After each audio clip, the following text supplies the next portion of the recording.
Alrighty, guys, we are live with some really sad breaking news that we just found out about. 80-year-old Dolly Parton has passed away. We're going to go ahead and wait as we get some people who are going to jump on to this call because there's nobody on it right now besides just us. Yeah. Oh man. Like Dolly. Like it was you can't every time you would see her out, you're like, okay, Dolly, like she looks great. She's just, she's still so vibrant. I can't believe it. Like I can't believe like we saw that pop up and we're like, wait, what? It Exactly. can't be. It's something that you're definitely not expecting to see. And I No. know that we're expecting a live hit from, let me see, this is supposed to happen at, it doesn't say what time it's going to happen. Yeah. I want to So, yeah, know like what people's favorite. Like mine was Jolene. Like I loved that song. So it's same. like people are chiming in. Like we want to hear what's your favorite Dolly Parton song? What are your like Clever Girl reads? Oh no, she was truly a national treasure. I know. Yes. Like She is Michelle and Gigi definitely. was so healthy. That's exactly it. Like Michelle, every time I would see her, she just looked great. Like Yeah. like It's what? insane. That's super sad. You know what? Hold on. Let Yeah, me go ahead and I'm going to try to share. This is the video that was sent out from the family. Bear with me yeah. 1 second, guys. This is Yeah. breaking news that we just found out about. Yeah, And Dolly Parton, an icon, gone, an 80 years icon. old. Let's go ahead and listen to what the family had to say. Yep. Hey everyone. My name is Brian Seaver, son of Cassie Parton, and I'm representing the Parton and Owens family today, announcing the passing of my Aunt Dolly Rebecca Parton Dean, sister, sis, Aunt Granny to one generation and Gigi to the next. This video announcement is something Dolly asked of me years ago, before I fully absorbed it as a future reality. As her head of security for more than 2 decades, a role my father Larry held before me, I have imagined the heaviness of this moment, but haven't truly felt it until now. It is an honor that is mixed with absolute pride and great sadness. But sadness lies with us, not with Dolly. Dolly has lived in the light and is in the arms of Jesus, surely met by Carl, her parents, and countless others who have watched her and longed for her to meet them in the heavens. I first went on the road with Dolly as a kid, getting a taste of the road life in the early 1980s. Dolly opened doors not just for me, but for her entire family to reach the potential we didn't even know was possible. Dolly also opened doors for generations of singers, songwriters, musicians, and dreamers from every walk of life and across every continent. By her example, we believed that anything was possible. She never saw a door she couldn't open, and the doors she opened made and changed history. My family and I have shared a lifetime of beautiful memories with Dolly, but so have you. She has always been on your television, your record player, your CD, and on your phone playlist, becoming an extended part of your family, whether you liked it or not. Our family and the team she has entrusted with her legacy will work diligently to ensure her spirit will live with us forever. Dolly was a farmer, just like her daddy. He farmed the soil, she farmed songs and happiness. Dolly called me and said she wants to rest in a beautiful bed of plush cotton because after a life wearing heavy rhinestones, she finally deserves to be comfortable and have some rest. Rest in peace, Aunt Dolly, Aunt Granny, Gigi. May God bless Dolly Parton, and may God bless you all. She will always love you. Oh man. Michelle, you said it best. What a great way to let the public know. So thoughtful. Like that was really, really thoughtful. I just can't believe it. Matt, you're muted. Let the people And hear you know your what's voice. well, you know what's so Mhm. sorry about that. You Yeah. know, the thing that's so sad about this too is the simple fact of we have these icons in music who Hmm. we don't ever think is going to pass away. We have these people who are just icons who have been around for such a long time, and quite frankly, I mean, Yeah. it's actually kind of funny. So I have a deep love for Dolly Parton, like most of us do. Yeah. And I'm gonna go ahead on the side screen. What you guys are seeing is from Live Now, but um, I remember my sister for oh god, was it my birthday a couple of years ago? She got me a shirt that said Dolly and Reba 2024. Just because I love Reba so much, and Yeah. it's super sad to see something or hear something like this. Yeah. And look at the condolences that are coming in too. I mean, we have let me go ahead and scroll up. We have a lot of people who are commenting. So you have Clever Girl Reed saying, "Oh no, she was truly a national treasure." Yeah. Michelle Hyatt says, "Oh my God, she was so healthy." Natural Beauty 707 says, "Hello, this so sad if it's true." Oh my God, so sad. Mm. What Dolly Parton passed away. And then Lisa, I know you had to ask people what their favorite songs are. And Kimberly Yeah. White says 9 to 9 5. to And 5, working 9 to 5. I what know a way you to make make a a living. living. I love Jolene was like my favorite because it's her voice, and I loved when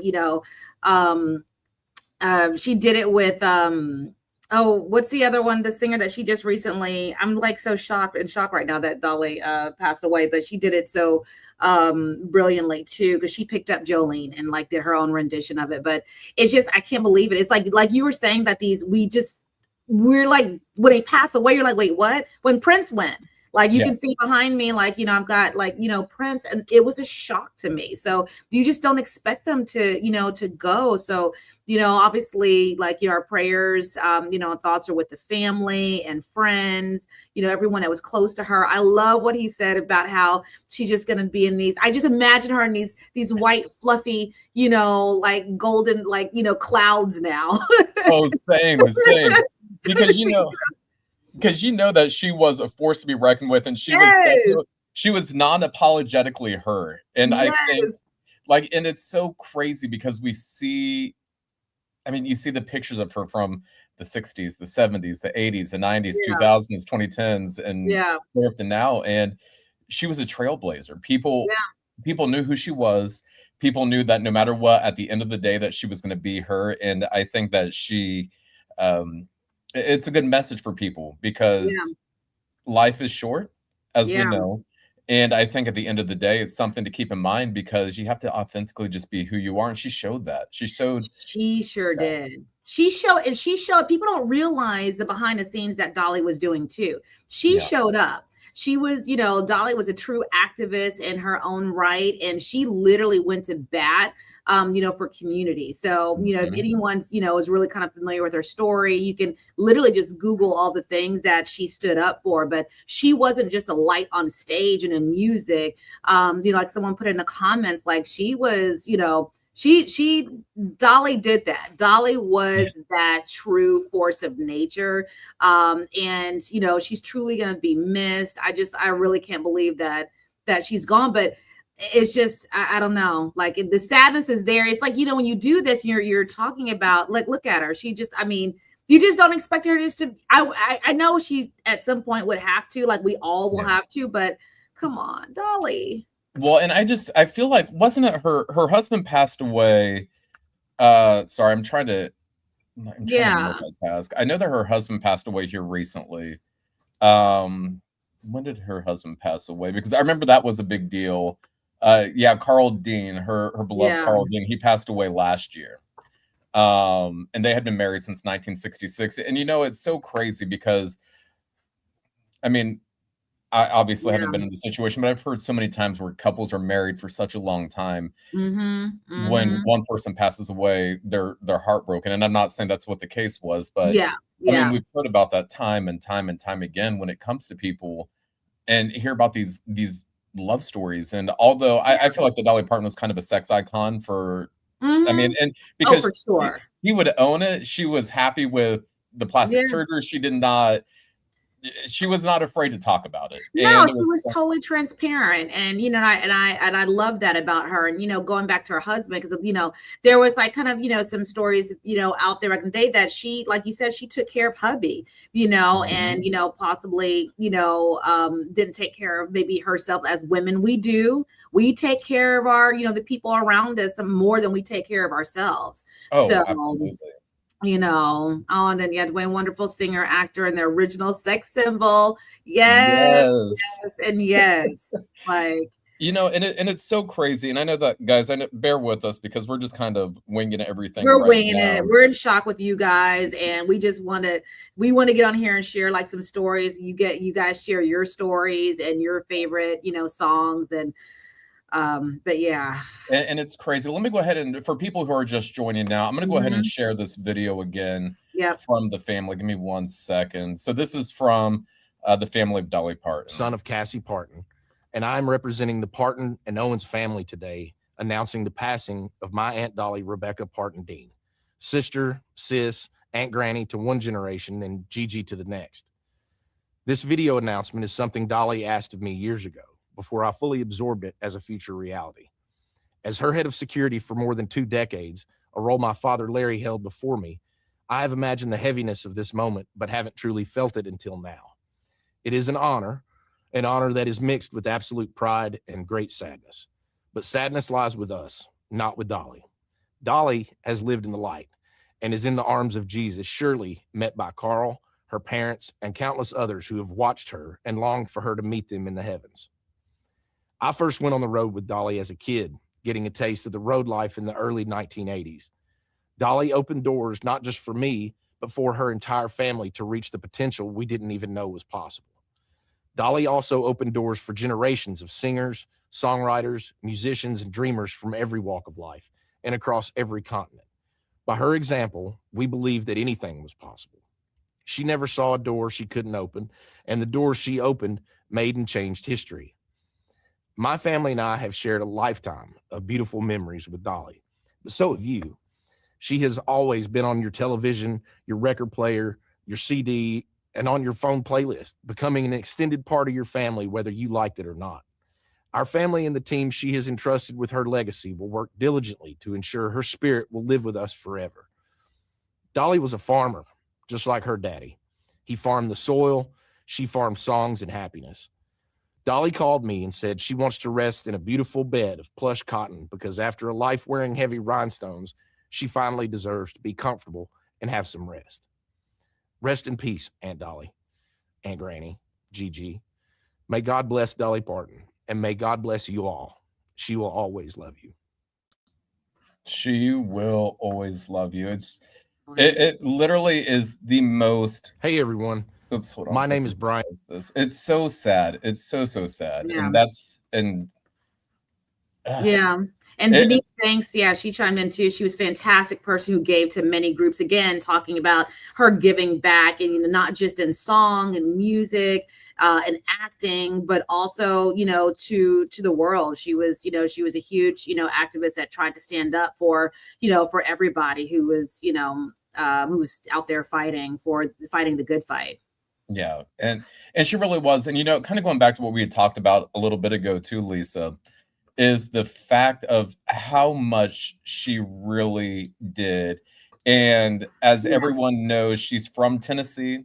She's from Eastern Tennessee. She was proud of her roots. I used to live in Nashville, and she was so proud to be Tennessee. And people would always joke around and say that she was the queen of Tennessee.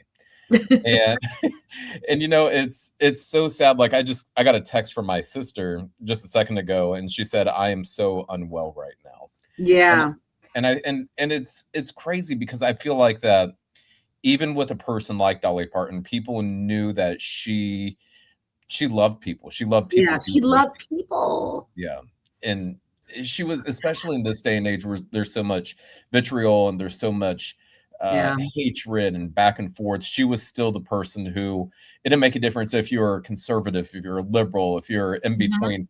People loved her because she was real. Yeah, she was real. She was Dolly, like forever Dolly. It's just,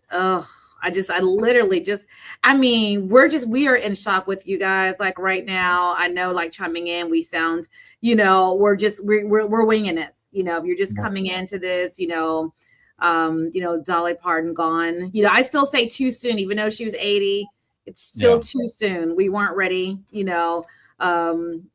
Jacqueline said Dolly was talented, spunky, and fun. Yes, spunky is a good word, Jacqueline. She was spunky. She was very spunky. Yeah. In the best way possible. Lisa, out of curiosity, I know, asking you right now, do we know of any music people off the top of your head who we think we could reach out to and have join in with us on this call?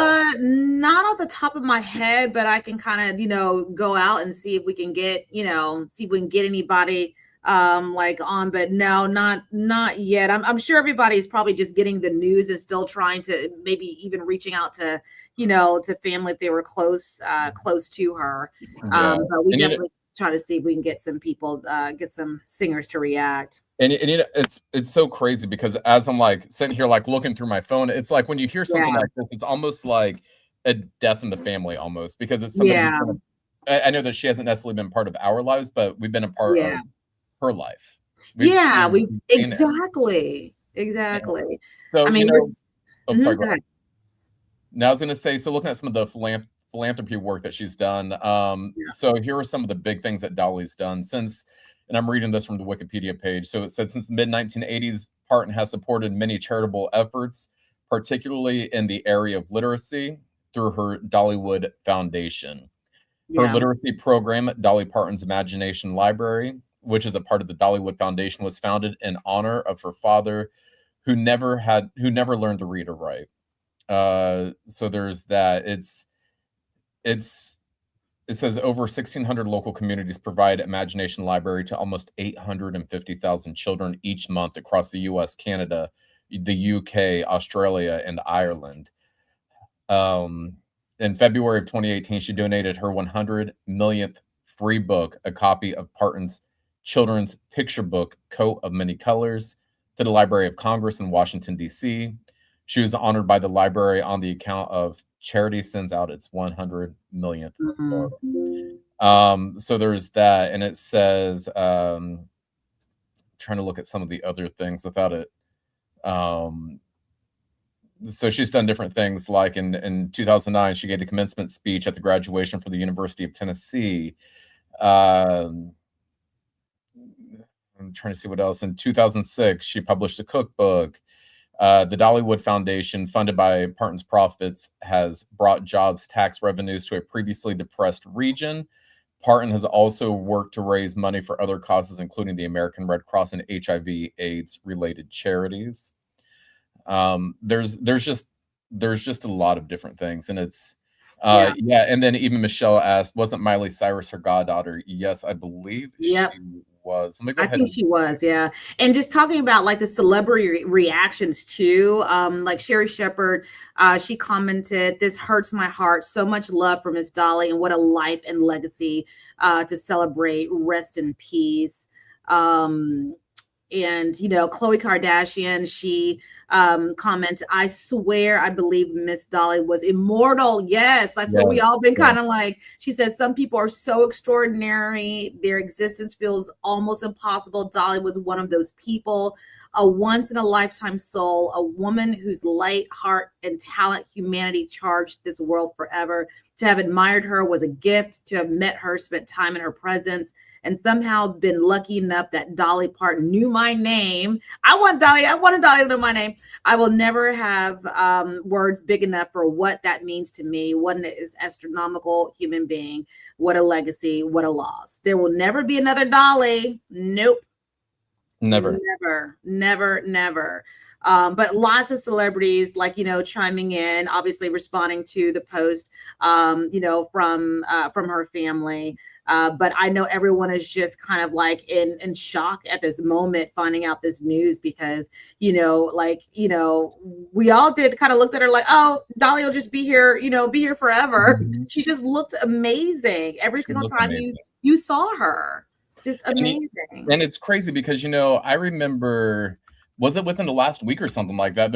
She had something on it was on social media, I believe, saying that she couldn't perform because of, like, the doctor said that she wasn't able to, or for some reason. Yeah. I'm trying to go through, let me see. So this would have been put out. Okay, so I'm going to share. Mm-hmm. Give me 1 second. So this is going to be coming from her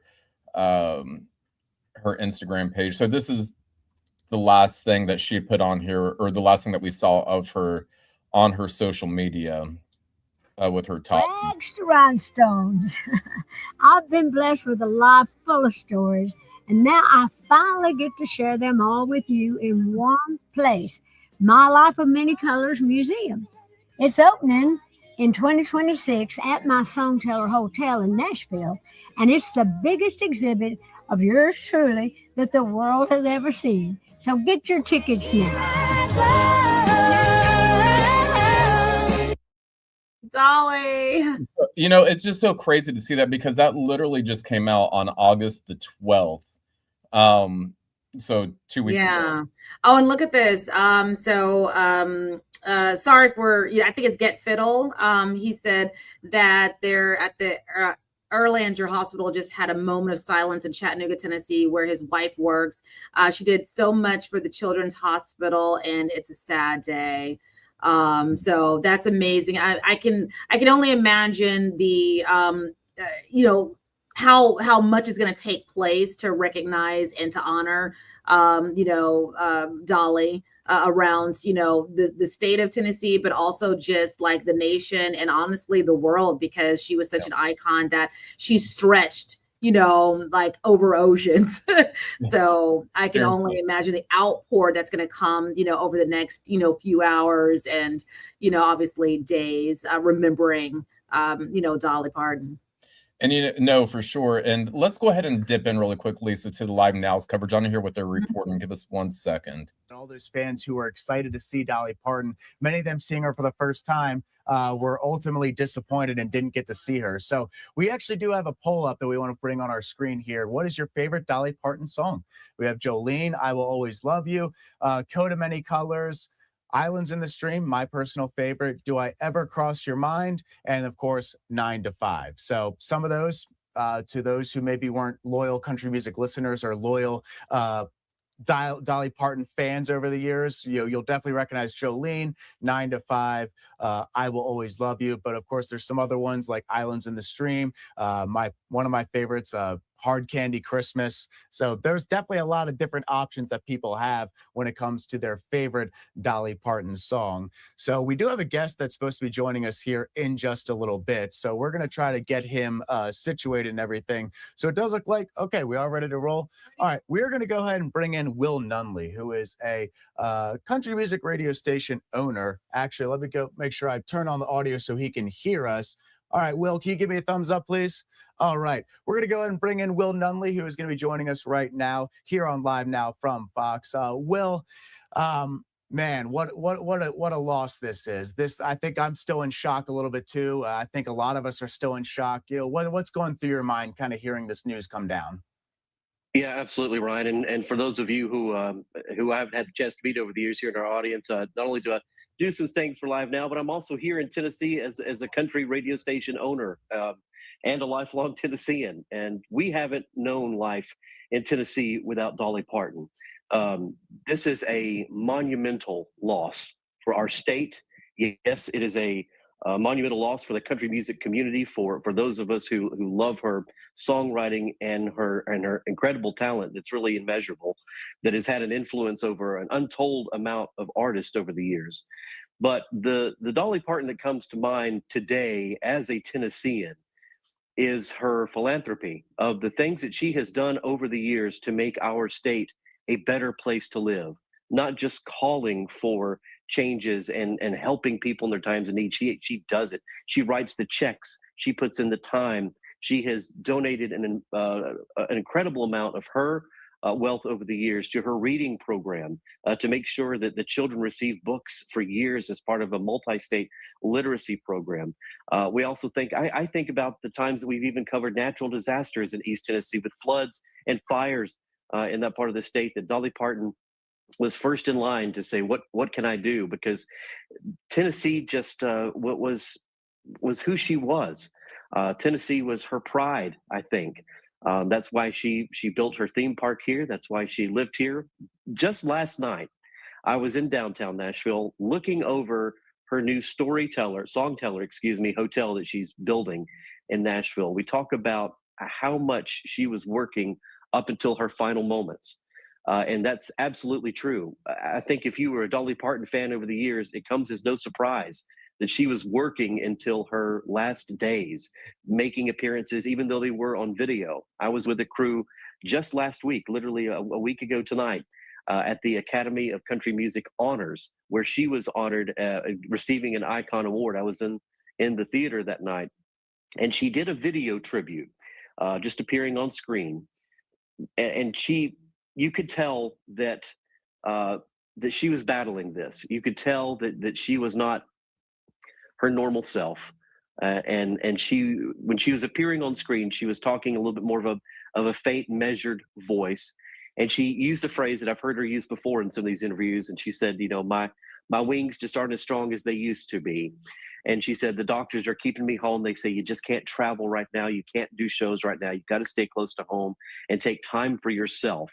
And I remember her saying specifically, my little butterfly wings just aren't as strong as they used to be." And that, to hear her on stage say that in that moment, I remember my heart sank as a fan, as someone, again, a Tennessean who has, we've all benefited in some way from Dolly Parton. It's hard to really find many people in Tennessee that don't have some type of connection to Dolly Parton, even if maybe you're not the strongest country music fan. Perhaps you spent time at Dollywood, her theme park in Sevierville, and you've been able to experience country music through that lens, and just be there for the iconic shows and the rides. She just opened up a new attraction there along with her theme park. So when I talk about her creative spirit and constantly, I won't even say reinventing herself, but just adding to the incredible portfolio of music, of talent, of attractions, of inspiration, philanthropy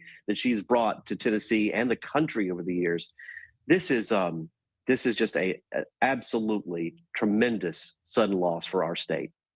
Hey, And Will, if I ahead, could Steph. just ask you something, this is Stephanie right here. You know, you were talking about some of these, last messages that she was sharing with her viewers, and I have to say what really struck me is that in some of her final messages, she was apologizing to her fans, knowing just how special their connection is. Even if they never met her in person, you really felt connected to Dolly Parton, beyond her music, beyond her performances. It was really her spirit and her soul, and you felt her. Can you talk about that, just incredible spirit and the connection that everyone there in Tennessee had with her? What a special relationship. Yes, and as someone who is a songwriter and music maker, and you talked about her early years, how much of her life has been devoted to this, that we have generations of country music fans and country radio listeners that have grown up. Their parents grew up with Dolly Parton. Their grandparents were there with Dolly Parton. And there are sometimes when artists, and they have ebbs and flows in their career, sometimes they'll release an album and then maybe you won't hear from them for 4 or 5 years. They'll kind of go on hiatus, live a little bit more of a private life. And maybe there's some time and some gaps, and that happens. Every artist is different. I wouldn't ever say Dolly was that type of artist. Dolly Parton's work was constant. I even have a great friend who was working on her musical, and that started here in Belmont. They were working with Belmont students here in Nashville, and now that musical is about to head up to Broadway, which is, by the way, part of the story of her life. And so I think that she found all of these ways to have these personal connections. And I go back to the generation that's coming through school now that is benefiting from her literacy program, with the books that they receive. And so she had the connections that she had to folks, that she has, by the way, is multi-generational. It comes through in many different ways. Maybe it's through, like I said, her attractions. Maybe it's through her beautiful voice in these sweet country songs, her humble story, her beginning, that speaks to so many people, and how she is a self-made woman. And when I think about the fact that she was just on video with us a week ago, still there, still smiling, still being honest with her audience and her fans, because she's had several setbacks in recent months. And when she has been able to appear, she has. Even when she hasn't, though, she's tried to not miss that moment, that time to connect with fans, give them an explanation as to why, be a heartfelt, give them a heartfelt message as to why she may be missing an event or an occasion. And that means something to fans, that she takes the time to do that, because she has an orbit, a world of people that love her, that support her, that can't wait to see her on stage and light up that stage wherever she goes with her incredible sense of humor and her lighthearted style. But country radio is defined in part by Dolly Parton. There are also many other genres, by the way, of radio that have been defined by her lyrics, by her songwriting. So it is not just the country music world; it is the music world that is mourning together today. This is a heavy day for Tennessee. I just personally, when I'm talking to my friends that are messaging me in my pocket right now as we speak, there's a lot of very raw emotions right now for folks, because when you consider her multiple decades of work, how many folks like country music DJs and radio owners like myself that have had a chance to play her music, to be at award shows, to kind of experience a little bit of her magic, that we've had that experience for years. So this is like for a lot of Tennesseans, this is like the loss of a family member. It really is. And Will, if you could hang with us for a second, we want to show this video real quick. It looks like they have some cameras and some chopper footage now of Dolly's star on the Hollywood Walk of Fame. Wow. And yeah, wow, to say the least. And we also are getting our first reaction from President Trump as well. Let's go ahead and pull this up on the screen. President Trump saying this, quote, "Very sad to report that Dolly Parton, one of the greatest country singers and far beyond ever, has just passed away. This is a true loss for millions of people. There has never been anyone like her and never will. In her honor, I am lowering the American flag throughout the United States for a 1-week period beginning tonight at 6 p.m. Rest in peace, Dolly. The world loves you." President Donald J. Trump. So President Trump giving us some breaking news there, and that is that flags will be ordered to fly at half staff starting at 6 p.m., and that duration will last for an entire week to honor Dolly Parton. We have this tweet here from Casey Musgraves, the country music superstar, saying, "So glad she's with her Carl Dean. No one talked to me today." And I'm sure there are a lot of people throughout the music world who are feeling the exact same way, just stricken with grief. Obviously, I think a lot of us and anyone who ever had the blessing of knowing her is very happy that they got the chance to know her. This from the official Miley Cyrus account saying, "I can't believe we just lost the pure soul. Rest in glory, Dolly. My heart aches." Will, can you just talk about too what she was kind of like in the community as people, anyone who ever interacted with her? What was it like to know her? What was it like to be friends with Dolly Parton? I think the picture that you have on screen right there from Miley says a lot. And when you say the body language, the smiles, the purity of that photo even speaks to that, because that's something that a lot of younger generations of artists, even at the ACM Honors last week, were discussing, was about just, you got Dolly, no matter who you were, no matter what level of the industry you were in, that this was how she treated people. Dolly Parton, in all of my observation of her work over the years, especially when it came to maybe even touchy social issues and things like that, she tried to always be a light, trying to find the positivity, trying to find the grace, trying to find the ways to motivate and inspire people.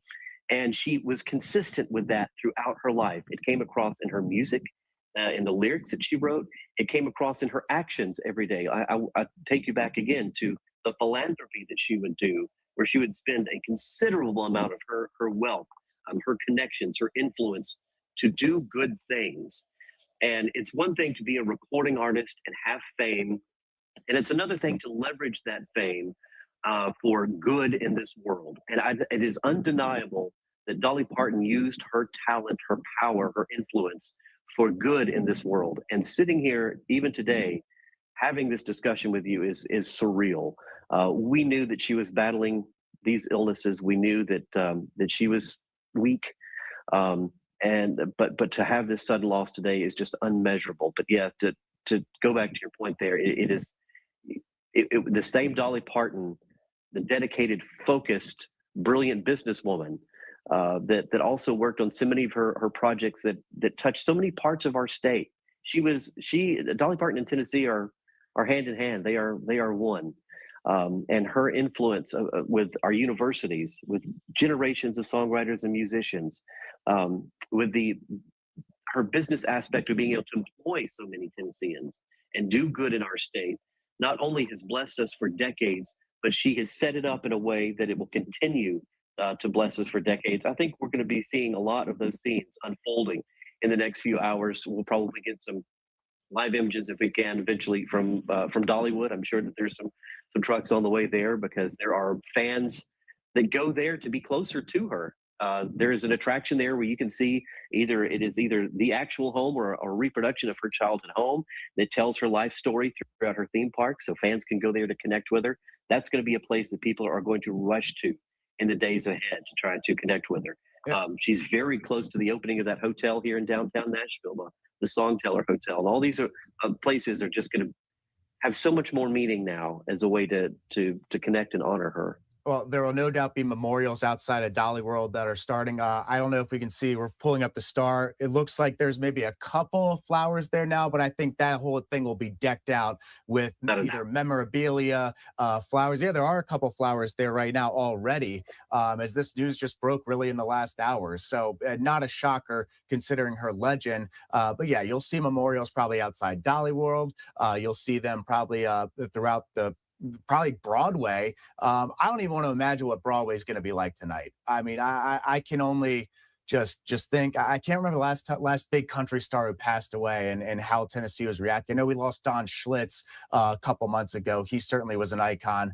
But I mean, Broadway is going to be just a place of mourning really over the next couple of hours and couple of months. But tonight, I can only imagine what the vibe is going to be like.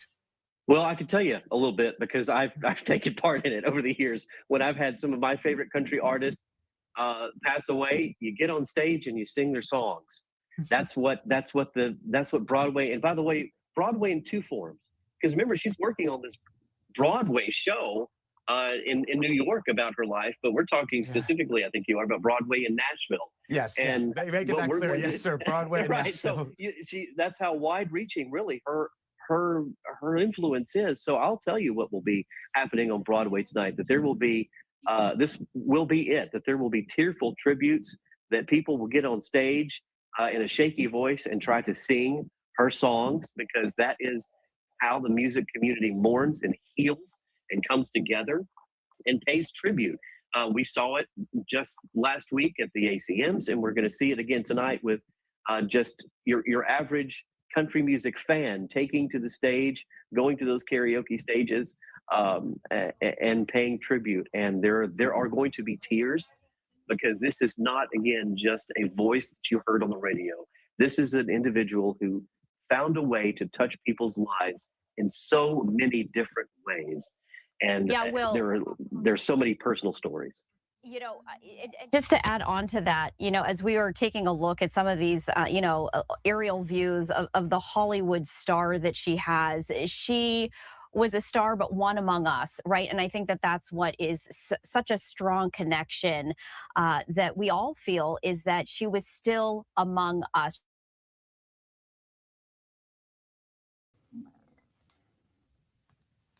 All righty, everybody. We are following this really sad news right now. Legendary musician, country music artist, Dolly Parton passes away at 80 years old. And joining us right now, really, we're going to give me 1 second so I could fix this. There we are. So I don't know why I can't hear you through my mic. Like, I have a mic with my headphones. Do you hear me through this, or you're hearing me through this? I could hear you. We can hear you through the mic. Yep, we can hear you right now. So all right, everybody. So joining Lisa and myself right now is we have Rula with the Rula Show with Eric on 104.1 KRBE. Rula, as we all know, this is so sad. Oh my God, I'm holding back tears. I'm not kidding. I'm gonna start crying. We are all in shock. I'm so upset. I know. I know she's 80, guys. I know they're not gonna live forever. Yeah. She's such a national treasure. I thought I interviewed her like 6 months ago. I looked back in my files. It was September of 2023. Oh, wow. When she was promoting Behind the Seams, the book, and her 49th studio album. 49th. I'm upset. Yeah. No, it's Lisa and I were talking about this earlier, Rula, when it comes to Dolly Parton. She's one of those icons that you think is going to live forever. And she kept telling us, guys, didn't she just tell us like on Friday? Well, my doctor say I need a tune up. I'm just going to be fine. I know. And that's why every time we would see her, it was just like that. She looked amazing. She was so vibrant. Like you literally did not see or feel anything that made you think that, we may not have her. Yeah. Like this is. She didn't warn us, say, well, it's not going so well. Yeah. She used to bring us in for the hug, Yeah. Just want to let y'all know. I'm having some trouble. Exactly. I'm back around. No, it was like, I'll be fine. I'll be fine. Yeah. Yeah. I'm so upset. No, same here. And Rula, out of curiosity, so we, like I said, we were talking earlier and you had a chance to interview her. Take us through the actual time you met her, the interview and everything like that. And also really quick before you get into that, you got your rhinestone hat on right now. You do. Honey, Dolly Parton's famous phrase is, honey, it takes a lot of money to look this cheap. She was all about this. So this is the hat I wore when I interviewed her because I was like, I have to bring out the rhinestones for Dolly. I even had some Dolly earrings. I can't find them. They're killing me. I don't know where they are, but I wore them in the interview. So Dolly was lined up to talk to me because she was promoting her 49th studio album and the book Behind the Scenes about her clothes. And for anybody that knows anything about Dolly Parton, I mean, she is the most humble celebrity ever to be born into celebrity on the planet because she came from nothing, right? Like nothing in Tennessee. And she has given so much back to the world, so much. She's donated over 200 million books for literacy. She has donated millions upon millions of dollars for medical research. I mean, the list goes on and on. I have to find the whole list of all the things, but they lined her up with me because I also, besides hosting the Rula Show with Eric on KRBE Monday through Friday here in Houston, I do a weekly national show. It's called Weekends with Rula. I can only say it if I do the jingle. Yeah. It's called Weekends with Rula, and I'm all over the country. And so it airs here in Houston, 6 to 9 a.m. on KRBE, but all over the country in different other stations. And so to get the maximum exposure for her book and her new album, they wanted her to talk to me. And I was like, oh my God, are you for real? So her Zoom, it was a Zoom, even though we were not in COVID. Yeah. And the Zoom was over the top Dolly. Of course, it was amazing. She didn't just show up in a little box like me right now with my rhinestones. She was on a huge set. It had like haystacks, guitars, rhinestone diamonds, all the things. She looked amazing. And just like in the early days of COVID, when all of us were like, is this thing on? Yeah. I am like, on pins and needles, my Dolly earrings, my rhinestone hat. I have like the thing framed out, like I have her book right here. And she gets on and she can't hear me. And I'm like, I'm like panicking. And I can hear her. She cannot hear me. And I'm like, oh my God, what's wrong, Dolly? And you can hear her be like, honey, it's okay. I got time. I just making all these cute little jokes about like, it's like the first days of COVID. And I was like, oh my God, what's happening?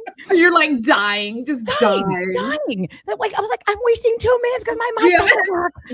And then when we calmed down and we got to have the exchange, we were talking about how no matter how old she gets or how many days go by, she is always all about entertainment. Yeah.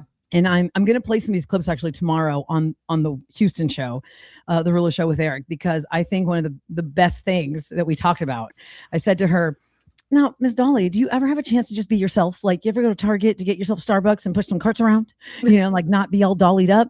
And she's like, I don't even know what my real hair looks like. Because I asked her, how many wigs do you have? She's very open about her wigs. And I said, how many wigs do you have? Like, do you ever go out like in a ball cap and no wig and just go to Target? Yeah. And she's like, no, I don't know. No, like, I don't know how many wigs I have. She said she could not remember not being in a wig since she was like, I think 18. I have to go back to the audio to refresh it when I hear it back because I'm going to go my files. But I remember it was something really funny like that. She has so many wigs. She doesn't even know what her real hair looks like up under here. I love it. I bet you all of them were named. Like, that. Like Moira Rose. Right. Skits Creek, as I say Skits Creek, because I don't have the word under me, so we know we're not saying the bad word. We don't want to get. Yeah. So yeah, she was a pleasure and she was so sweet and she was just darling and she was all about, her book and her clothes and her album. And I talked about the charities and it was a pretty long interview, but for radio, we chop it up and we give like little sound bites just like on TV. So I frantically called my producer of Weekends with Rula and I said, Tom, Dolly Parton just passed away. I go, please find me the interview. Find me the interview. I want to hear it again. So, yeah, I want to just rehear the whole thing and see everything we talked about. And what was one thing that shocked though? Was there anything that came out of that interview that you're just like, what? Besides, really, like, you know, I remember is just how hot my face was. Yeah. Because I was stressed out talking to her. Uh-huh. And just how gracious she was. There was, you know, like, even right now I'm kind of frantic, spastic talking to you guys because my blood is pumping so much because I'm in shock that she died, but I'm also reliving the excitement of talking to her. Yeah. She was just really like, it's okay. Just calming. We're just here to talk about my book. Yeah. And thank you so much for your time. Thank you so much for wanting to talk to me. And I'm like, I don't want to talk to you. You know, just the wig thing was such a big deal. The wig thing. I think that's what she's you're so saying, open about how much she's changed herself or how much she does things to herself. Yeah. And everyone seems to have the same thing to say about Dolly as far as how gracious she was. You know, she was just a light. She was so calming. You know, it was like she was kind of like floating, like up here. You know, we were just all these, you know, down here. But there's never been, I've never heard anyone say anything against, you know, her, anything other than how beautiful of a human she was inside and out. Yeah, I know. And a lot of times we don't want to, like, you always want to think there's like a scratch there. Like, that nice. No, Dolly Parton was that nice. She was an angel on earth, philanthropic, just beautiful musician who, you know, she went through a lot in her day too, right? Trying to rise in country music as a woman, looking the way she did. She had to lean in to the stereotypical things they'd say about her. You know, she owned it instead of like shying away from. She owned it. Yeah, she owned it, but she took it like it was bad. She took it by the balls, and she just, you know, I mean, she was Dolly. She's like, hey, this is me. I'm voluptuous. I'm beautiful. But she owned that, and she took power in it. And she took power away from others, you know, that even tried to criticize her for owning her sexuality. You know, like we women, she could be sexy. She could be sexy. She could be powerful. She ran the music world. So I just, it's so crazy to me to even think that she's not here. Like, I'm literally like you, when you came on in tears, we almost broke down. Thank you, Rula. Like Matt and I have already gone through that. And then you came on with, you know, it's just, we're in shock. I told Matt when y'all called me, I go, Matt, I can't promise I'm not gonna start crying. Like, no, Matt and I were in the office, like, you know, just doing normal office stuff. And we're like, wait a minute, what? And we both just stood there for a second. Then we scattered, ran on we were like, okay, we gotta get on and do this. We gotta get on and do this. But we sat there for a second, like, wait, what? Yeah. Because and by the way, for the three of us, we see entertainment stuff all the time, right? We see news stories all the time. A lot of things don't affect us like this. That is how massive Dolly is, because the three of us have been seasoned to be like, okay, got to report a story. Yeah. We don't cry a lot unless it's something like hit you fast and deep. It hits you. Yeah. The last time that happened to me in a big way with, you know, with the celebrity, just in a really huge, like in the music world, was Prince. Yeah. That, like, you know, so again, we're these icons. You just you look at them as almost like someone, you know, put out like immortal, you know, like they're just they're always going to be here with us. And, you know, thankfully their craft and their talent, they are leaving something, you know, that we'll always have. But just to have them gone, it's so devastating. Yeah. Listen, the thing is, she's gonna live forever because there's just, I mean, her legacy is immeasurable. Nobody outshines Dolly and what she's done. It's just that I just feel like we were so comforted to know that she was still walking among us and breathing our air. Yes. And, you know, everybody has their worries of, like, I mean, you think about these icons and these legends like Paul McCartney and Elton John. They're all getting up there in the years. And we didn't have a warning. I mean, yes, we've heard she's had some health problems, but she never warned us. Like, I'm having a hard time coming back from this. Yeah, exactly. Well, and you know what's crazy, Rilla, too, is when we were talking about this, like when Lisa and I were first talking about this earlier, I'm at a loss for words right now. I'm still at a loss for words right now. But like when we were talking about this earlier, you don't expect this. Like when it comes down to, like, even the other day, kind of like what you were alluding to earlier, talking about she's on there saying what the doctor was saying and that she's going to be fine. She's going to keep going, this, that, and the other. And it's so crazy because when Lisa and I, going back to what Lisa was saying, when we were sitting in her office, it was just it came across on my social media. And then from social media, it was I was in disbelief, and I looked at Lisa and I said, Lisa, check TMZ. Does TMZ have it? And as soon as she looked at it, I was like, oh my gosh, like it's so hard to like even process everything. And like earlier when we were talking to the viewers and stuff, so we have a lot of viewer comments that are popping up. And when we were talking about it, it was very much of a bear with us. We're trying to keep our bearings straight right now, just like everybody else is. And it's such a shock. And it's Yeah. I mean, Yeah. what can we say when it comes to it? I mean, we really can't. We just have to. I don't know anybody who doesn't smile thinking about Dolly Parton, right? Yeah. You just smile thinking about Dolly Parton interviews that she's done, songs that she had. I mean, the most, I grew up in a house where my parents didn't really know a lot of like regular music. They're Greek immigrants. So everything I learned was just from me and my siblings. But my mom knew Dolly Parton. And I remember, I think my dad took us to go see the movie 9 to 5 when I was a child, y'all. I was really, really young. It was probably one of my first movies, and I didn't really understand the work world and all that, but I remember Dolly Parton. And then just Dolly Parton's always been like a theme between my parents. That's kind of an interesting connection that my immigrant parents like Dolly Parton. My mom just thought she was awesome. Like, I don't know. I don't know. There's so much family memories with Dolly Parton versus like, oh, I'm just a fan of Ed Sheeran. My mom doesn't know his songs. Yeah. Like, Dolly Parton. I just think everybody has a Dolly, and all the celebrities who bow down to Dolly. She's on the different echelon of celebrities. The celebrities themselves are like, Dolly. She's Miley Cyrus's godmother. Didn't she do a thing with Kelly Clarkson? Something with Kelly Clarkson recently. I can't wait to see Kelly Clarkson's reaction. She's probably going to do a great tribute to her. Actually, I'm like, they're all the celebrities are chiming in. We read some earlier today, right before you got on, Rula, but they're all just starting to like comment and just and honestly just disbelief. I think that's the thing. It's just disbelief because, like you said, she just like if you look at her right now in this video, and that's really kind of like what we remember seeing of her. Like even if it was just 2 days ago, she just seemed so vibrant. So it's just, like even the comments here, people are still chiming in, heartbreaking, legend with a golden voice. It's just.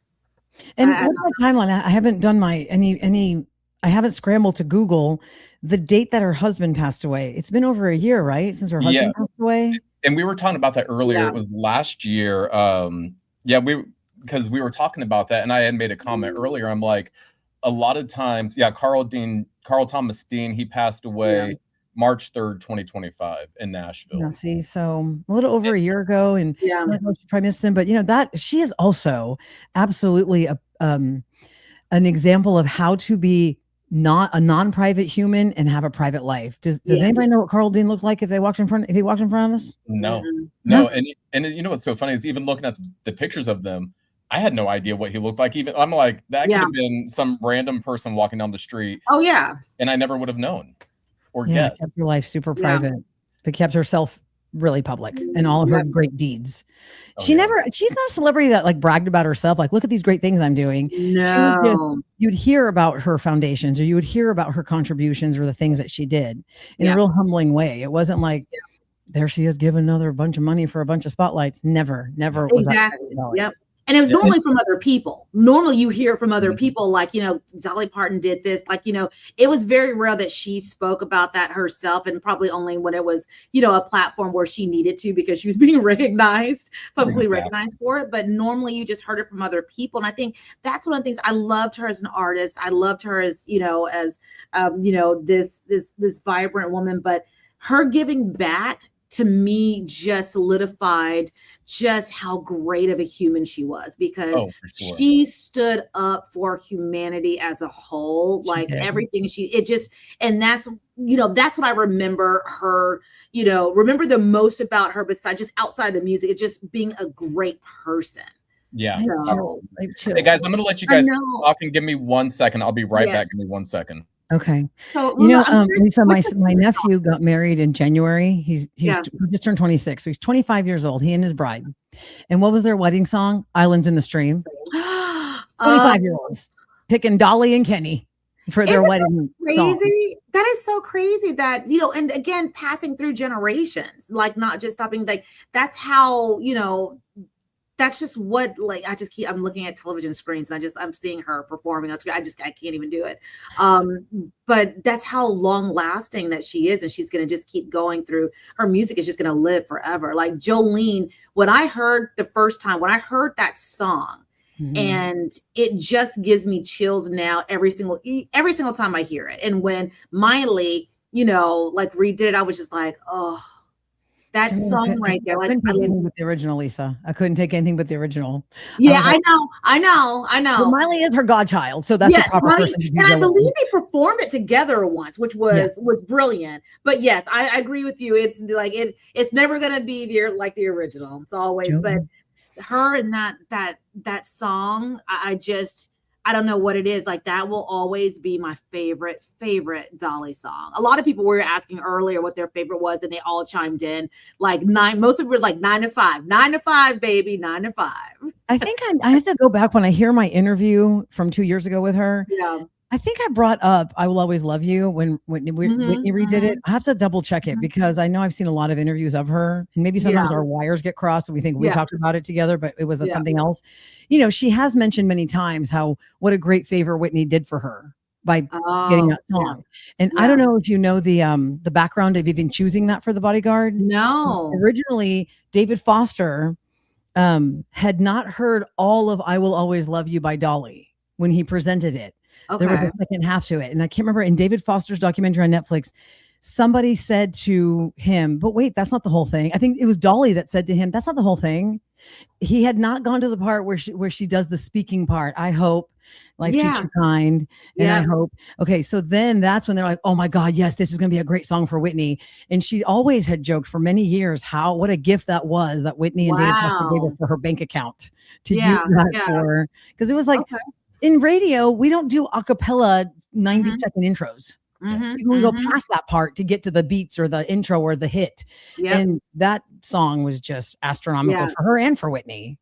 Yeah, it was just that you talking about a song that gives you chills, but I did not know the history of it like that, Rilla. Yeah, it's pretty cool. David Foster has a Netflix special about what his contribution to music was with all these superstars. And he talks about Dolly's song for The Bodyguard with Whitney, where originally they didn't have her singing a lot in that movie. And even Kevin Costner's like, you guys are doing everybody a disservice by having Whitney sing in this movie. Yeah. So, hello, Whitney. So then the Dolly always just like, oh, I just love it. I love it. I love it. Everybody knows it. Oh, it's making me rich. It's just so funny. It's really cute. Dolly could tell you how rich she is and you never be offended because she's so dang cute. Yeah, and then you're like, but it's Dolly. Like, and the fact that, of course, her name is Dolly. How can you ever find hate for somebody named Dolly? Exactly. Hey, and by the way, guys, what we're taking a look at right now. So this is from our sister station, Fox 11 in LA, and this is from Dolly Parton's Star.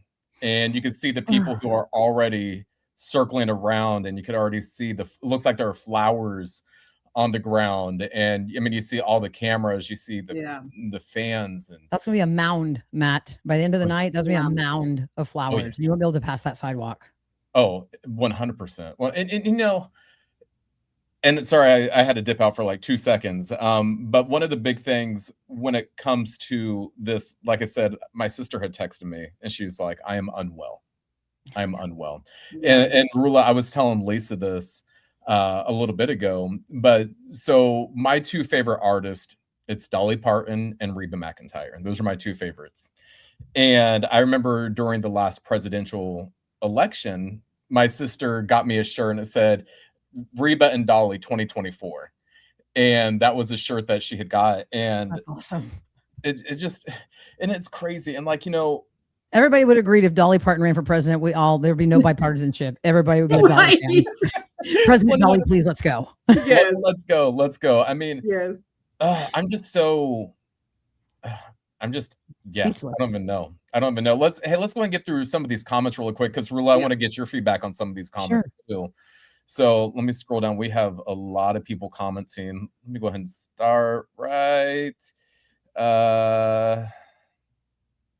Okay, here's one. So Josh DeLong says, it's like we all lost a family member. She was such a better person than most of us. I know. We're right there John, with you. John C said, yes, Dolly stood up for survivors, not protected them. And talking about her with survivors. Jamisha Horace says, "Oh, I'm so sad she's gone. May her family, friends remember her for her love. I'm so glad that I got to know her in my generation."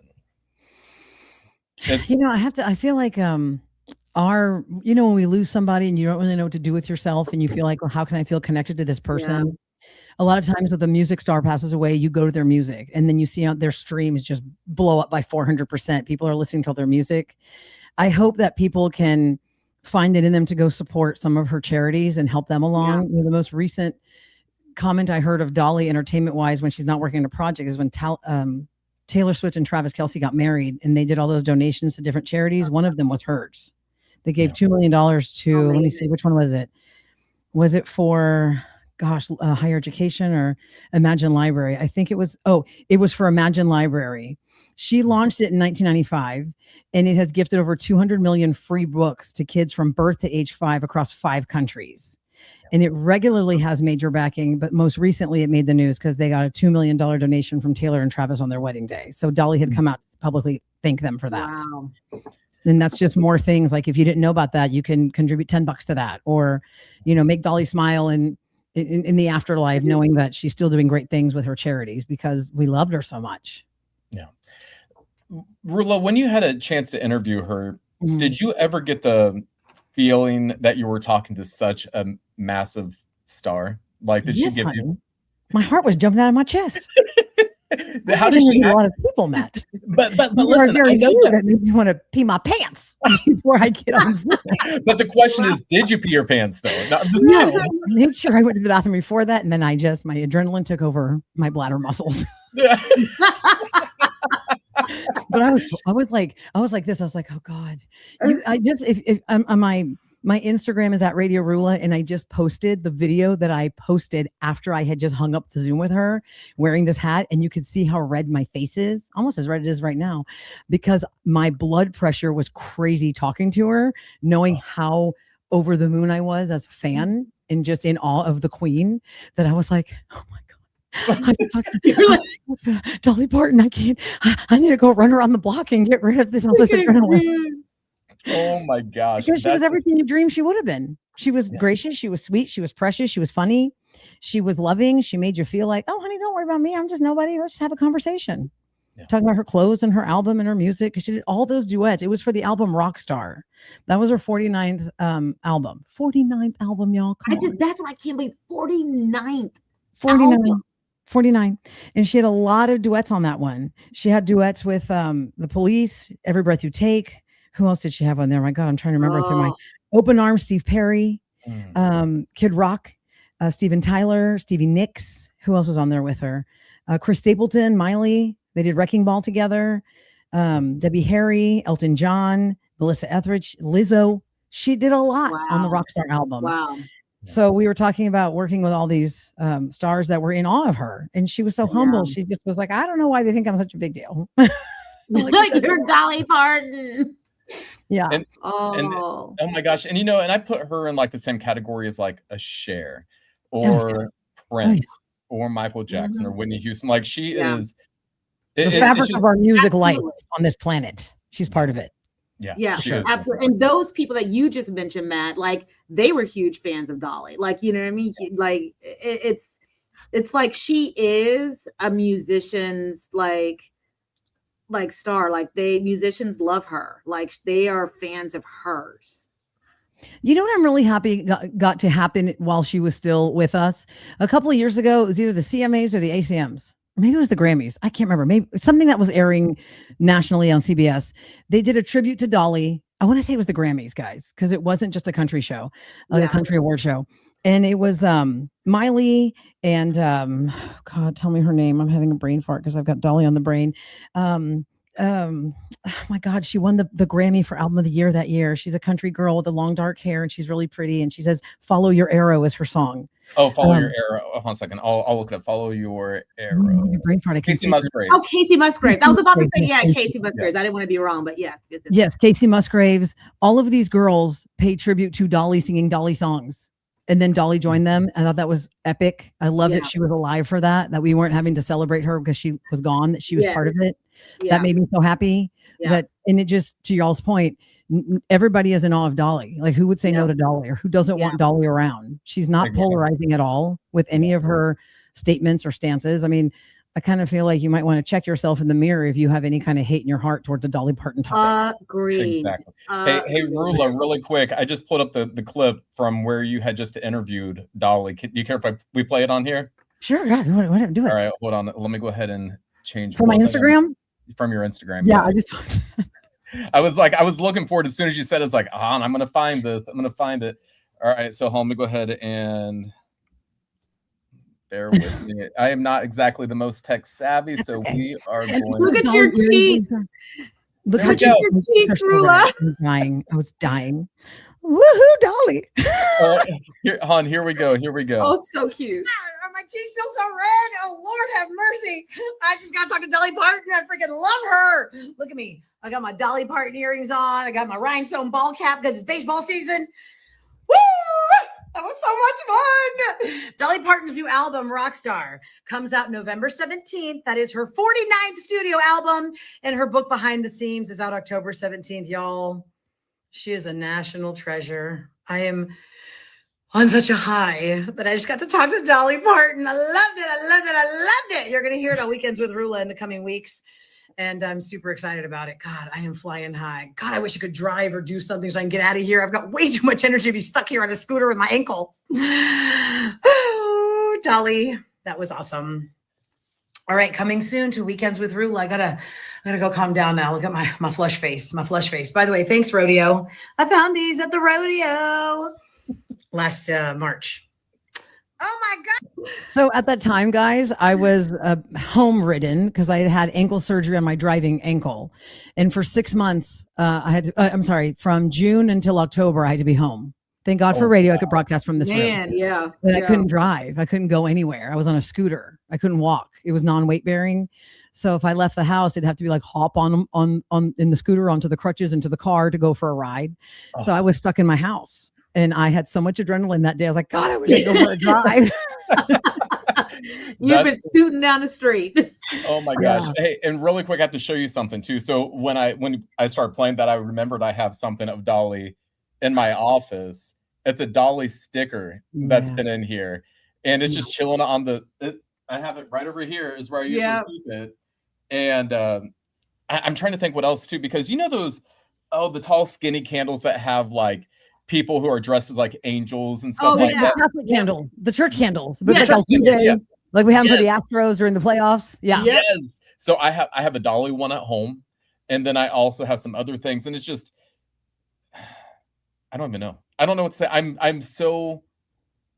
The last time I felt like this was I was reporting up in Wichita, Kansas. And this was when Whitney Houston had passed away. Mm-hmm. And there are certain stories that we cover in television or in radio or what have you that just stick with you. Yeah. And this is one of those stories because it's like, it's almost like, am I dreaming right now? Is this real life? Like, will somebody shake me and wake me up? Because these people make such an impact on so many people's lives. Yeah. Whether you're taking advantage of their nonprofits or their philanthropy work or just their music or their movies. So like, I mean, like one of my favorite movies. Still Magnolias.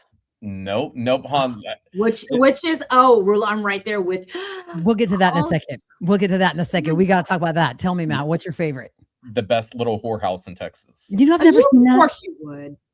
Do you know I've never actually seen that? It's about Marvin Zindler. I just told my husband about it the other day. I go, it's about like a never watched Marvin that. Zindler. Tonight, Rula, you got to watch that. You have to watch it. And I'm going to tell you this much. It will make you laugh out loud. Now, I'll say this much. There are some parts of the movie that did not age too well, but I can guess it's about the chicken ranch, aka the whorehouse in Texas. But it is I don't even know what to say. I'm at a loss for words right now. And I know that we're always taught you can't get at a loss for words when you're reporting the news. Well, guess what? That's BS. And because this one hits us for real in the feels. For real. Listen, when I first saw Steel Magnolias, I think I got connected so much to Dolly's character, Truvy. Because I remember at school, my girlfriends and I, that was like our funny thing. Like we would kick out Truvy quotes. Honey, I'm busier in here than one arm paper hanger. There's so much static clinging here. I pick up everything with boys and money. Like all the things you remember from Truvy's lines in Steel Magnolias.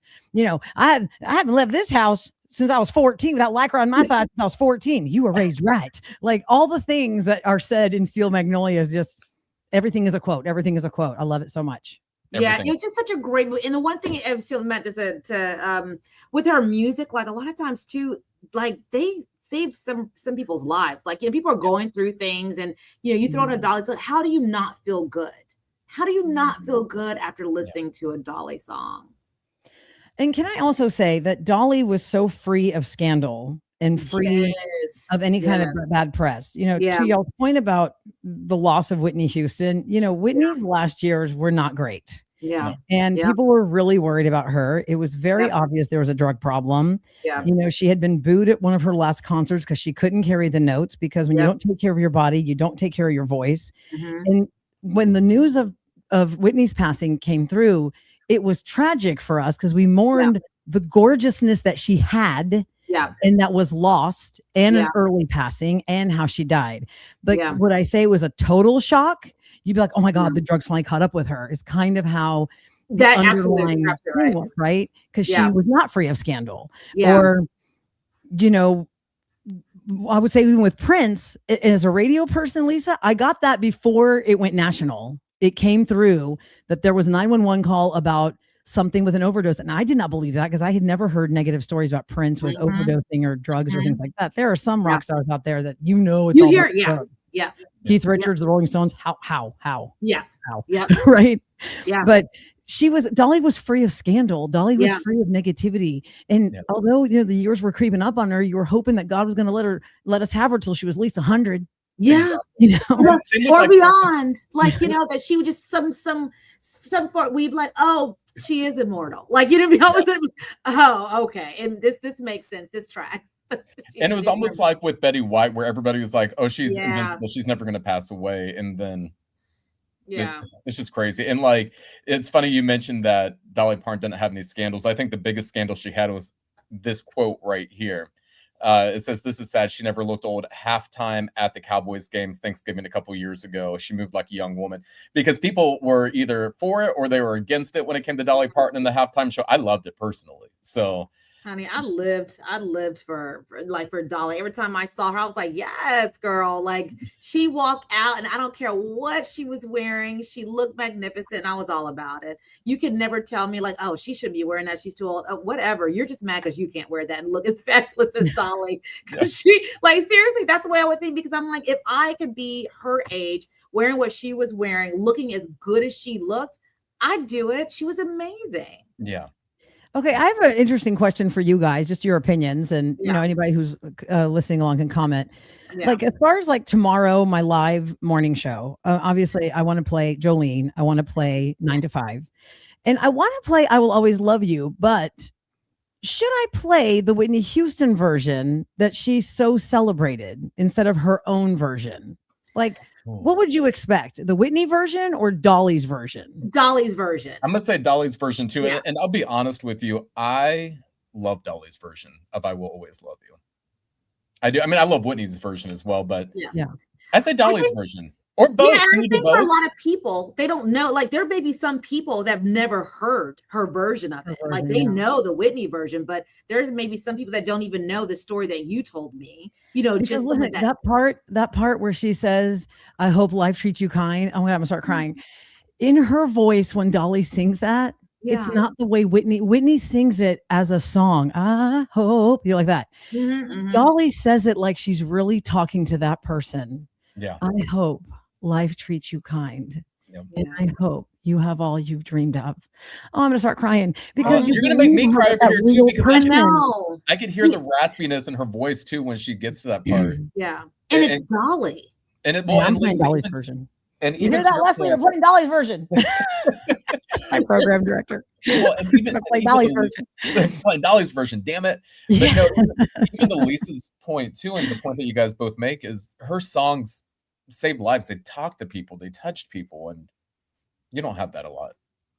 You really don't. No. Dolly was more than her music. She really was. Because there are kids, guys, there could be like a 30-year-old somewhere or a 20-year-old somewhere, they don't really know Dolly songs. They just know Exactly. Dolly.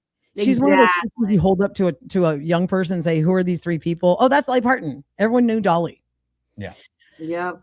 Peggy said Dolly version, please. Dolly She version. chimed in. She wants Dolly's version. Let me go ahead and pull it up. Oh, I see it right there, Peggy. Yep. Yeah. Yeah. And Yep. you know, the Islands in the Stream with Kenny Rogers. I remember as a Yes. child when that was on the radio, my mom, you know, think of like my mom is I'm one of 5 kids. So imagine how noisy the car was. And my mom would be like, y'all need to be quiet so I can just have some time. Just be quiet. And Islands in the Stream was on. I remember she turned it up and she goes, see, these are nice songs. Nice songs like this. This is what I need to hear. I still have that visual memory. I was on Bel Air Boulevard heading towards Rice in the car with my siblings going to school. My mom said, see, this is what I need. I just need to quiet. I just need to hear this song, Islands in the Stream. In the Stream. I love that. 1 of 5. Wow. Yeah. Well, yeah, y'all were probably a loud bunch in that car, girl. God, it's a zoo. It's a zoo. Craziness. Okay. I know that we're all still in shock right now and trying to figure out what's happening. What are your plans for tomorrow morning with the show? Kind of walk us through what people can expect to hear between 6 and 10 a.m. tomorrow. Oh, I'm definitely going to open the show talking about the shock that we all got hit with today of Dolly's passing, and I'll pay tribute to her through the show. Once an hour, I do entertainment news. We call it the Scoop, and the Scoop is going to be all Dolly. And a lot of times, right before the Scoop is where I'll play a song. So that's where I'll probably plan to hit the Dolly songs on the show. That happens around 6:20, 7:40-ish, 8:40-ish. And maybe, I don't know, let me just see how strong the feel is with our community. Like some people, when Michael Jackson died, we opened up the phone lines. People wanted to talk about him. Yeah. That's another one that didn't die without scandal right at the end. People, even now with the Michael movie, there is so much rift of, you have to split your personality of, this is when I loved him and I thought there was nothing like him in the world. And then, oh, there's a scratch there. What's happening? Yep. We never had any kind of rift with Dolly.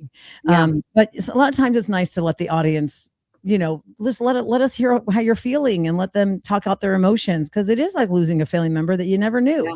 That exactly. You loved them from afar, but you never got to meet them. And if you did have an interaction, man, don't you cherish it now?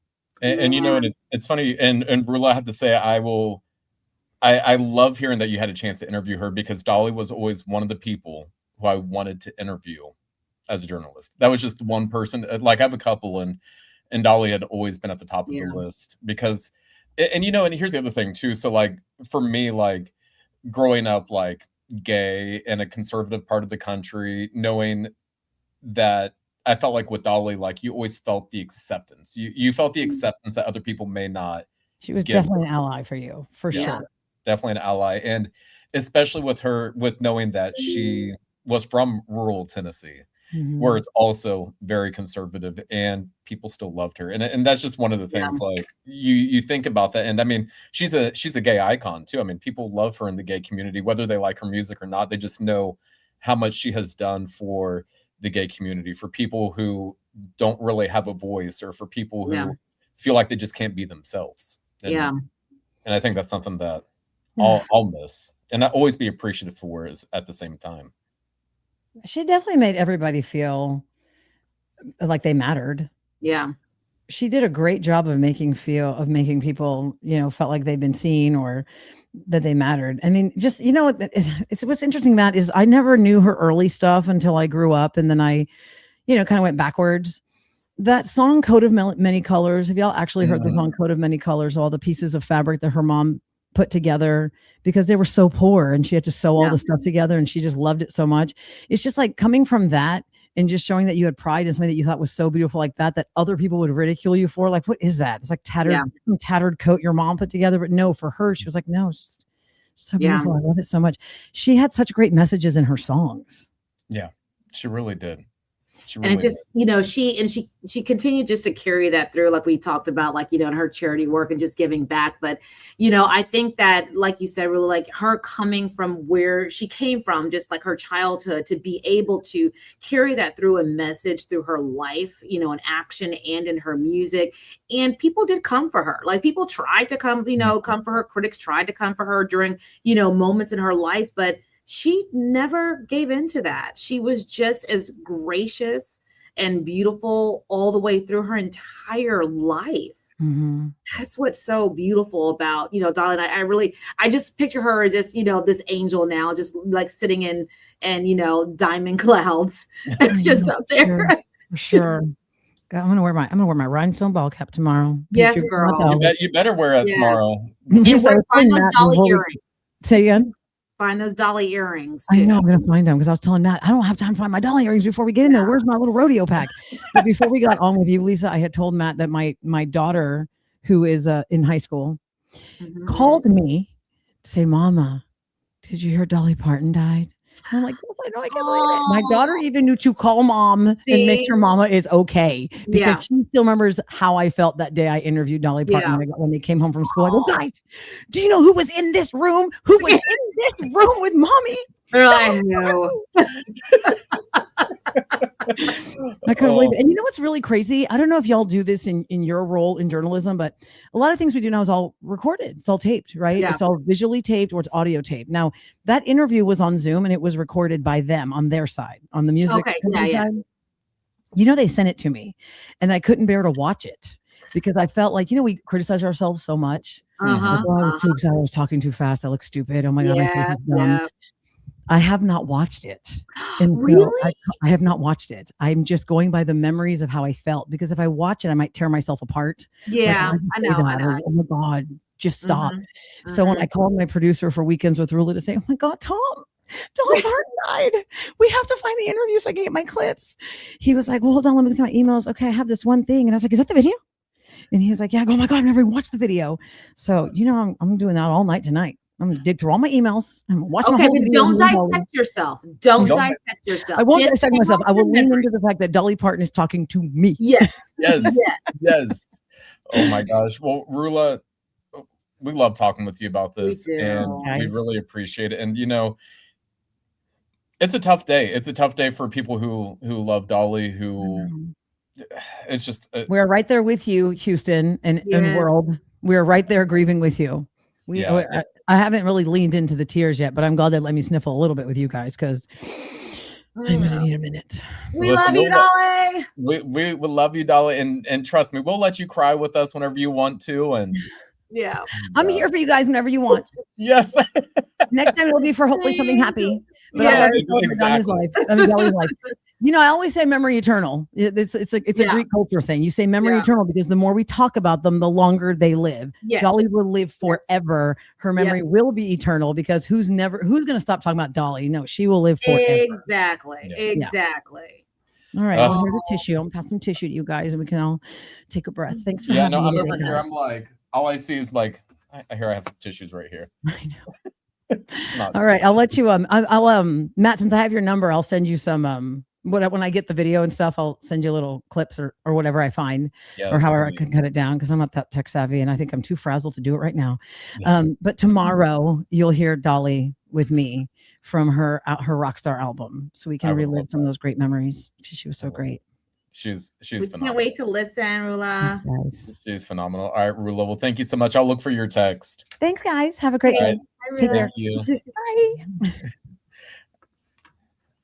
All right, Lisa. Rula was great. I really enjoy having Rula on. I love her. Me too. Hold on. I'm going to go ahead and add, we have a lot of people who are just joining and hearing the news as we've been talking about. Dolly Parton has passed away at the age of 80. Let's go and take a quick listen to what her family put out as we start wrapping up our coverage right here. Hey, everyone. My name is Brian Seaver, son of Cassie Parton, and I'm representing the Parton and Owens family today, announcing the passing of my Aunt Dolly, Rebecca Parton Dean, sister, sis, Aunt Granny to one generation and Gigi to the next. This video announcement is something Dolly asked of me years ago before I fully absorbed it as a future reality. As her head of security for more than 2 decades, a role my father Larry held before me, I have imagined the heaviness of this moment, but haven't truly felt it until now. It is an honor that is mixed with absolute pride and great sadness. But sadness lies with us, not with Dolly. Dolly has lived in the light and is in the arms of Jesus, surely met by Carl, her parents, and countless others who have watched her and longed for her to meet them in the heavens. I first went on the road with Dolly as a kid, getting a taste of the road life in the early 1980s. Dolly opened doors not just for me, but for her entire family to reach the potential we didn't even know was possible. Dolly also opened doors for generations of singers, songwriters, musicians, and dreamers from every walk of life and across every continent. By her example, we believed that anything was possible. She never saw a door she couldn't open, and the doors she opened made and changed history. My family and I have shared a lifetime of beautiful memories with Dolly, but so have you. She has always been on your television, your record player, your CD, and on your phone playlist, becoming an extended part of your family, whether you liked it or not. Our family and the team she has entrusted with her legacy will work diligently to ensure her spirit will live with us forever. Dolly was a farmer, just like her daddy. He farmed the soil, she farmed songs and happiness. Dolly called me and said she wants to rest in a beautiful bed of plush cotton because after a life wearing heavy rhinestones, she finally deserves to be comfortable and have some rest. Rest in peace, Aunt Dolly, Aunt Granny, Gigi. May God bless Dolly Parton, and may God bless you all. She will always love you. Oh, Lisa. I know. Hey, everyone. My name is insane. My gosh. I And know. I think it's just, I can't even believe it. I mean, everybody's still, still just in shock. Like, you see people, I've been there. I've seen her star. Because I used to live. and explain to me, Lisa, since you're familiar with that, explain to me, the viewers, because I haven't been on the so what people actually see out there. Yeah, so with the Hollywood Walk, it spans, down Hollywood Boulevard and kind of wraps around. So it's, it's a very congested area, but on the ground as you're walking, you see these, beautiful stars, and it has, the star's name on it. So Dolly will have like her name on it, and then you'll be like walk a couple steps, you'll see another star that may say Prince, and another star. So it's a great honor, and you see that, but people, they walk and they just stop, you got to be careful because people just stop and take pictures at random. Like, it's like, and so it's fun. Like you just walk around, but yeah, it's a huge tourist, attraction. Obviously people come and, from all around the world. And the first thing they do is come straight to Hollywood to find their favorite, actor or singer or celebrity, that has a star. And some people, when they pass away like this, they'll lay down flowers, even if they haven't passed away, or if they're just something like people just leave little trinkets and gifts, on these stars. Now they do get, taken away sometimes because people just do take them. Oh, Amanda Salas, like I just saw her up there. I used to work with her in. Let me click back on that. Hold on. Amanda Salas. She's the one in the black right there. She was a huge Dolly fan, huge. So, I know for her that she's feeling this, but it's like, who isn't? Like, you hear, even if you don't know a lot about Dolly, people are still like, this is so sad. Like, I mean, my social media is like blowing up with just unbelievable reactions to, I can't believe she's gone. I can't believe she's gone. Celebrity reactions are still kind of rolling through. Tess Holliday, was very close. She posted that she had to pull over. Tess Holliday actually has a tattoo of Dolly Parton, like a big tattoo on her arm. Absolutely. So she's, she posted, about that, how she had to pull over. She's really, upset about it. But yeah, I think everybody's still just kind of like hearing about it. We see your messages, to us right now in the conversation. And there's people that, like my teacher, I saw one comment saying her teacher just told her in school that Dolly passed. SmackDown said, I remember Barbara Walters interviewing her back in 1977. She said, Dolly put Barbara in her place in the nicest way possible. Of course, because only Dolly can, put you in your place, nicely. Exactly. Nicely. Oh my gosh. So hey, really quick. So we just got done interviewing Rula. Yes. Hold on really quick. I'm trying to update this lower third so people can actually see it. Yeah. Give me 1 second, because something hot off the press. Okay.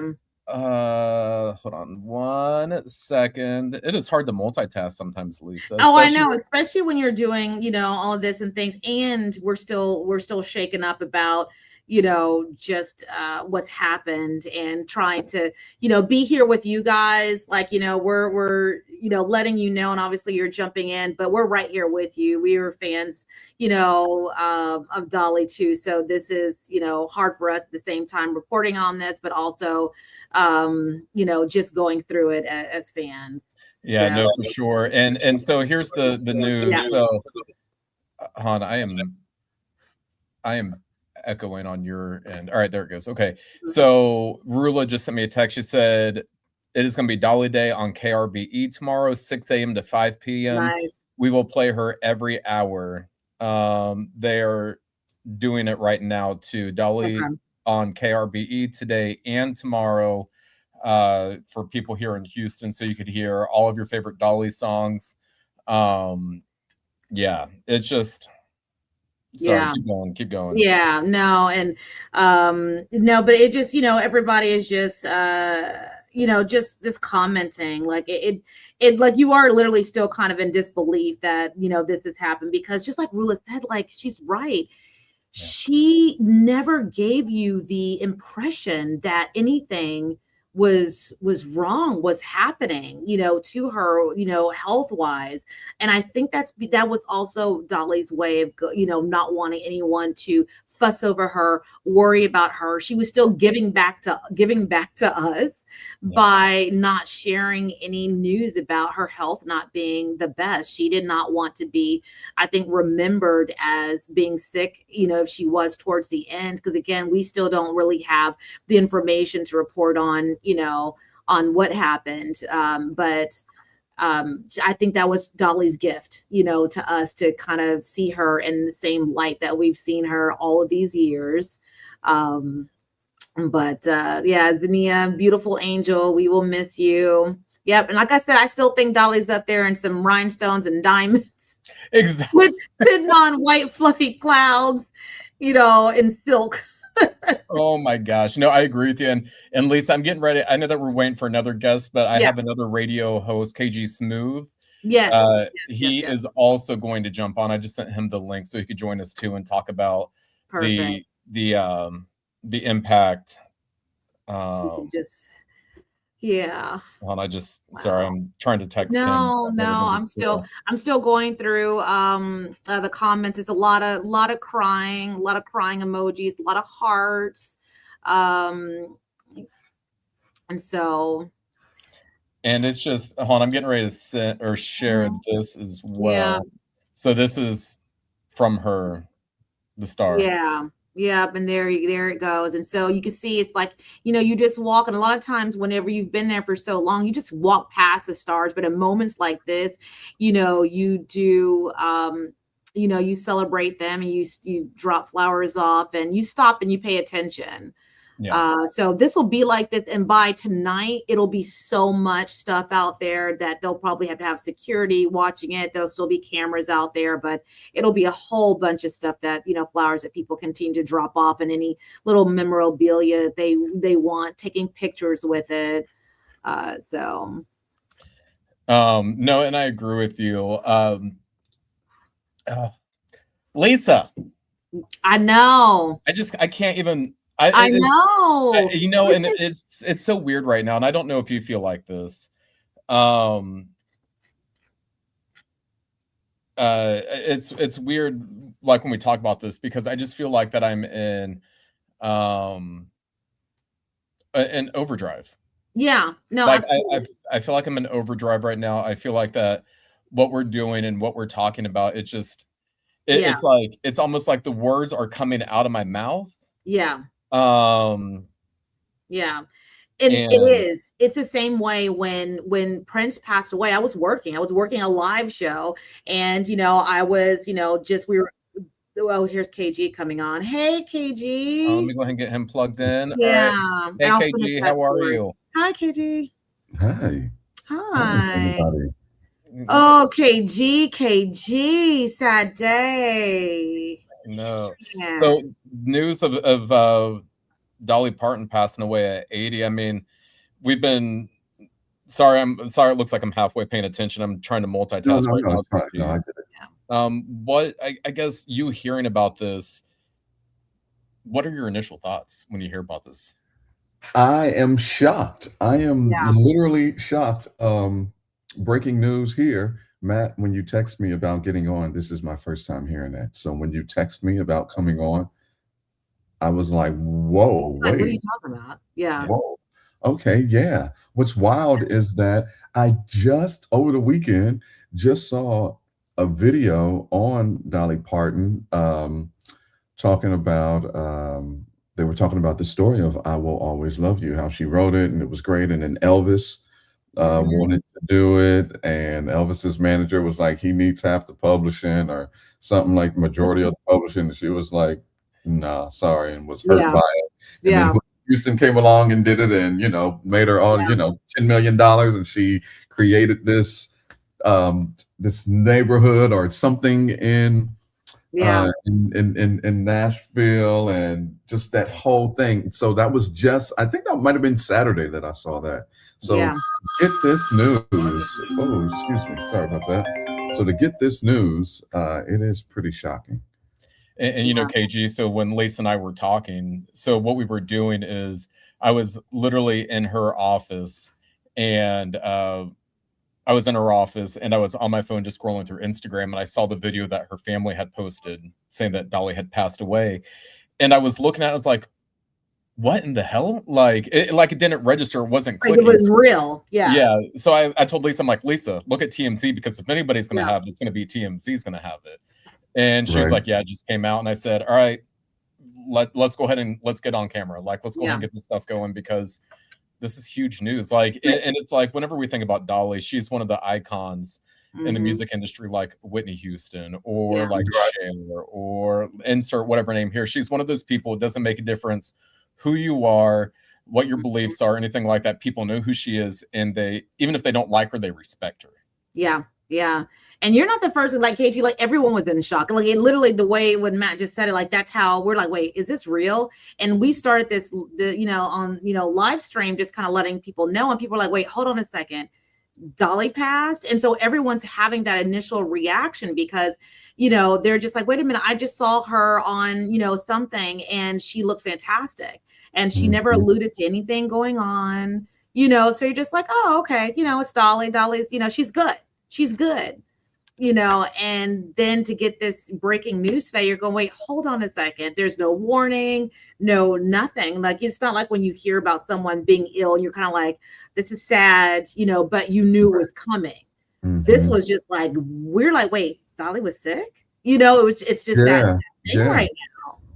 And she was one of the good ones. Yes. That's but she's one of the good ones. Yes. What's your favorite Dolly song? What would be the one that if you Man, and I hate that it's a popular one, but she really, as the kids say, ate down on this song. But 9 to 5, like that melody. Yeah. That melody of 9 to 5, and just how she, sing rapping it. You know what I mean? Like, I think she was the first one to have the Beyonce flow of sing rapping before Beyonce came out with the sing rap flow. But I would have to say 9 to 5. Like that is a great song. And then of course, Jolene was mine. Jolene, it's just something about that melody and the way, like with her vocals and the way it just sounds like when she's singing, it's just like an effortless flow. Like her voice, the vulnerability in her voice, in the vocal performance when singing that song, like you could hear the hurt from the woman. And really quick too, so I want to jump in. KG, as we've been looking through these comments and stuff, I mean, a lot of people have been commenting. So the one, where did it go? Okay, so the one, and I think people need to remember this too, is that Dolly did more than just music. She was also playing such a vital role through her nonprofits and her philanthropy work. And this one says, the comment on YouTube said, Dolly's Imagination Library still comes through in the mail for my 3-year-old daughter. Oh, I will wow. forever cherish those books. I will definitely aim to keep donating to her beautiful cause.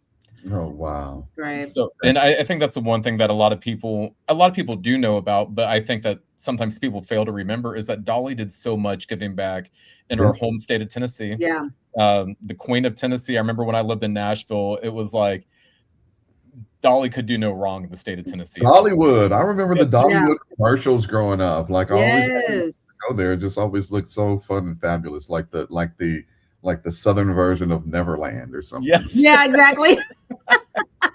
Exactly it.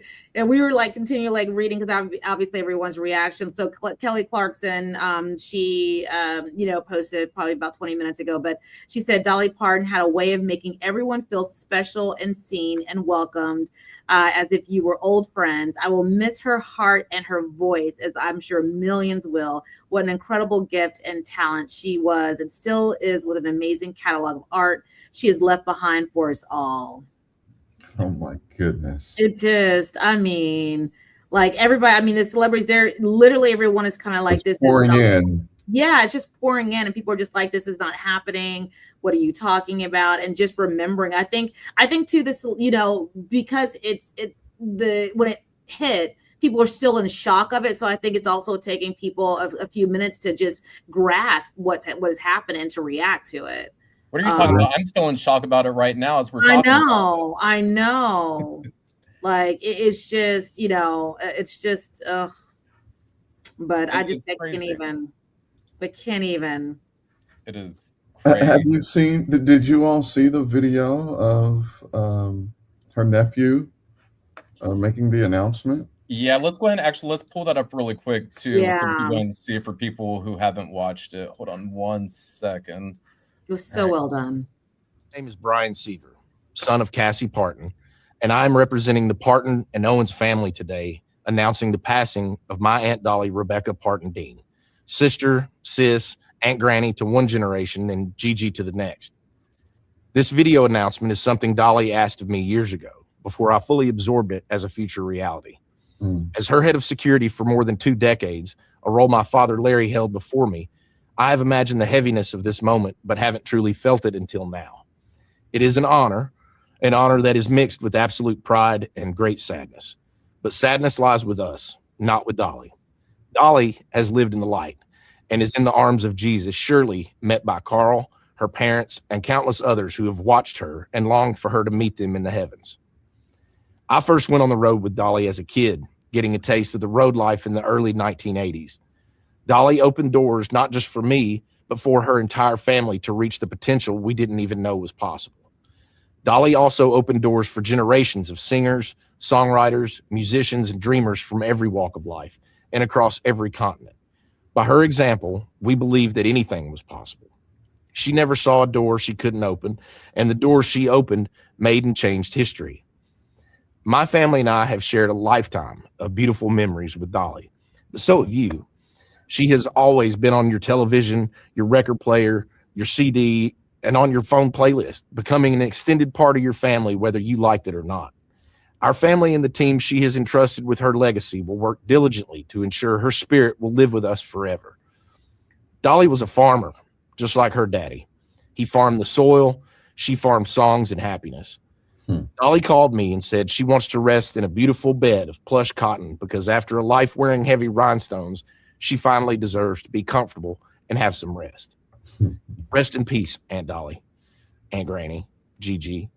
May God bless Dolly Parton, and may God bless you all. She will always love you. Amazing. Oh, Is that your first time hearing that, KG? Yes, it is. Hey, everyone. It's sorry, that almost rewatched it a second time. Beautifully done, though. It was beautifully done. That's what a lot of people were saying, like just the words and how he expressed that. It was definitely beautiful. It was interesting because so he was been her security like after his father. Like that's how loved, I'm sure, like by just their family, that he took over for his father, being her security too. So no, for sure. And KG, so listen, we already know that I listen to you at night on the radio. as Yeah. I've told you, Y'all as I've texted, do. oh no, how many? I've texted KG many times and say that. Yes, I have. Yeah. KG, I've texted you too. You have, yeah, both of you all have, yeah. So thank you all so much for listening to Love and R&B. So, but let me ask you this. I mean, are there any chances we might be able to hear a little bit of Dolly, although it's a little bit different music? Yes. As a matter of fact, my producer just texted me like, "Hey, let's do a little something, for Dolly." So yeah, I'll do a little montage tonight on Love and R&B. And what's crazy is that I had everything in mind to honor the life of Aaliyah, who we lost 25 years ago today. That's And- right, it's today. Has it And been? here we are on Jeez. August 25th, and it's the great Dolly Parton. Wow. So yeah, I've got my work cut out for me tonight for Wow. Love and R&B. So Absolutely. yes, we are going to show Dolly Parton some love tonight on Love and R&B. Absolutely. And everybody who's watching right now, make sure you guys check out KG Smooth. KG is, listen, if you love R&B like I do, you will love his show. So yeah. Yeah, and KG, I love it because you also get into some relationship talk every now and then, which I Yes. love that because I've chimed in on some stuff. Like I may not have called in or texted you in those moments, but I'm like, oh, and I'm chiming. I'm like, oh yeah, this is a good conversation. So Yeah, well, thank you. yeah. I'm actually looking right now to see the last thing I texted him about with I don't even know, but yeah, I'm the It same was way. one. I think it might have been one day last week because I didn't see it until the next morning. Oh my gosh, no. Well, KG, as always, we appreciate you for coming on. We're going to go ahead and dip into some of our live now coverage for just a few minutes. So we Sure. can go ahead and take a quick break. Thanks, KG. Thank you all. Thank you, Lisa. Thank you, Matt. Thank you to the streaming audience. Thank you all so much for having me. Absolutely. Thank you. Thank you. Thank you. All right. Cyrus and the younger artists of these days, of Dolly Parton in one way or another. And I think that's what made her so universally loved is that she had the young spirit despite her age, right? She was out there with some of the younger artists. She's out there on the talk shows. And I think I read something before years ago that one of the things she did was she didn't want to be political. She wanted to be just the people's people, as a man we spoke to earlier, like the queen for us, if you will, in pop culture and in the arts. And I think she nailed it. I really do. And I think you're seeing, again, just the depth of her talent, but also her humility, as someone pointed out, very humble artist and superstar. It's 12:56 right here in Los Angeles right now. You mentioned something's happening at 2 o'clock. What's happening at 2 there? At 2 o'clock, I believe it's going to be a representative or producer of someone from the Walk of Fame, where we're at, of course. They'll be laying official flowers. Right now, we're seeing, fans, of course, laying flowers over the last hour or so, but there'll be official flowers being laid at 2 o'clock, I believe, with representatives from the Walk of Fame. I'm on the Walk I'm of sure Fame. it'll be a touching moment. I'm on the Walk of Fame website, and for those who are local and want to head down there, this is at 6712 Hollywood Boulevard, right in the heart of Hollywood, of course. And she had her ceremony there June 14th, 1984. That's when she got her star. So it's been there for some time now. That's fascinating, right? Because we see so many new ones come in, but it just shows you, think about how much she's done since 1984. All righty, right? everybody. That We are is a true hopping in superstar. right Get a now. star, This is our and, Fox 11 over 30 LA years coverage later, that we you're see. doing so well. So as you guys have been joining in and following us and everything like that, some sad news to pass along today. Music icon Dolly Parton has passed away at the age of 80 years old. Lisa and I have been in live coverage for nearly 2 hours now. We've had joining us, we had Rula with the Rula Show with Eric on 104.1 KRBE, and she had also sent me a text after we wrapped up with her saying that they are going to be hold on, let me see. It says that they are going to be having Dolly Day on KRBE today and tomorrow, where they're going to be playing Dolly Parton's music. And then we also just had KG Smooth, and KG is with Magic 102.1, and he's with some of the other radio stations as well. So both of them are great. But the one person who we're about ready to bring in right now, Lisa, drum roll, Yes, please. it is Majors in the building. Oh man, how are you doing? How are you doing? Hey, sad day, Major. Major, we are Really sad. is. It's you know what's crazy is it's so bittersweet because like I'm like locked into a zone celebrating this new song, and then on Yeah, set I look at the message and I'm like, wait, Dolly.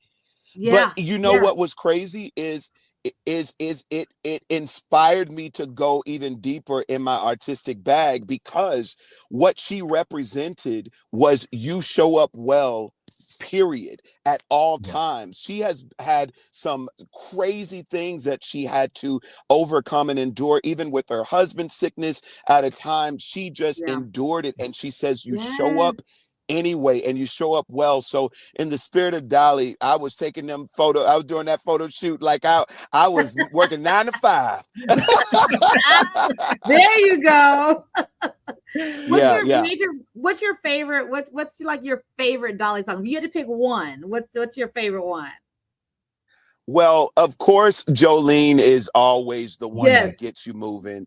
But yes, I Yes. will have to say, it's because it connected with one of my favorite singers of all time. I Will uh-huh, Always Love You. yeah, Literally, you yeah, know, hearing Dolly's version to Whitney's yeah, version, it's still classic. It's still beautiful. yeah. Oh man, what a gift What a she is and gift. was. Yeah, and for Yeah. those of you that are looking at this face, Major is Grammy nominated. He is award winning. You are doing your thing out there. Like, you are one of the most magnificent voices Yeah. that I've heard in so long. And so we just appreciate you just popping on just to talk about a little bit about Dolly. We're all in shock still, because Yeah. it's one of those things where Matt and I were sitting in my office, and all of a sudden we're just like, wait, hold on a second. It's like, is Dolly. this real life? Is this real Yeah. life? How is this even possible? Matt, it doesn't even feel like real life. It's like No. somebody's joking. Yes. It almost feels like when we found out Michael was gone. Like Yeah. it was just like, no, Yeah. no. Like it Yeah. just doesn't feel real. Of Yeah. course it's not as tragic as we heard with Michael, but Yeah. it feels Dolly is a part of everyone's home across the color line. She was just Yeah. a part of all of us, and Yeah. she will live on and strong forever. Her legacy for sure. That's Yeah. the beautiful thing about, artistry, and what, you guys bring to us. Even after you're gone, you leave your legacy, you leave, your talent. And, that's one of those things that I know is such a beautiful thing for you guys to be able to do. And so it is like Jolene, like you said, one of my favorites. And we were talking about Dolly just as a person. Like, Dolly was an amazing musician, Right. amazing singer, but she gave Yes. back. And a lot of But people just don't as know. amazing as a human. Yes. Yes. Yes. Yeah. And a lot of Abs- people don't know how much she gave back, and because she didn't talk about it. She didn't brag about it. Half the time, unless she was being publicly recognized and honored, she didn't talk about. Other people had to bring up, like, Dolly. I mean, she was an activist like everything. Like, no matter what party line you were on, like, she was there for the people. And to take care, she just amazing human. Amazing. And Yeah. Major, to your point Yeah. too, there was a comment that came out right after you said it, but saying Dolly's death brings the same feelings as the deaths of Elvis and Michael Jackson. Yeah. How sad. Yeah, it does, because she is icon. She is Yeah. icon. Country Yeah. music. You probably can't think of any other name, but you'll think of Dolly. You'll Yeah. think of Dolly. You talk Nashville, you'll think of Dolly. And like when we talk about the ones who have paved the way, that have set a standard, has raised the bar every single Yeah. time, Dolly Parton is one of those faces and Yeah. names that could absolutely be the Yeah. Yeah, absolutely. No, 100%. And I Major, think when did go ahead. Uh-oh. Who's freezing up? Is it Major freezing up a little bit? I think it's Major freezing up a little bit. I think so. I Oh, think there it's you me go. freezing up. I'm sorry about that. Go ahead. Oh no, you're fine. You're fine. Listen, we know that Lisa got you on here really quickly, and Yeah. we're glad that you came on here. Where were you when you heard about this? You said that you were. What were you doing when you heard I about was this? on I was on set of a photo shoot. I just I'm on my press run. I just made it to Houston. I live in Los Angeles, so I'm even seeing the footage right now of them in Hollywood. But Yeah. I'm out here in Houston during a press run for my new single, May This Moment Never End. And I think it's a perfect song even for remembering Dolly. May her legacy never end. It will forever be one that is etched and engraved in our hearts and our fondest memories. So yeah, I was on set, and I was just about to wrap up, and they say, my radio guy says it out loud, and I'm like, wait, what? Like, huh? Mhm. And it was something that said,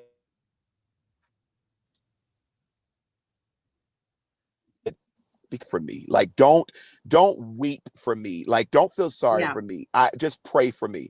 I'm Yeah. gonna be all right. I'm gonna lean Yeah. into it, and I'm gonna show up well. If I can be there, I will be there, and I'm gonna fully be there. And so, like, that's the spirit that I just took in as I was finishing the photo shoot. But rest in peace and power to Yes. the late great Dolly Parton.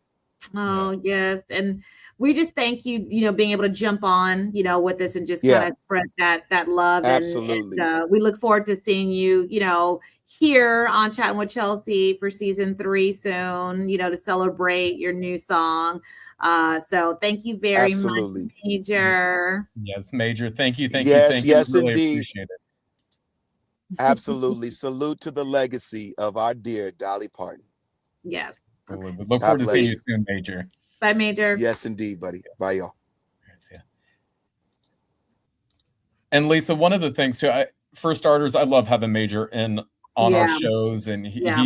he's amazing. But I wanted to share one thing. So I know that we've been talking about how people are responding. Yeah.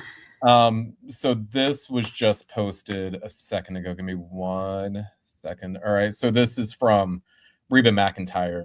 And the post on Instagram reads, "Well, I just got the news that my buddy Dolly passed on to the higher and greater side. Dolly, thank you for all the wonderful things you did for us here on Earth, your love, your music, and you gave so much with your huge, huge heart.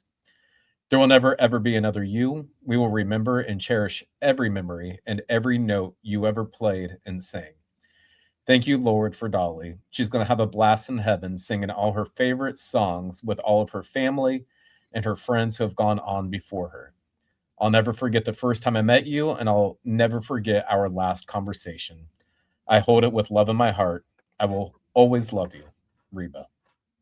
Ooh, Lisa, say something. I'm getting ready to cry over here. Oh. It just breaks my heart.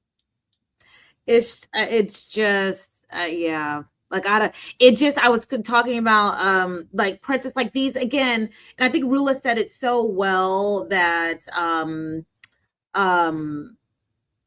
we you feel like someone that you've never met before.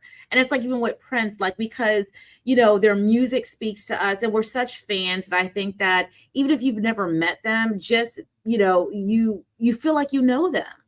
And like when Absolutely. Prince passed away, I was doing a live show and I remember it was TMZ. I started getting these dings talking about someone's passed away.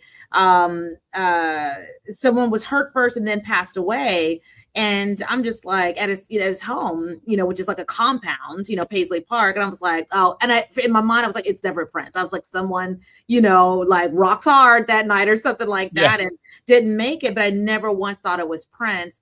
And then I saw it, and we were literally on a commercial break, because again, we were live and it's TMZ popped up, like that he died. And I was like, what? And I had to pivot quickly, just like you and I did, getting this live together to spread, this news to all of her fans out there that may not have known. And I quickly had to pivot and just tell of our hosts that we normally go out on a high note. I was like, no, we've got to mention that Prince died. And we just went out on this kind of like shock. moment because, there was some news about him like having like the flu not too long ago. They had to divert a plane, stop because he just wasn't feeling well. But it was like, oh no, but then Prince is okay. Like he's going back on tour. He's okay. And then, and then he wasn't. And so it's just that shock of going, wait a minute, you're not ready yet. You never thought this was going to happen. Just like with Dolly, like there was nothing to even let you lead up to. So, and I think just when you lose someone like her, it's not just about the music.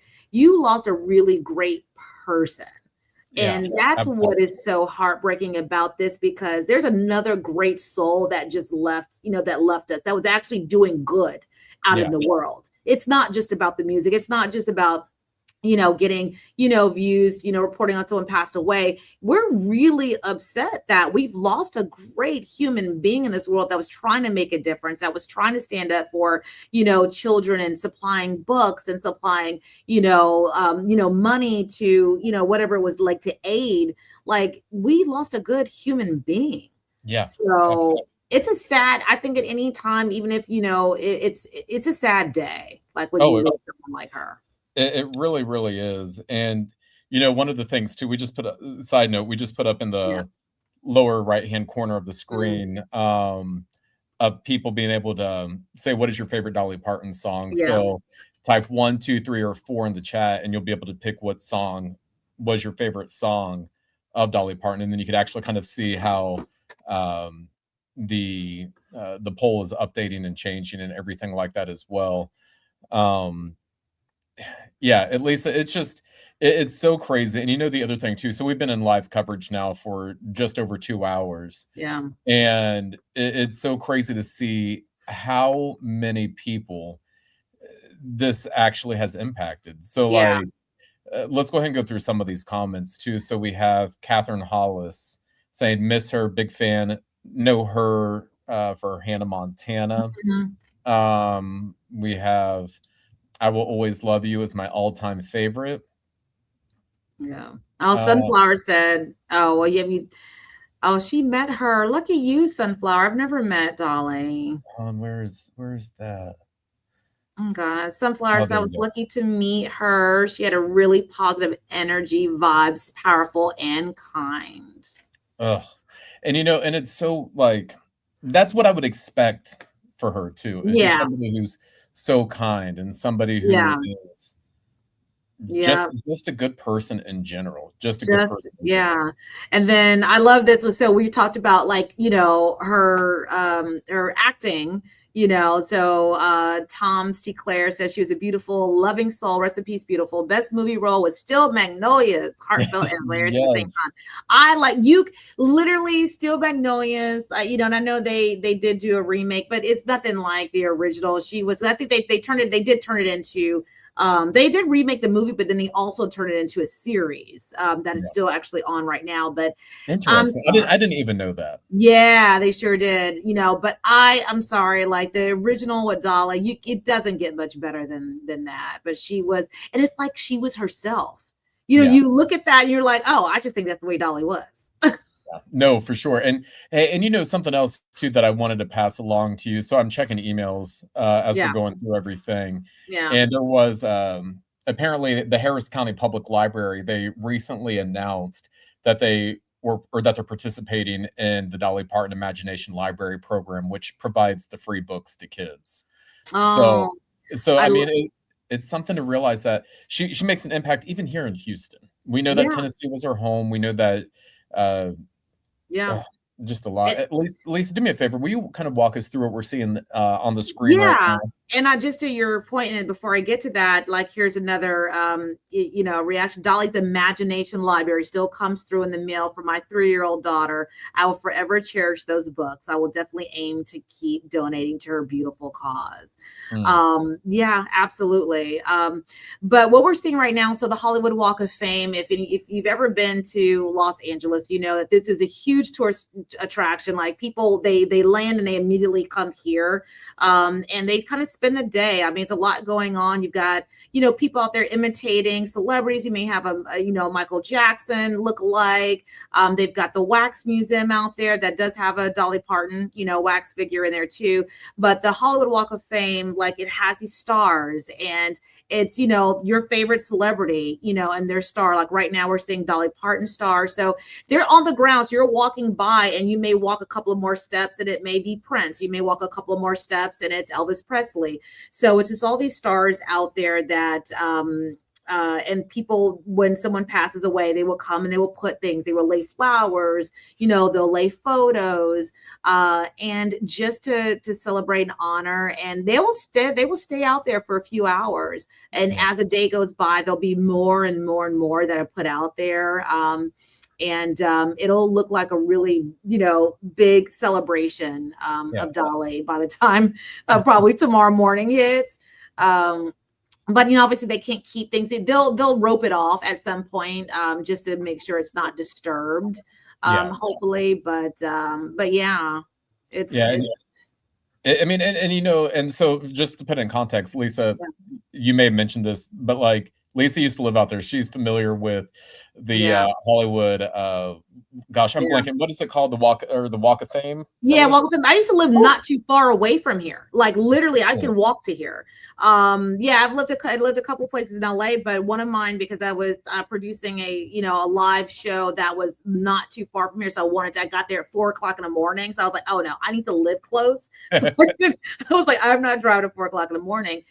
So I walked, through here all the time. And, when you first see it, you're like, wow, this is amazing. Because you just realize, all of the Hollywood, just like Hollywood out there. But it really is a sight to see, because it's just it's just walking on the sidewalk, but it's just stars that line the entire sidewalk. Which is, I mean, and it's, when is the last time I actually went down to the Walk of Fame? Like, it's been... You typically go once, and that's all you need to go. Like, you're not going every time you go down there or anything. Like one time, you're good. One time, you're good. Well, and it's funny you say that, because the last time I was in LA, I was out there.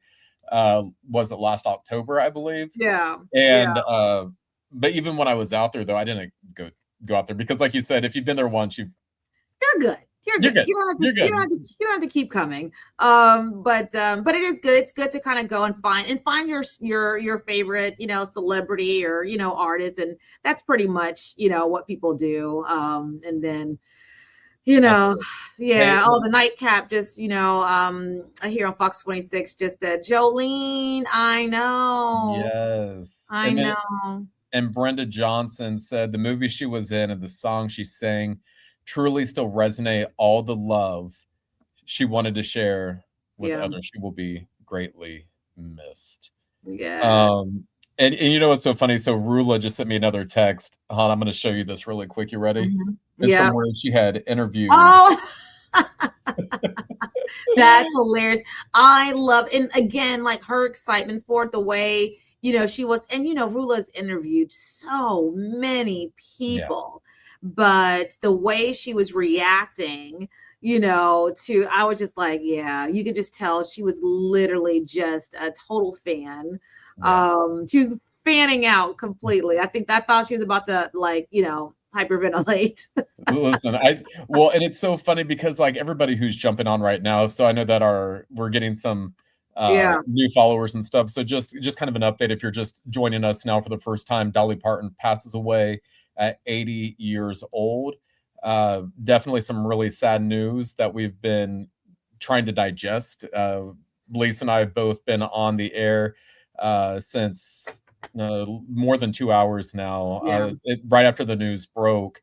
And really quick, Lisa, I know I've shown this a couple of times, but I'm going to show it again for people who are just joining us, is the message that came out from the family of Dolly Parton. Give me 1 second. And then after that, I also want to show you some other posts that are coming out from some of these artists. Let me go ahead and play this. My name is Brian Seaver, son of Cassie Parton, and I'm representing the Parton and Owens family today, announcing the passing of my Aunt Dolly Rebecca Parton Dean, sister, sis, Aunt Granny to one generation and Gigi to the next. This video announcement is something Dolly asked of me years ago, before I fully absorbed it as a future reality. As her head of security for more than 2 decades, a role my father Larry held before me, I have imagined the heaviness of this moment, but haven't truly felt it until now. It is an honor that is mixed with absolute pride and great sadness. But sadness lies with us, not with Dolly. Dolly has lived in the light and is in the arms of Jesus, surely met by Carl, her parents, and countless others who have watched her and longed for her to meet them in the heavens. I first went on the road with Dolly as a kid, getting a taste of the road life in the early 1980s. Dolly opened doors not just for me, but for her entire family to reach the potential we didn't even know was possible. Dolly also opened doors for generations of singers, songwriters, musicians, and dreamers from every walk of life and across every continent. By her example, we believed that anything was possible. She never saw a door she couldn't open, and the doors she opened made and changed history. My family and I have shared a lifetime of beautiful memories with Dolly, but so have you. She has always been on your television, your record player, your CD, and on your phone playlist, becoming an extended part of your family, whether you liked it or not. Our family and the team she has entrusted with her legacy will work diligently to ensure her spirit will live with us forever. Dolly was a farmer, just like her daddy. He farmed the soil, she farmed songs and happiness. Dolly called me and said she wants to rest in a beautiful bed of plush cotton because after a life wearing heavy rhinestones, she finally deserves to be comfortable and have some rest. Rest in peace, Aunt Dolly, Aunt Granny, Gigi. May God bless Dolly Parton, and may God bless you all. She will always love you. Oh, Lisa, I know that we've been talking about it and everything like that. I also want to show you guys this as well. So this is from Kelly Clarkson. As we know, Kelly Clarkson and Dolly had a very, very, very strong relationship, and it says on Kelly Clarkson's page. Actually, I'm gonna let you read this one since I read the last one. Yeah, she said Dolly Parton had a way of making everyone feel special and seen and welcomed as if you were old friends.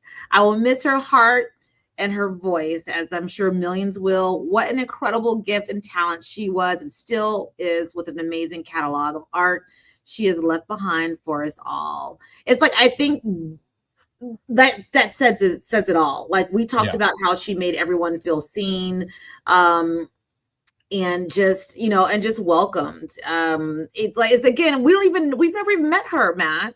We've never met her, but I think it feels like we've known her our entire life. Yeah. Which is the part that's so crazy and so just goes to show how authentic she was as a person. And Lisa, the two of us, along with the entire local programming initiatives team, we talked about the importance of being authentic and how people can see through the BS and everything like that. And she was somebody who understood how important it was to be authentic her entire life. And she was very authentic, and one other thing too. So sorry, as we're kind of going through things. We're going through things in real time with you guys, and seeing things for the first time, and just reactions to it, and footage and live news coverage. So just bear with us. I know Gypsy Wild's like, no, I know. Yeah, it's sad. And again, one of the things that we've talked about with Dolly that was always such an important thing is it didn't, everything in this day and age, it seems like or feels like it's based off of politics, whether you agree with somebody, disagree with somebody. Dolly Parton is one person. I feel like it doesn't make a difference what side of the political aisle you're on. It doesn't make a difference what your personal beliefs are.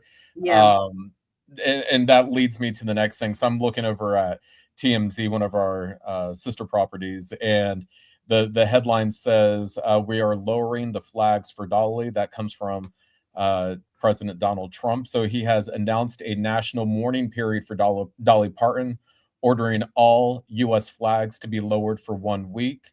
The president jumped onto Truth Social, and I'm going to go ahead and share the screen so we can see what he said as well. Give me 1 second. So he said, so this is from President Trump's Truth Social post. He said, we're very sad to report Dolly Parton, one of the greatest country singers and far beyond ever, has just passed away. This is a true loss for millions of people. There has never been anyone like her and never will. In her honor, I am lowering the American flag throughout the United States for a week period beginning tonight at 6 p.m. Rest in peace, Dolly. The world loves you. President Donald J. Trump. So, and this goes back to everything. Like I said, it doesn't make a difference who you are. It doesn't make a difference what your political background is. It doesn't make a difference whatever this is. Dolly has made such a huge impact in so many different ways for so many different people. So many different people. So many different people. And Lisa, like while we're going through this right now too, there was another thing that TMZ had just posted too. So this is being reported by TMZ. The headline says Dolly Parton's death came as a sudden shock to those who were close to her, despite known health issues. And this is an exclusive being reported by TMZ. Excuse me. It says Dolly Parton's death came as a sudden and unexpected shock to those closest to her, even though people in her inner circle knew she had been sick. That's what TMZ is reporting. Says sources familiar with the situation tell TMZ when loved ones learned Dolly had been hospitalized last week and wasn't doing well, they started to rush to Nashville to be by her side. It said, sadly, we're told some of the people who hope to see Dolly one last time did not make it in time. And it says, as TMZ first reported, Dolly died Tuesday morning at Vanderbilt University Medical Center in Nashville after she was admitted early Friday with kidney and autoimmune issues. Dolly had dealt with her health complications in recent months, including immune system and digestive issues, kidney stones, and medication-related problems. She had also canceled appearances and postponed her Las Vegas residency while focusing on her health. And TMZ also says, still, we're being told that Dolly's death was unanticipated. And I'm going to go ahead and share. Let me go ahead and pop over to this. This is something else that TMZ has on their page right now. And we'll just kind of go through some of these comments. And some of these posts we've already gone through, but we'll go through them again.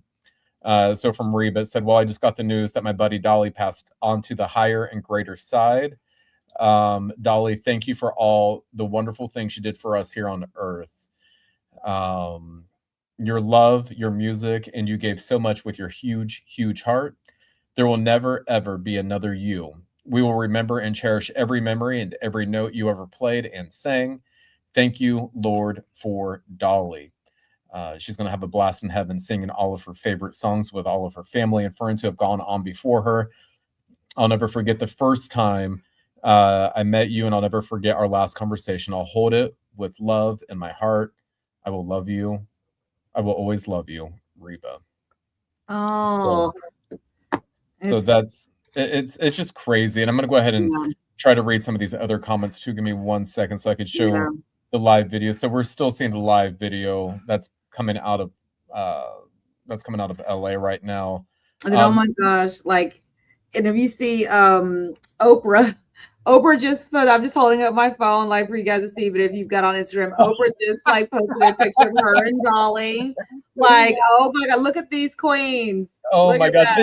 And you know what's so funny is like when we look at those pictures, Lisa, and when we laugh about it, I think that's what a lot of people are going to be feeling right now. A lot of people are going to be feeling, feel the memories.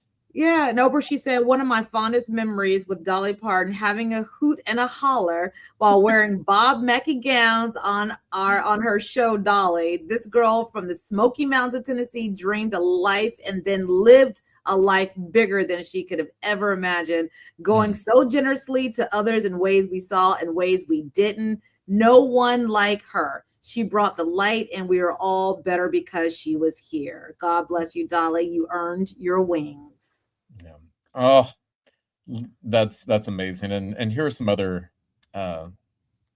posts from some of the other celebrities that she's worked with. So Casey Musgrave said, so glad she's with her Carl Dean. Carl Dean, if you guys may remember, was her longtime husband who passed away. I believe it was March of last year. Casey Musgraves goes on to say, no one talked to me today. The world feels a lot less sparkly all of a sudden.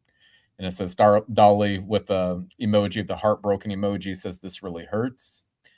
Paris Hilton says, heartbroken to hear about Queen Dolly's passing.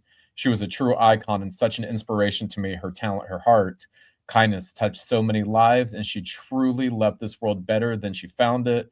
Sending all my love to her family, friends, and everyone who loved her. Rest in peace, Dolly. Yeah.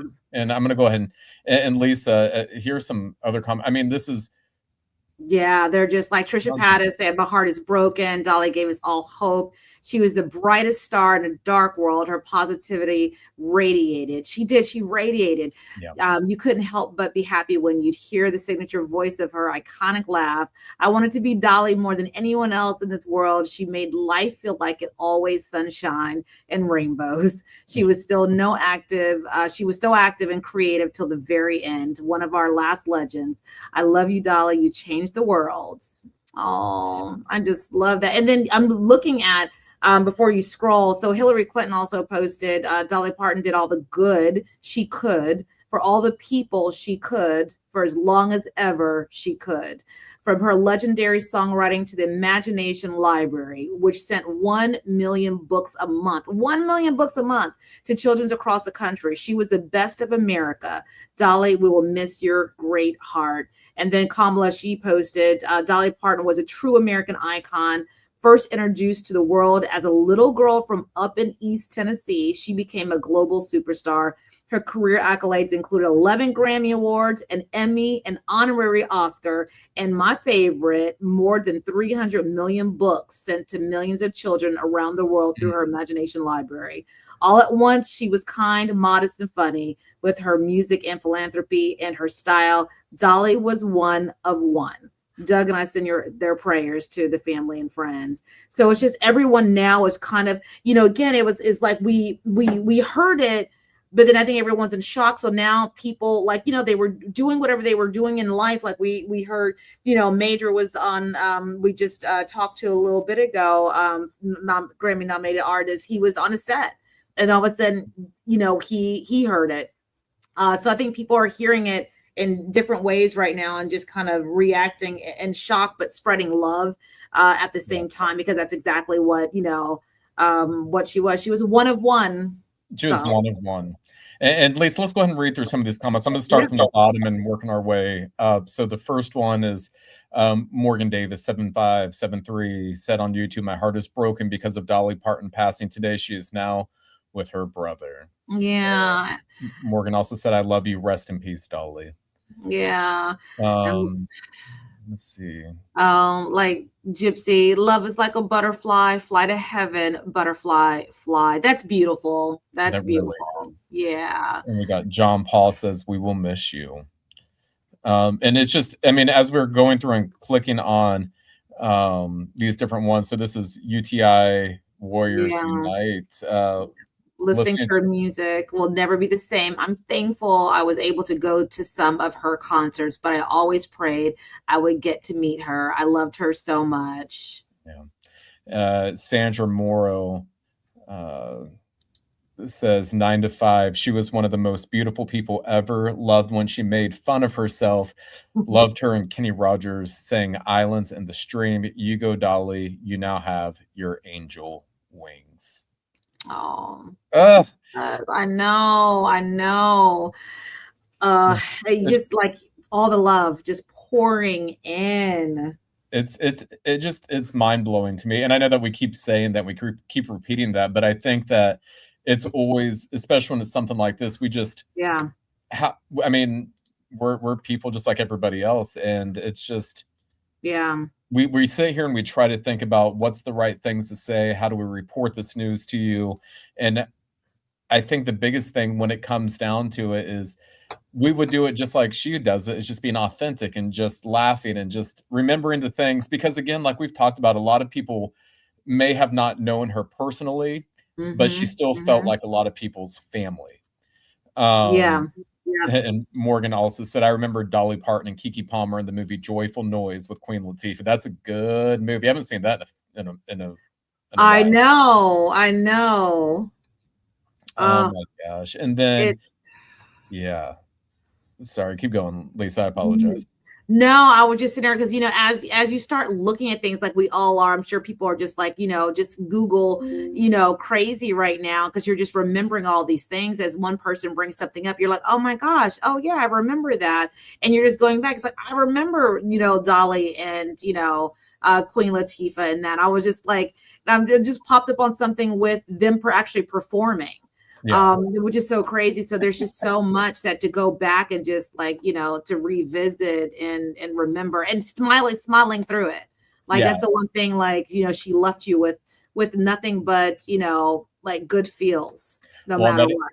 and it's funny you mentioned that, even looking at these posts. So TMZ has graciously posted a lot of these on their website, which is making it easier for us to read through all of these, since Yeah. we're literally a two-person crew over here bringing you guys this breaking Yes, news. we are. Literally two people, and we're just winging it. So Dionne Warwick said, "I will certainly miss her laughter, jokes, and her being. Rest well and in total peace, my friend. My heart is heavy."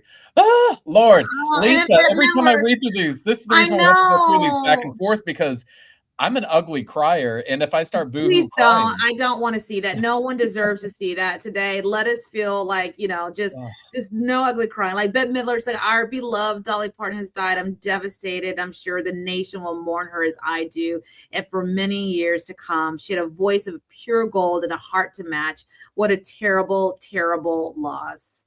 Yeah. And then we have Elizabeth Banks said, "Thank you for being the person we all aspire to be. We love you, Dolly." Oh, and then we have a long one. We have this one from Kevin Smith, and it says, "An angel went back to heaven today. Dolly Parton has exited the stage after a legendary life filled with music, laughter, and the adoration of millions the world over. My father loved Dolly. So when I met Miss Parton, I told her about how Dad was a huge stan and that he raised his kids as Dolly Parton patrons as well. I told her I rolled tears when she sang Coat of Many Colors, and said the only way I could have cried harder tonight would have been if you sang the Little Andy song." Dolly let out a yelp and said, "You are a fan." And she could not have been sweeter. The night I took my mom to see Dolly do her show in Tampa, snapping this pic that hung on Mom's wall until she died last December. Talking about his mom, Dolly was that rare entertainer who felt like a friend, whose lyrics were as personal and personable as the singer herself. My dad loved her, my mom loved her, and I will always love her. We were lucky to ever live in a world with this profoundly prolific, creative force in it, who not only gave us her heart and soul and song and on the silver screen, but also found time to buy books for kids who had none, help bring Buffy to life, and donate millions to find a cure for COVID. It will be a hard candy Christmas existing on an earth without Dolly Parton from now on. Kevin Smith. Oh. My gosh, and then we had read through what former First Lady Hillary. and then Tia Mowry. I'll go and let you read this one, Lisa. Yeah, Tia, there are some people who remind you just how powerful it is to be completely and unapologetically yourself. Dolly Parton was one of those people. She showed generations of women that you could be bold, feminine, ambitious, kind, funny, and entirely your own person. She never seemed interested in fitting into anyone else's idea of who she should be. And I've always found that incredibly empowering. What a beautiful reminder to embrace what makes you different, take up space, and move through this world as your most authentic self. Thank you, Dolly, for showing us the power of individuality and inspiring so many of us to own exactly who we are. Rest in peace, Dolly. Your light will live on. I mean, what other person... Like the things that people are saying about you. Like, I want people to say this about me. But you know what I mean? Like, exactly. Wow. Like, wow. I mean, wow. No, for sure. And I agree with you. And Nightcap, one of our other shows here at Fox 26, said, not sure if you guys touched on this yet, but there is an adorable movie about her, Dolly Parton's Coat of Many Colors, a must watch to honor her. She's got a lot of good movies that are out there, and a lot. And Lisa, I want to share the thing that you had just sent me. Hold on, let me go and get a lower third created. So, but yeah, I mean, I think the thing to keep in mind is Dolly Parton has impacted a lot of people in general. Yep. She's crossed generations. She's crossed, I mean, you know, music lines, like everything. Oh yeah. How are you guys? First and foremost, thank you so much for coming on the show. Thank you. We're so excited to be here. I can't stop smiling right now. This is so amazing. Right? Isn't Hold on, let's take it back. Tell us about your first day on set when you got to work with her. That must have been. Man. Well, she wrote like 5 songs for the film. Like she wrote some songs and we had to go and record them. And then we had to do this like little EPK, this like electronic press kit. So I knew she was coming. I was so nervous. I was like, oh my God, Dolly Parton. And she looked amazing. She was like fly. She was cool. She was sweet. And then we would just wind up singing together and just having a good time. So we knew we were going to hit it off. We are going to make a good movie. I love that. Were you a Queen Latifah fan from that? Yes. In fact, I've been watching her for years. And every time I'd see her on camera, I would think, that's somebody I'd love to work with because she came across so friendly and so sweet. Other people would say I should work with her. And then when this film came to us, they said, well, Queen Latifah's interested in doing it. I said, well, I'm in for certain now. So we wondered how we'd like each other. You hope you like the people you like before you meet them. And then it really turned out great. And we've just become good buddies now, no matter what we fight like in the movie. For those that don't know, Queen Latifah got her Ladies Fresh. Beatboxing. She got her start with the beatboxing. That's true. So you're going to have to, are we going to do it? Why not? Oh, well, anyway, I mean, the moment is right now. Why not? Yeah, on stage. I Cheer. just had to find a way on stage to talk about the Joyful Noise movie, and I had to talk about her. So I thought, how will I do it? Because, like I say, this is foreign territory. But you got to do that thing where you. That thing. Look, she call it puffing. Yeah, you do your puffing thing. So Queen Latifah, she the queen of hip hop, rock, and the movie screen. Oh, she the queen of her own hood, but I'm the queen of Dollywood. Yes. Now I don't hip and I don't hop. I'd black both eyes with this big top. I know the queen has got her too, but she don't work 'em like I do. Even a eye and a huckleberry pie, chicken in a bread pan, picking up dough. Yeah. Now I know you want to do some? Okay, let's do my favorite part. Oh my God. I know. I mean, come on. Dolly, like everyone loved her, young, old, you know, I don't care where you're from. People love Dolly. Oh, 100%. And here's proof. So we've been watching this for the last 2 hours. Yeah. And we've been watching this for the last 2 hours, and we could already see. I mean, it's a growing memorial out there with people who are watching her. And you know, and as we're talking right now, I know we've been on here for roughly about 2.5 hours now. I believe I'm trying to get the latest from our sister station in Los Angeles, but I believe that they might be expecting somebody to talk about Dolly from the Hollywood Walk of Fame. Okay. Yeah. And I think that might be in the next 20 minutes, give or take. And I'm trying to find out if they're going to have it live or not. Okay. Because it's definitely something I would love to bring to people as we're trying to figure things out and everything like that. And I'm also looking to see. And you know, on Fox 11's website right now, Fox 11 again is our sister station out of Los Angeles, and that's where we're getting this live video from the Dolly Parton, from her star in Hollywood. And it says she, according to a quote from her husband, it said she never saw a door she couldn't open, and the door she opened made and changed history. I mean, it's crazy. And also some of the backstory. So it says the news follows a series of health challenges for Parton. In May, the singer revealed that she had canceled her previously postponed Las Vegas residency due to health challenges, but assured her fans her ailments were treatable. She said at the time, "The good news is I'm responding really well to the meds and treatments, and I'm improving every day." She said in a short video, "Now the bad news is it's going to take me a little while before I'm up to stage performance level because some of the meds and treatment make me a little bit swimmy-headed," as my grandma used to say. Swimmy-headed. That's the thing that's so funny too, and we've talked about this and we've hit on this already, is the fact of she came from nothing in East Tennessee. And we were talking about that with Dakota Many Colors and everything, and it's just and we talked about like her late husband Carl Dean, like he just passed away a little over a year ago. And we talk about, women normally, we're taking care of everyone. We're taking care of like our families, and we don't necessarily look after ourselves as much as we should. That also, and like her husband died at 82 back in March of last year.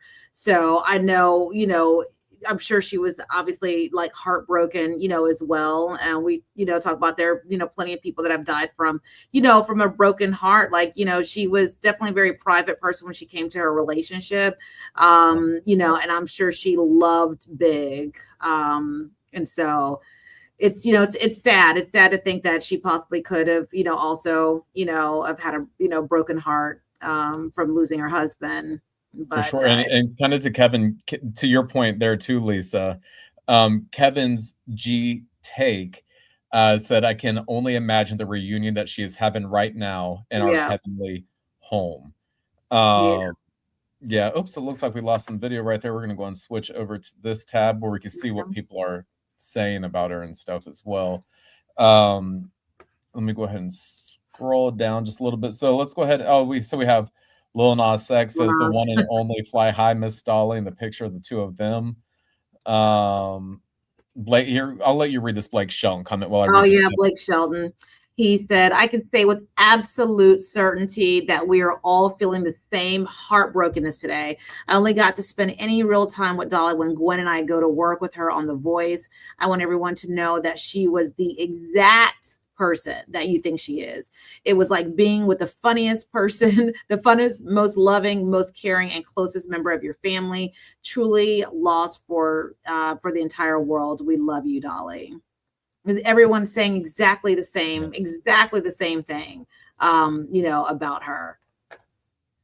No, 100%. And we have a lot of people who are in the comments asking how she passed away, and that hasn't been made public knowledge yet. At least I haven't seen it. There's a lot of speculation, obviously, that we don't want to put out there because we don't know. So we're just kind of waiting for the final, which we're not sure when that'll come. Maybe some information will come in, this upcoming press conference. Like we're still not, we're not clear yet. Yeah, exactly. And that's something that we're going to sit here and, I mean, the big thing for us right now, as we're sharing how we feel and how viewers have felt and how people are responding, we also want to make sure that we're still giving everybody the facts with everything. So that's a big one. And for people who might just be joining us right now, I'm going to play this again, Lisa, with the post from actually, hold on. You know what I'm going to do? I'm going to, there we go. We're going to play the clip again from her nephew, Brian Seaver. Give me 1 second. Okay, so we have this right here, and let's go and take a listen to this. My name is Brian Seaver, son of Cassie Parton, and I'm representing the Parton and Owens family today, announcing the passing of my Aunt Dolly, Rebecca Parton Dean, sister, sis, Aunt Granny to one generation and Gigi to the next. This video announcement is something Dolly asked of me years ago, before I fully absorbed it as a future reality. As her head of security for more than 2 decades, a role my father Larry held before me, I have imagined the heaviness of this moment, but haven't truly felt it until now. It is an honor that is mixed with absolute pride and great sadness. But sadness lies with us, not with Dolly.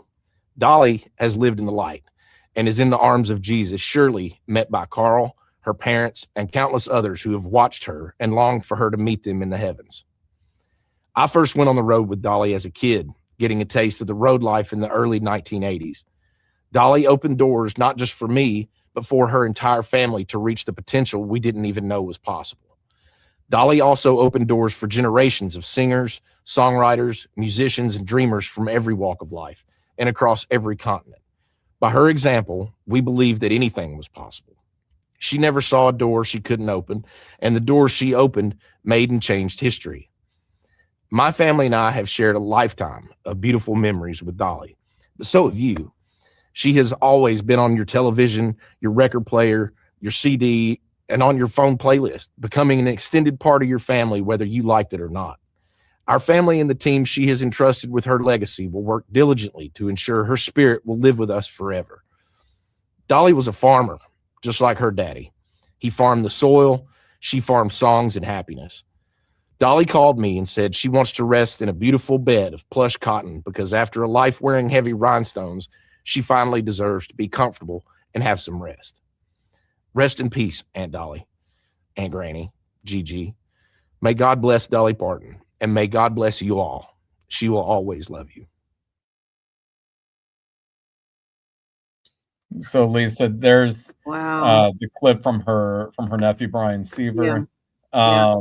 And you know, we've been in coverage now for 2 hours and 40 minutes, and just trying to make sure that everybody is up to date as they hear the tragic, sad news of the passing of Dolly Parton. Very beloved country music legend, and you know, we've had the opportunity today to talk to several big name people as well, including we had start off with Rula, and Rula is Rula Christie. She's with the Rula Show with Eric on 104.1 KRBE. And she was saying, and that's based here in Houston for people who are watching. And she was saying, and well, let me back up. So we had started talking to her because Rula had the opportunity to interview Dolly.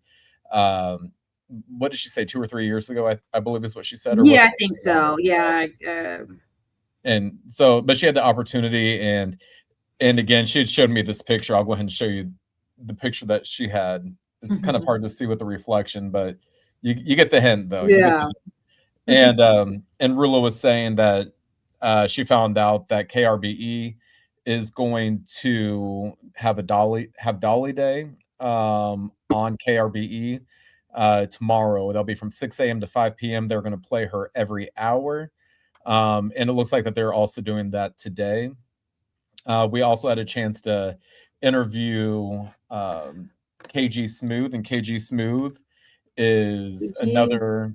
He's with the national syndicated late night R&B show Love and R&B here in Houston's on Magic 102.1, and he was talking about a lot of the great impacts that she made in the R&B community as well, especially with "I Will Always Love You." As people know, that was the song that Whitney sang, but Dolly had sang it before, and she loved Whitney's version of it though.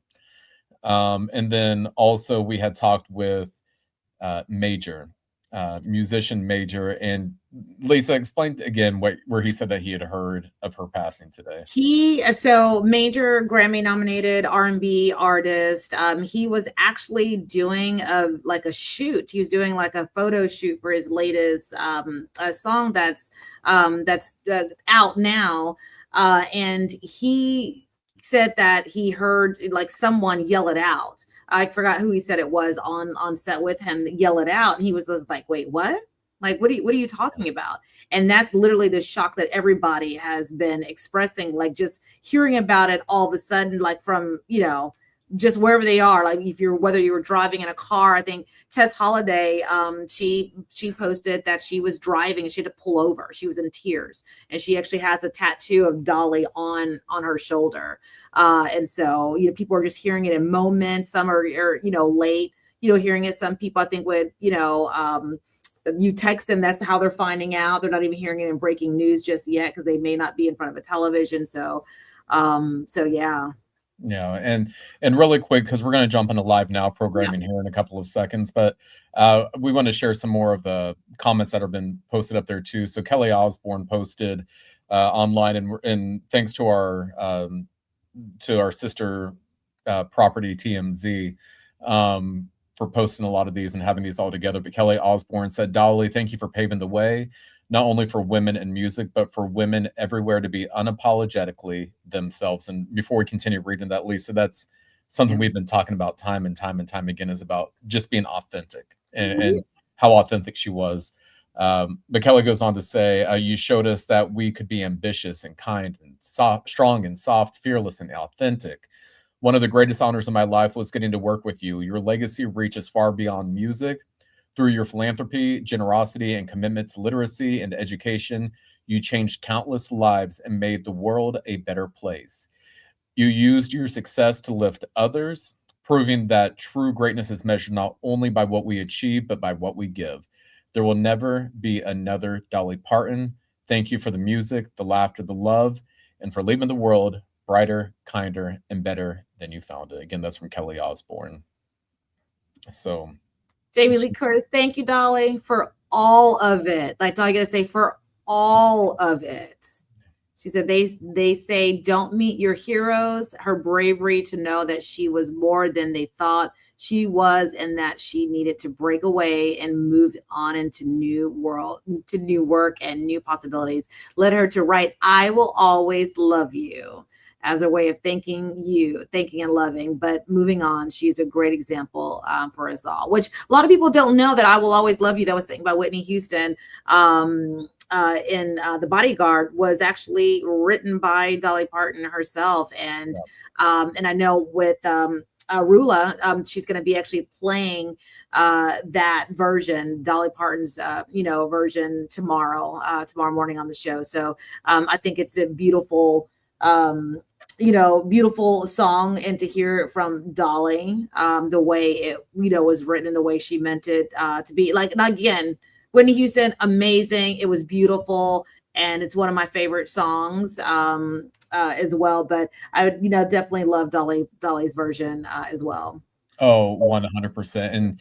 And Lisa, to your point too, sorry, I'm trying to multitask again. No, it's I don't even know what else to say. I don't know what to say, damn it. If you just don't, even Sarah, that you can't, like, let Sarah Jessica Parker, let her say it for you. No,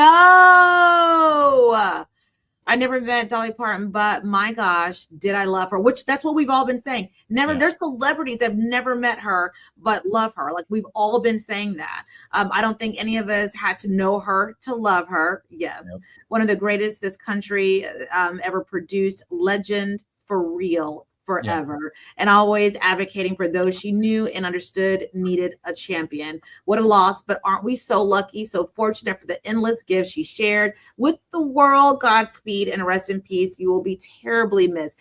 To her point, you don't have to have met her to love her. Everyone is saying that. It is like literally instant sainthood. Yes, Jack White. But that's it. Like, because of what she stood for. She wasn't just an artist. She stood for so much more. Yeah, 100%. And, Seth MacFarlane wrote, the news of Dolly Parton's passing is devastating. I had the extraordinary experience of working with her on The Orville, and it was a joy to discover that she really was exactly the person we all hoped she was. Her kindness, generosity, and authenticity were evident from moment one, and the benign yet assured command she maintained over her empire was obvious from the genuine love and trust you could see from everyone who worked for her. The world is a dimmer place today without her. And you know what else is so crazy to me is the simple fact of, and Julia Michaels wrote, I can't even speak. I feel sick to my stomach, so devastated by this. One of the greatest songwriters we will ever know. A huge career influence for me, one of few that wrote songs for herself and helped others in the artistry. R.I.P. Dolly. I never got the chance to meet you, but if I could have, I would have told you how profoundly you've impacted my life. And Lisa, we've talked about that too, is the simple fact that she has impacted so many people's lives. And it doesn't make a difference who you are. Yeah, it doesn't make a difference. Her music, she had messages. She had very strong messages in her music that I'm sure she's saved some lives. She saved some relationships, or she's helped people let go of some. Jolene. Sing it. That's all I got. That's all I got. But I mean, she was one of those that she spoke to everyone. So it's definitely going to be, just a sad, losing her. Oh, for sure. And joining us, we're waiting. So Carolina Sanchez, the night of the host of the nightcap, she's joining us right now. When we see her video, we'll go ahead and bring her into the conversation. Yeah, and I may have to kind of I'm gonna let Carolina like jump in and take over, with you a little bit. I'm gonna go cry in the bathroom, Matt. You can't listen. If you're gonna go cry in the bathroom, then I get a chance to cry as well. Damn it. Oh my gosh, hold on really quick. I'm going to go ahead and also join our live coverage on the nightcap as Carolina joins in to this as well. Give me 1 second. All right, and Carolina, I'm about ready to bring her into the conversation right now. Okay, so Carolina, the host of the nightcap. Carolina, this is some really sad news to be talking about. What is your take when you learned about everything with this? So I was in the newsroom when our news director or our VP of content creation came out of his office and was like, guys, like it was very emotional. I had no idea what news he was about to break, but he's like, Live Now just reported what may be the worst news of the year. And we are just panicked. Yeah. We are panicked. We don't know. He's emotional. I mean, it was to the point where, I was questioning whether or not my job was like, it was a huge moment. Like, what is it? What is it? And then he proceeds to say, Dolly died. And I think all of us like took a beat. We were like, what? And then someone says, Parton? And he confirms. And everyone's just like, no. Yeah. She's just one of the best ones ever. She is such a good one. And to lose an icon who was not just a giant in entertainment, but was so great of a person, so generous and so selfless, and who, in my research of her, it's like she didn't just write checks and gave them to people. She literally built systems so that all of her philanthropy will work way beyond her lifetime. Yeah. And that is so impactful.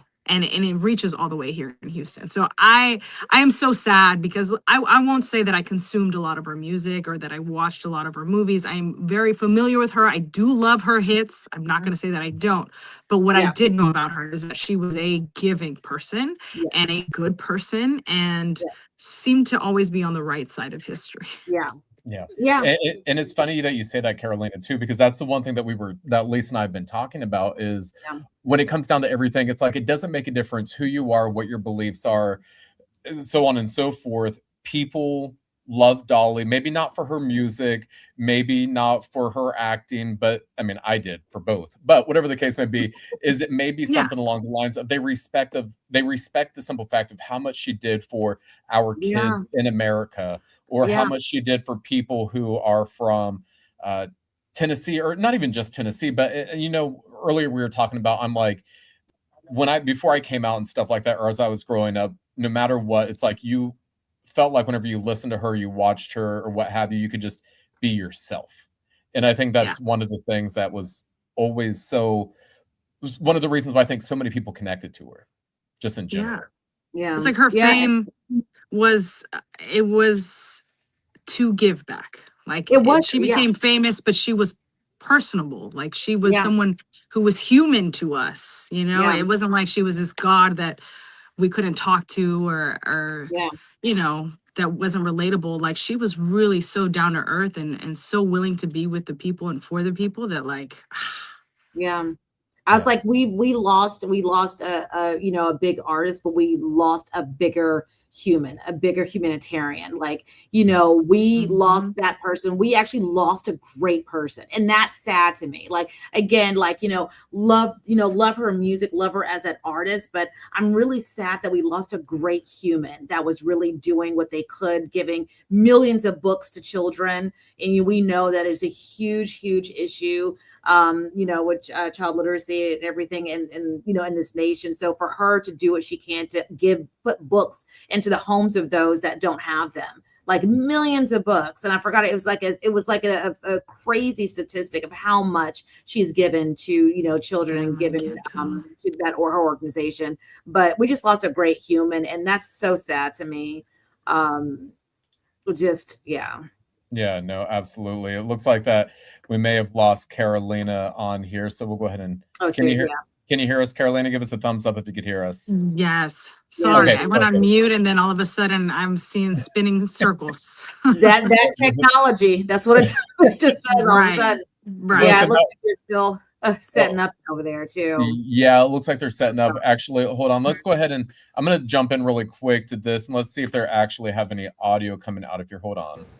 Okay. No, okay, so there's still no audio out of here. I'll go ahead and turn it down just a little bit. So as we've been on here, so we've been on here for just shy of 3 hours now, giving everybody live coverage as it's coming through with the death of Dolly Parton, who passed away at the age of 80. And we've been talking about her star over on the Hollywood Walk of Fame. And each time I feel like that we're doing a bunch of different things, but whenever I look at the video, you can see the flowers are growing and the tributes are growing. And I'm pretty sure we're expecting to hear from somebody here shortly from over there. So yeah, like I said, it's growing. It's going to keep growing, and they'll kind of rope that off. Like it's wild. You know how that does build up, and before they'll end up shutting that street side down a little bit, which it will cause a lot of backup. But I mean, it's Dolly Parton just living out there and just living steps away from her star. It is definitely going to be a very congested area pretty soon, because you're talking about it's what 4:05 here, so it's 2:05 LA time. So people are still at work. So as soon as that 5 o'clock, hits, people are going to start coming out there and this, putting even more down and start. It's going to get packed. Absolutely. Yeah. I can't even imagine, like, and I don't know who's standing right there. I don't know if that's a fan of her. It seems like she's speaking. It does seem like she's speaking. Yeah, homie. Tribute to Dolly Parton, an iconic person. All right, let's take a listen. And you can tell by all the media here and all the fans that she was very loved, and we really appreciate everything she did in helping people with her career. How was the 2 stars she had here? Her stars next to Stallone. They were in Rhinestone Cowboy together. So his star is somewhere here. It's probably on that, under there. And she had another star, right? She was selected for another star with 2 other ladies, Linda Ronstadt, and I forget the lady, for a group named Trio, but they never set a date. So unfortunately, she only has the one. And it was done in 1984. It's been a while. Thank you, everyone, for coming. Your name again? Anna Martinez, ANAMARTINEZ. All right, so we just heard from Anna Martinez, and she's out there talking on the Hollywood Walk of Fame. Yeah, there's that, and I see a lot of people asking, how did she die? How did she pass away? We don't have the answer to that yet, and we don't want to put out any misinformation when it comes to how she passed away. We've been looking, especially at TMZ, who was owned by Fox Corporate as well. So we've been looking at different things just to see if we could get those answers. And the one thing, Carolina, as we're talking about this, and I'll kind of read through this again. So this is an article that was posted on TMZ saying that her death came as a sudden and unexpected shock to those closest to her, even though people in her inner circle knew that she had been sick. Also says that sources familiar with the situation tell TMZ when loved ones learned Dolly had been hospitalized last week and wasn't doing well, they began rushing to Nashville by her side. Are you not able to hear me, Carolina? Looks like Carolina's not able to hear me. I hear her still. So we'll just kind of read through a little bit more of this, and it's just talking about her circle knew that she how it says that they were told that they did not expect she would die during this hospital stay, believing that she would recover and be released as she had following past health setbacks. So So I mean, there's a lot of things up there when it comes to that in general. And really quick, we're gonna go ahead and jump into some of Live Now's coverage. Give me 1 second. We're just waiting for their coverage to resume. But one of the big things right now is as we're taking a live look from the pictures out in Hollywood, you can just see the people who are remembering and honoring the life of Dolly Parton, and definitely really sad times for everybody who is a fan of Dolly Parton. We know that a lot of people are fans of Dolly Parton.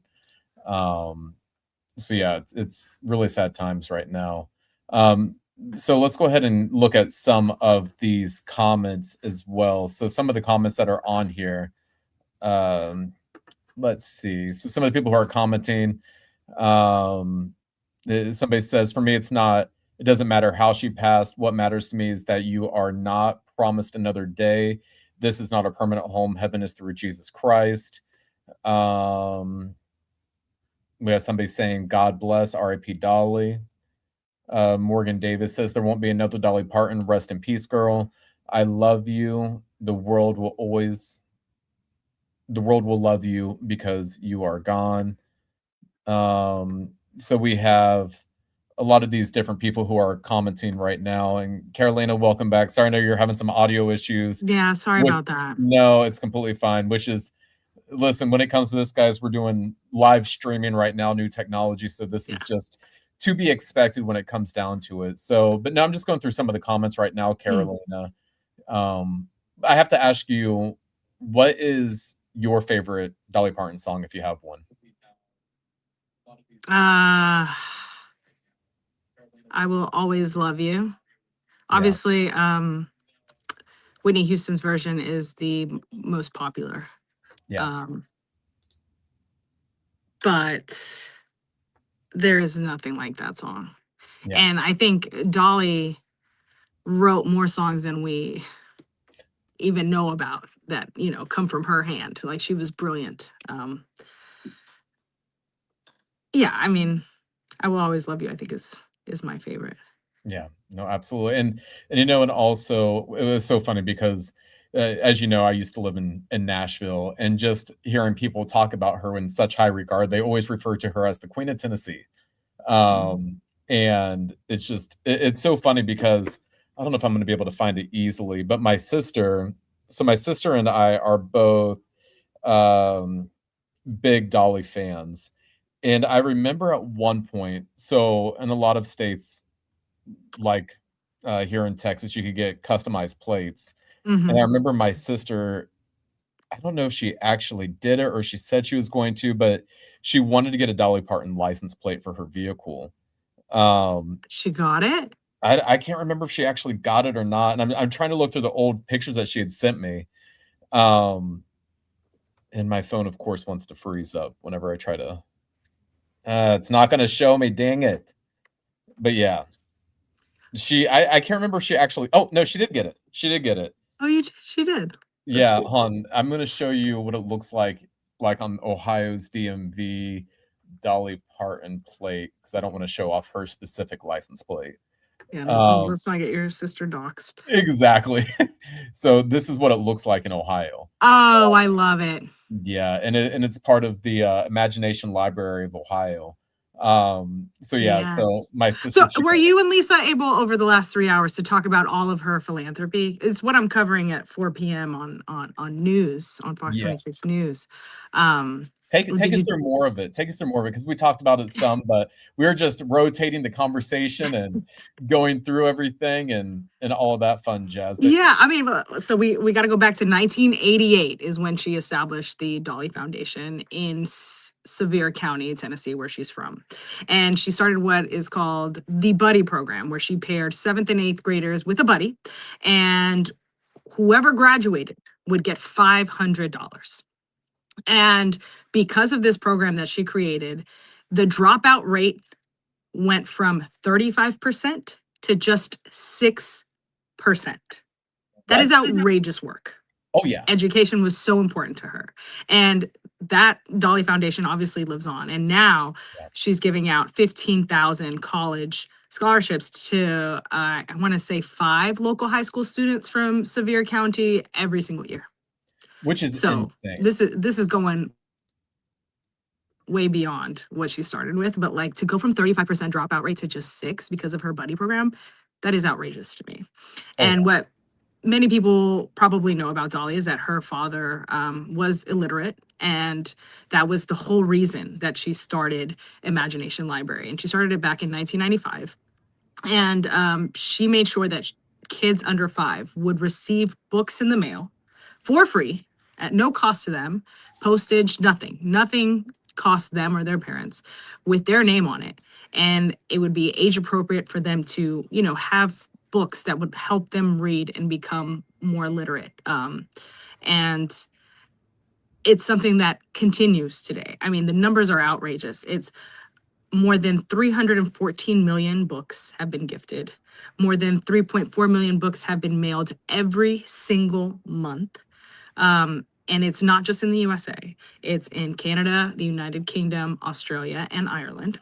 And more than 86,000 caregivers found stronger early literacy skills and more engaged reading at home with participating families. Which is, so, I mean, it goes beyond. So then after that, then we got to talk about, disaster relief. So I don't know if you remember, she's from the Gatlinburg area. And in 2016, those wildfires were so devastating. So devastating. She created a foundation fund within 2 weeks of the fires. 900 families lost their home, and she got them $1,000 a month for 6 months to all 900 families. And it was unrestricted cash. So basically, families received this money and they didn't have to use it for anything specific. It was to whatever they needed, right? They've lost everything. Use it as you please. And the final amount rose to $5,000 because there were so many donations being received. And ultimately, she gifted them above $12 million. And then Hurricane Helen came in 2024, and she gave $2 million for relief and recovery in North Carolina and Tennessee. So the Dollywood Foundation has been covering everything, and not just education, not just disaster relief. She also did it for healthcare. So if you remember, in 2020, during the COVID crisis, she gifted Vanderbilt University $1 million, their medical center, for COVID research. Now, I'm not going to say that she helped fund or she created or she funded the Moderna vaccine, because she didn't. But what she did do was allow them to develop a test that showed that this Moderna vaccine could create an immune response. So Vanderbilt definitely thanks her and appreciates her for her work and her philanthropy in allowing them to create the Moderna vaccine that we know today, and that helped so many people during the COVID crisis. And obviously, because of all of this work, in 2022, she received the Carnegie Medal of Philanthropy, and she was recognized for her work in literacy, education, medical research, and obviously disaster and poverty relief. So amazing work to her. And obviously, there always has to be a Houston tie somehow, some way. And so obviously, Imagination Library is not all over the world, but in all those countries that I named. But here in Houston, more than 5,500 children were helped last year alone. And this year, the goal is to hit 10,000 kids. And 94% of the budget for here in Houston goes to books and postage. It doesn't go to all the volunteers, not at all. It literally goes to books and to postage. And if you want to help, you can, dpilhouston.org. You donate, and this is literally getting age-appropriate books to children who come from families who, just don't have the same resources as everyone else. And as we know, there's a literacy problem in this country, and this helps so many. And if you, at home find that, you're in need, or somebody who's in need, you can also apply to receive these wonderful books with Dolly's name on it and with the kid's name on it, and have a little piece of her. And this is going to continue well beyond her lifetime, I'm sure. I mean, It's awesome. It just feels good to know that she's made such a huge impact in kids' lives around the world. Yeah, no, And it's going to continue to happen. Yes, with absolutely. Imagination Library. Oh my gosh. And Carolina, I'm not Oh no, sure. I can't hear you, Yeah, Matt. I could tell she Ah, couldn't hear me. How does this No, happen to me? I don't even know if he's been hearing me this whole time. no, I could hear you. I could hear you. Okay, I'm gonna Yeah. mute and get out and come back. Okay, cool. So as we're waiting for Carolina to jump back in, everything, what we're gonna do is we are actually gonna jump into our sister station from Los Angeles, KTTV Fox 11 LA, because they also have some coverage right now. So we'll go ahead and listen into that for a few minutes. With more news. All right, just kidding. It looks like they're going to a commercial break, so we are not going to listen to them. And you know, let's go ahead and go through some of the comments though that we've been seeing, because there have been a lot of comments that people have been. There have been a lot of comments with what people are talking about. And give me 1 second. I'm trying to pull up this other video. As you guys have been following, you guys know that we have been going back and forth, trying to make sure that we are giving this to you guys the best that we can. So here's some, there it is, live images right now from Los Angeles. And I want to go ahead and read some other comments where people are remembering and honoring her right now. Let me go ahead and look on over here. So give me 1 second, everybody. Okay, so some of the celebs that have reacted to her, which has been incredibly sad to see the amount of people that she's made an impact for.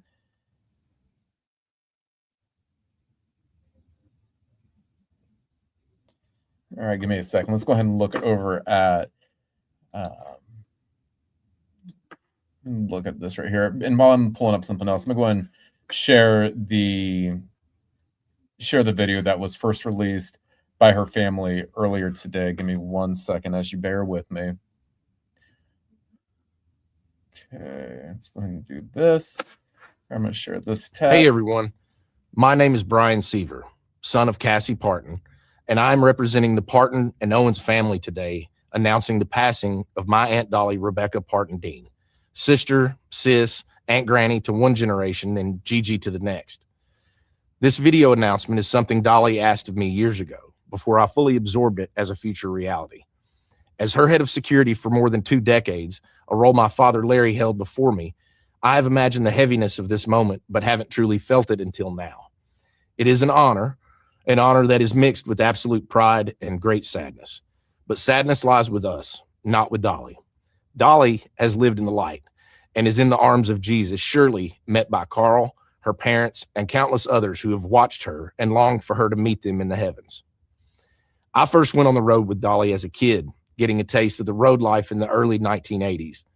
Dolly opened doors not just for me, but for her entire family to reach the potential we didn't even know was possible. Dolly also opened doors for generations of singers, songwriters, musicians, and dreamers from every walk of life and across every continent. By her example, we believed that anything was possible.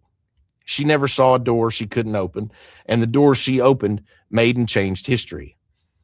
My family and I have shared a lifetime of beautiful memories with Dolly, but so have you. She has always been on your television, your record player, your CD, and on your phone playlist, becoming an extended part of your family, whether you liked it or not. Our family and the team she has entrusted with her legacy will work diligently to ensure her spirit will live with us forever. Dolly was a farmer, just like her daddy. He farmed the soil, she farmed songs and happiness. Dolly called me and said she wants to rest in a beautiful bed of plush cotton because after a life wearing heavy rhinestones, she finally deserves to be comfortable and have some rest. Rest in peace, Aunt Dolly, Aunt Granny, Gigi. May God bless Dolly Parton, and may God bless you all.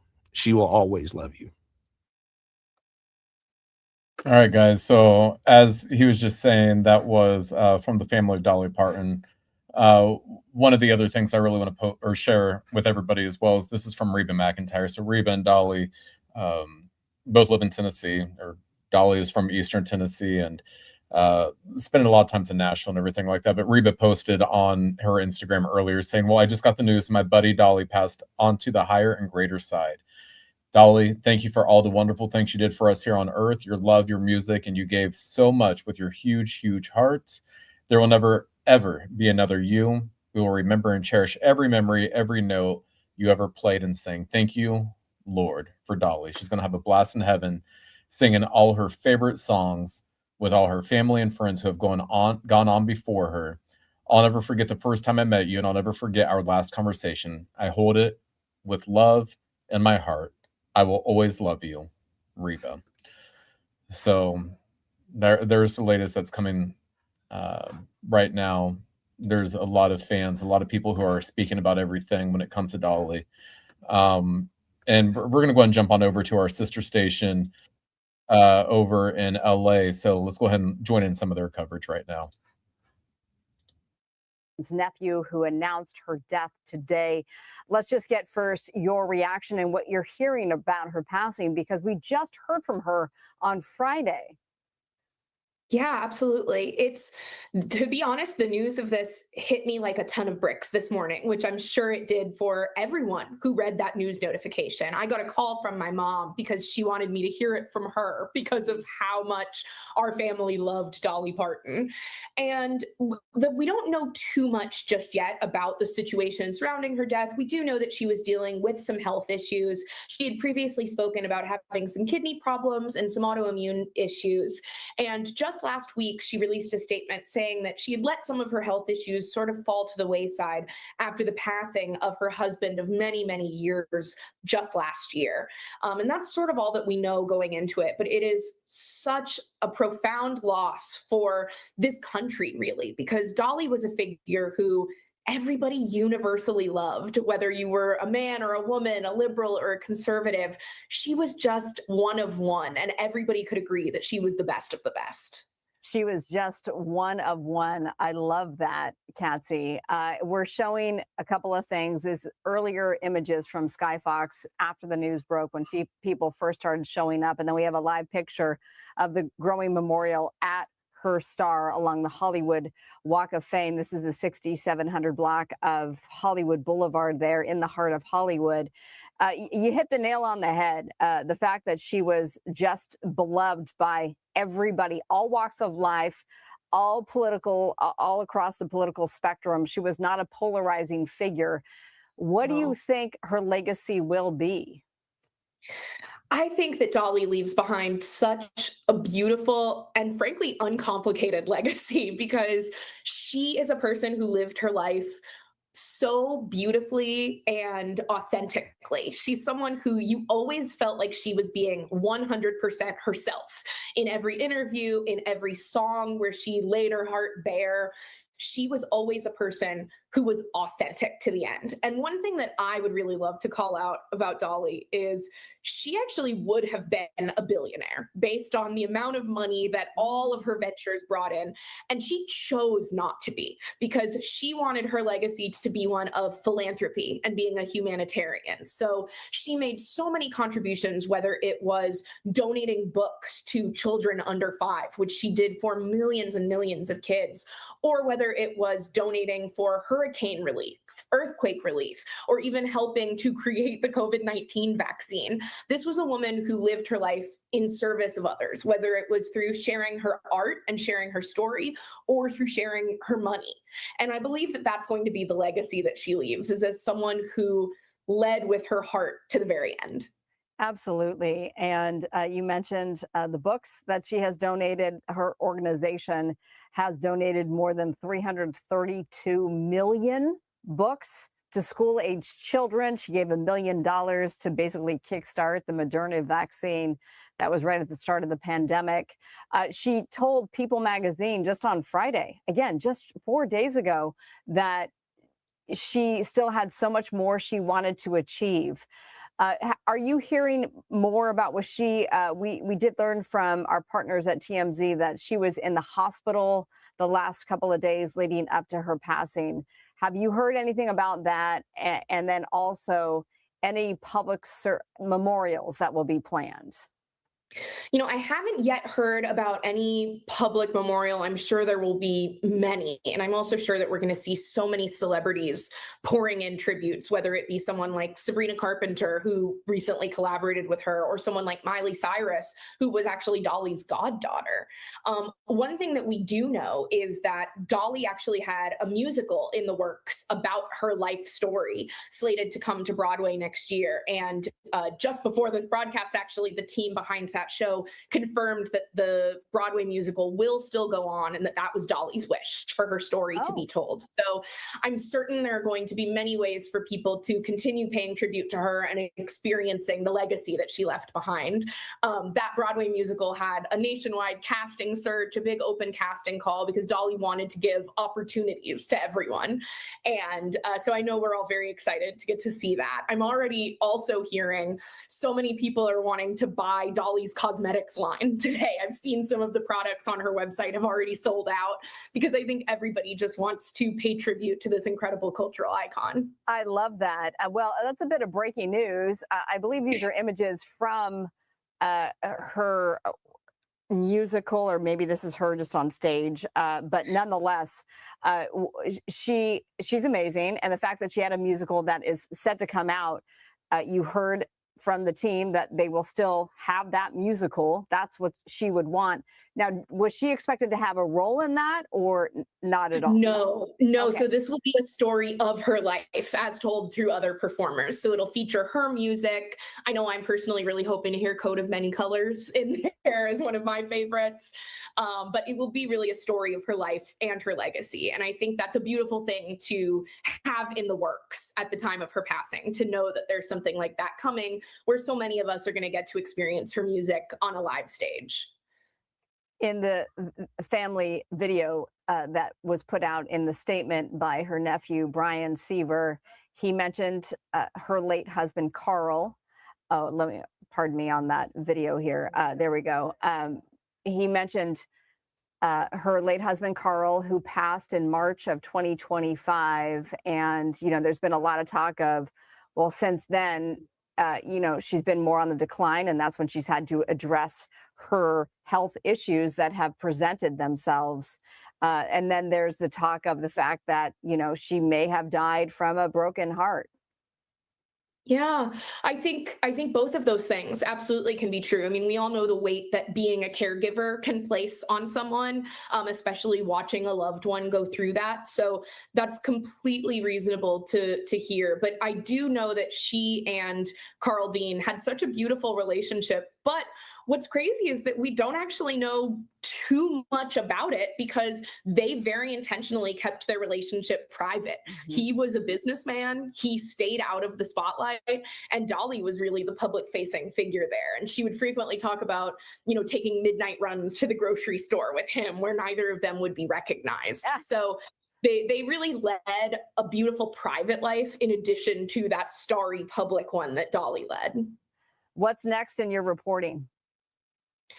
Oh, great question. I think really hearing from the Hollywood community about how they're feeling about this passing. We've already seen stars like Casey Musgraves speak out and say that she's just despondent today. And I think we're going to continue hearing a lot of tributes pouring in, and a lot of people speaking on the legacy that she leaves and the impact that she had on so many modern musicians today. I know we can also expect things like the Emmys are coming up in a couple of weeks. So I'm sure there will be some kind of tribute. We don't have that confirmed just yet, but she would certainly be featured in an in memoriam. But will there be performances? That's something else to start considering, is how this Hollywood community is going to come together to honor this icon who touched all of us. Have we heard from Dollywood? So I went to the Dollywood website earlier today, and you could not get through because of the high volume of traffic requests to the Dollywood website right now. So I'm not sure what the plan at Dollywood would be today, but I'm sure we'll be hearing from them in the coming days. Okay, now I'm eager to log on to see if that's still the case. And while I attempt to do that here, I learned a little something myself just at 2:00. The producer of the Walk of Fame, I'm not sure if you knew this, she presented the formal wreath right there at her star. This took place just in the last 30 minutes. And she said that her star is placed near Sylvester Stallone on the Hollywood Walk of Fame because they starred in the movie Rhinestone together. I love that. I love that. That's Dolly. I think that a lot of people forget what an impact Dolly also had on film and television as well. I know 9 to 5 was a favorite in my household growing up, and she did actually get several nominations for Golden Globes and Academy Awards. So this was a real multi-talented woman. I know you did also mention Dollywood. It looks like their website is now working, Yep, and I'm on it like right they now. are paying tribute to Dolly. And they have a statement from Eugene Naughton, who's the Dollywood Parks and Resorts president, saying the greatest privilege of my life has been helping Dolly bring her dreams to life at Dollywood. Her heart was as vast as the mountains she cherished, and her compassion knew no bounds, which is really the sentiment that I think everybody has been expressing today. And they also describe her on the website as the beloved dreamer in chief. And in her spirit, Dollywood will be open Wednesday, tomorrow, August 26th, as Dolly wanted, always reminding everyone with her signature sparkle, quote, "The show must go on." It's beautiful. Yeah. She's such an incredible, iconic figure in American pop culture, no matter who you are. But she also, I feel like, is so remembered for that incredible sense of humor. I know one of my favorite things she ever said was, "It takes a lot of money to look this cheap," which is a phrase I use in my own everyday life quite a bit. I haven't heard that one. I love it. Our entertainment reporter, Amanda Salas, she had, and I may not get it exactly right, but she said that one of her favorite lines from Dolly was, she was one of the first people to burn her bras. And it took 4 days from the fire department to put that fire out. So Dolly, isn't it? So Dolly, just the best. Yeah, just the best. Okay. Katsy from Page 6, anything else you'd like to add before I let you go? I want to say that Dolly is such a wonderful figure, and she's someone who you can't help but smile, even when it's on a sad day like today when we're thinking of her passing. She's someone who I still smile a lot thinking about all of the good that she did for this world and all of the hearts that she touched. All right. Where can people find your work, Katsy? Page6hollywood.com, and you can subscribe to our free newsletter. All right, everybody. So we've been following coverage from our sister station, Fox 11 LA.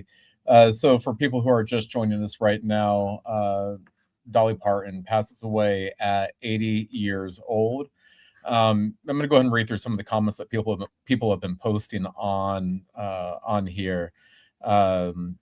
Let's go ahead and start off with Randy on YouTube said, "I've never heard anyone say anything bad about Dolly. She was like an angel on earth."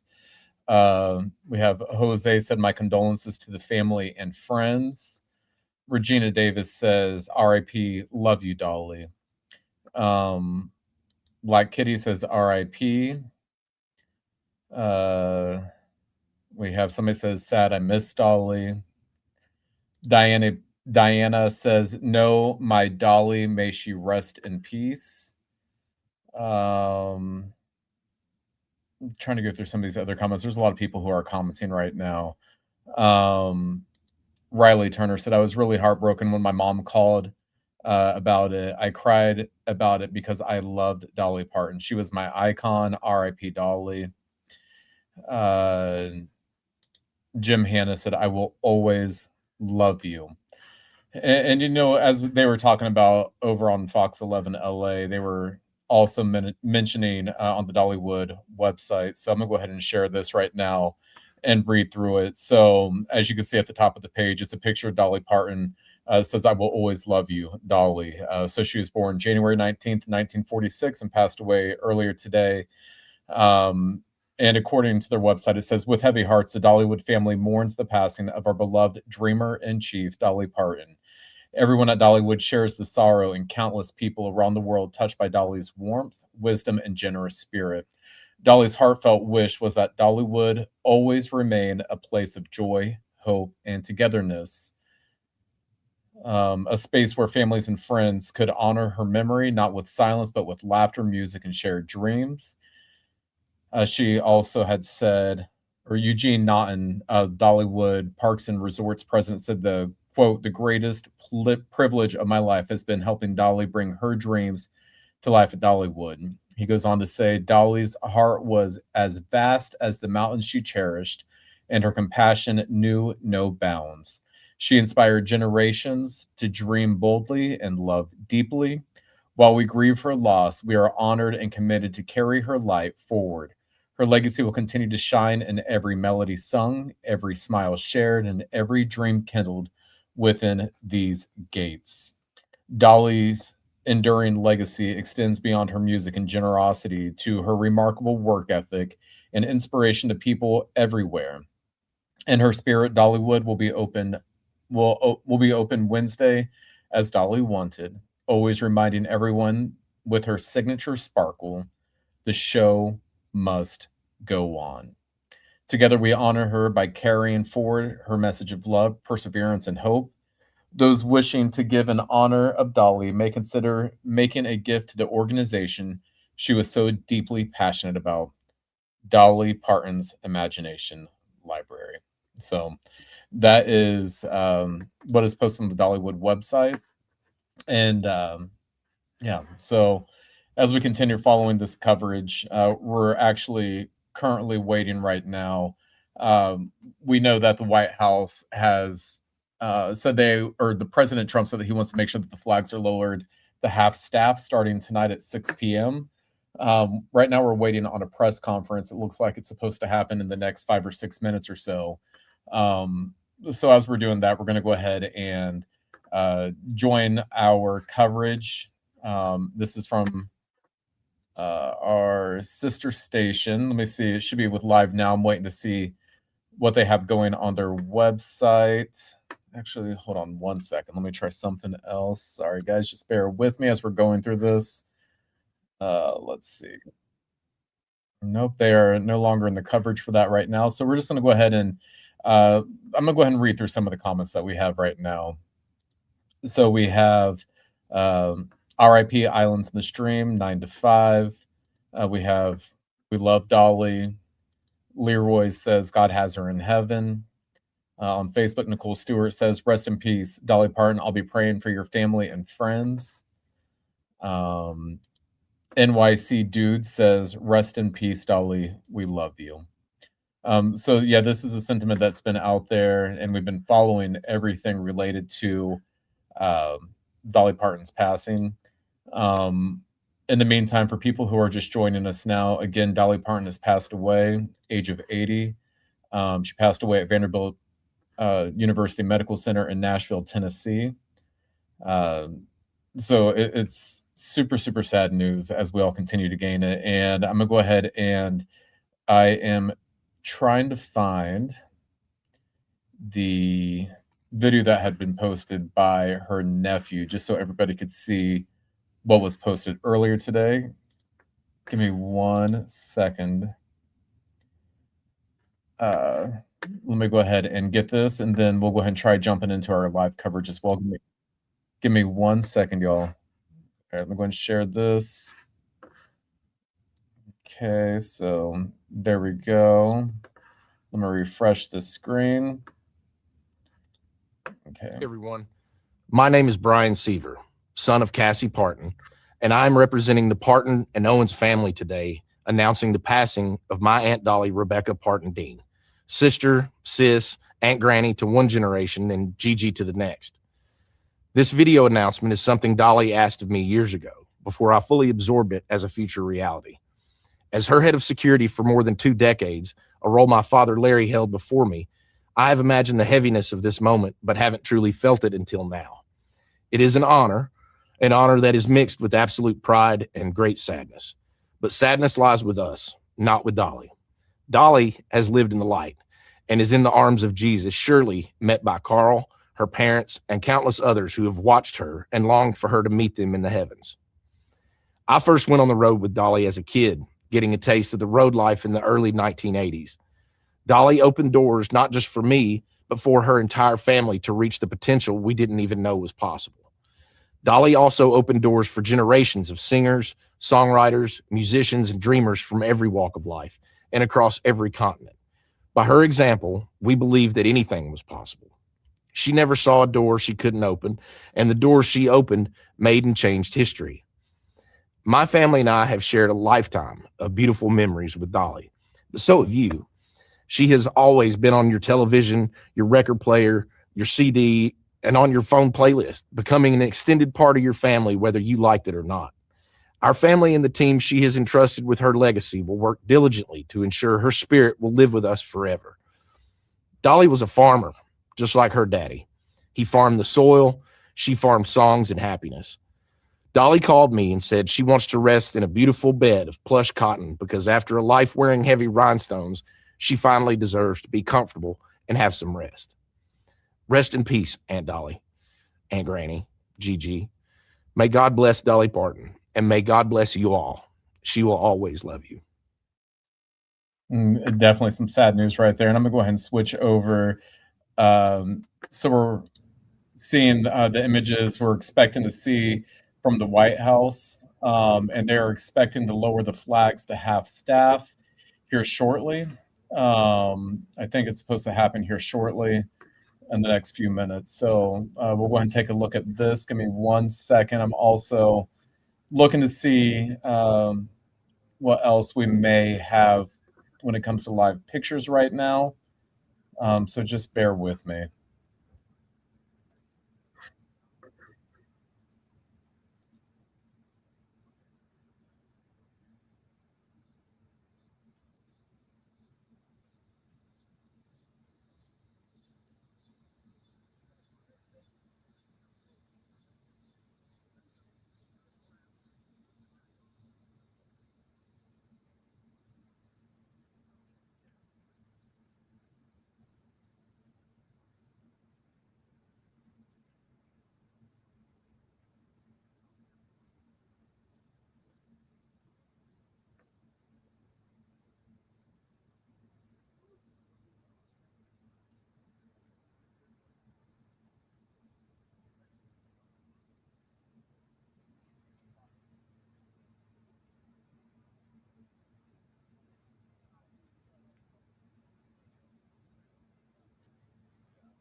All right, guys, if you're joining us right now for our extended live coverage, we've had Dolly Parton has passed away at the age of 80.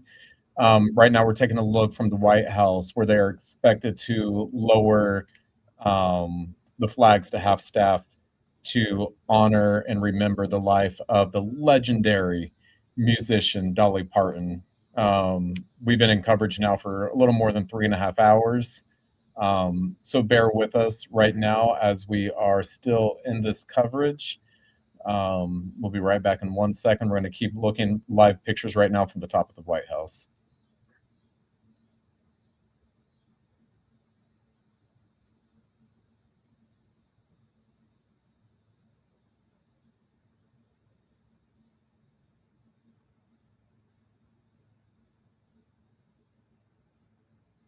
Personality. Dolly Parton wasn't just an icon, she was a trailblazer.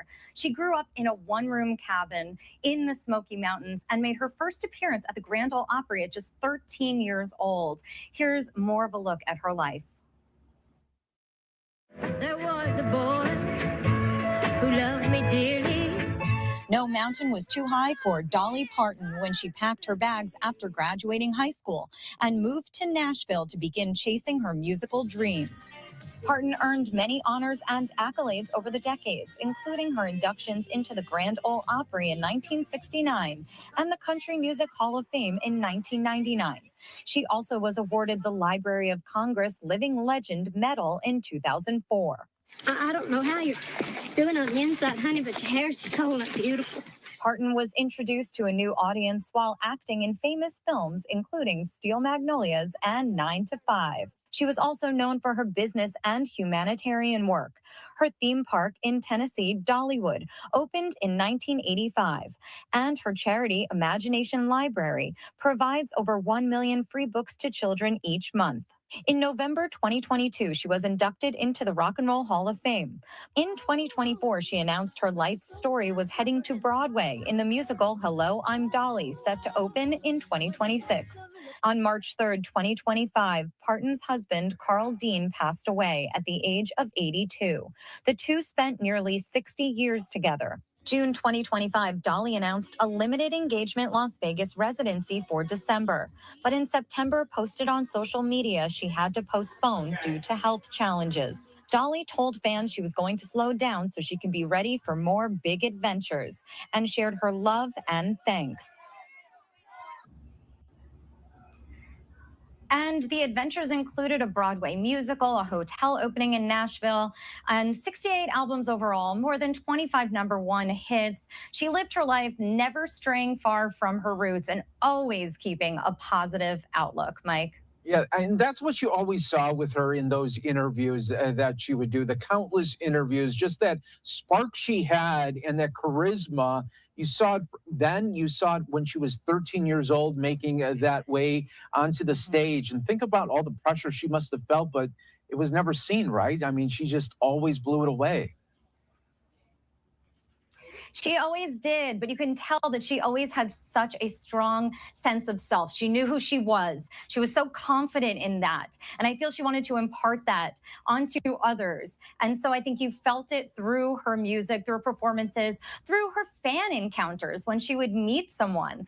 I've had the opportunity to interview her several times in my career, and I was just saying she was so kind in that you felt that she knew she's an icon, so she wants to make you feel comfortable. Like to be there talking with her. She knows you might be nervous, but she always made all the people around her feel very comfortable, Mike. Yeah, that is very, very special. Ashley, thanks so much for joining us here on Live Now from Fox and sharing the memories. We appreciate it. Of course. Thank you. You take care. All right, everyone. And we will continue to showcase the life and legacy. Coming up in just moments, we'll be talking to TMZ, Michael Babcock, about the career of Dolly Parton, but another live look right outside of her home in Brentwood, Tennessee. And we are seeing a lot of people, again, come out and, again, sharing flowers, giving flowers to the estate right now with a sign, love you. And we'll continue to see this throughout the evening on Live Now from Fox. But this is how it was really showcased to the world that Dolly Parton passed away. It came from this video. Let's show that to you. Hey, everyone. My name is Brian Seaver, son of Cassie Parton, and I'm representing the Parton and Owens family today, announcing the passing of my Aunt Dolly Rebecca Parton Dean, sister, sis, Aunt Granny to one generation and Gigi to the next. This video announcement is something Dolly asked of me years ago, before I fully absorbed it as a future reality. As her head of security for more than 2 decades, a role my father Larry held before me, I have imagined the heaviness of this moment, but haven't truly felt it until now. It is an honor that is mixed with absolute pride and great sadness. But sadness lies with us, not with Dolly. Dolly has lived in the light and is in the arms of Jesus, surely met by Carl, her parents, and countless others who have watched her and longed for her to meet them in the heavens. I first went on the road with Dolly as a kid, getting a taste of the road life in the early 1980s. Dolly opened doors not just for me, but for her entire family to reach the potential we didn't even know was possible. Dolly also opened doors for generations of singers, songwriters, musicians, and dreamers from every walk of life and across every continent. By her example, we believe that anything was possible. She never saw a door she couldn't open, and the door she opened made and changed history. My family and I have shared a lifetime of beautiful memories with Dolly, but so have you. She has always been on your television, your record player, your CD, and on your phone playlist, becoming an extended part of your family, whether you liked it or not. Our family and the team she has entrusted with her legacy will work diligently to ensure her spirit will live with us forever. Dolly was a farmer, just like her daddy. He farmed the soil, she farmed songs and happiness. Dolly called me and said she wants to rest in a beautiful bed of plush cotton because after a life wearing heavy rhinestones, she finally deserves to be comfortable and have some rest. Rest in peace, Aunt Dolly, Aunt Granny, Gigi. May God bless Dolly Parton, and may God bless you all. She will always love you. Yeah, the family and her head of security coming with that statement. And it was that video statement that showcased the passing of Dolly Parton. We are continuing to follow always the very latest here with this story and the icon that was Dolly. And now a live look here at the White House where we will see the flag in just a little bit go half staff. So when that happens, we will showcase that to you as well. President Trump putting those orders out just a little bit ago as well. Let's bring in our next guest to continue to break down the life and legacy of Dolly. It's our friend Michael Babcock over at TMZ. And Michael, this is a story where it just sends shockwaves to the music industry when an icon like this goes away. Hey, Mike, no, you're absolutely right. There's not many people out there that can get you to stop in your tracks when you hear such horrible news like we heard earlier today. But Dolly Parton is definitely one of those icons. I think it's very comfortable saying that there will never be another like her. The longevity, the billions of streams of her songs, Mike, the hundreds of millions of records sold. I mean, she just was incredible. The philanthropy and all the people that she helped over the years in a time in a landscape where nobody is seemingly liked by everybody and everyone, you don't like this person because of their political beliefs or whatever it might be. She seemed like she was beloved by everybody and one of a kind and just an absolute icon. Yeah, that really does say a lot about a person, right? To be in such a cutthroat business like the music industry, but yet you have all these people from all walks of life saying the same things about her. I could not agree more. It's like everybody, you didn't have to be from Nashville or live in Tennessee to be a Dolly fan. You could be like a guy from New Jersey like me or, from anywhere around the world where, she was so beloved and she stayed active. She obviously, Mike, many, many years ago could have said, okay, I'm just going to kick my feet up and I'm going to enjoy the fruits of my labor, the money that I've made over the years. Think about She didn't do that. That wasn't her. She wanted to continue working. If there were some health things along the years that might have postponed things, as she wanted to have this residency in Vegas that she never got to do, but she wanted to work and she wanted to perform because that's what she loved. Yeah, and what we saw was the rollout of this announcement and statement, and you could tell that she put a lot of thought about how she wanted the news to be delivered to the world when that time came.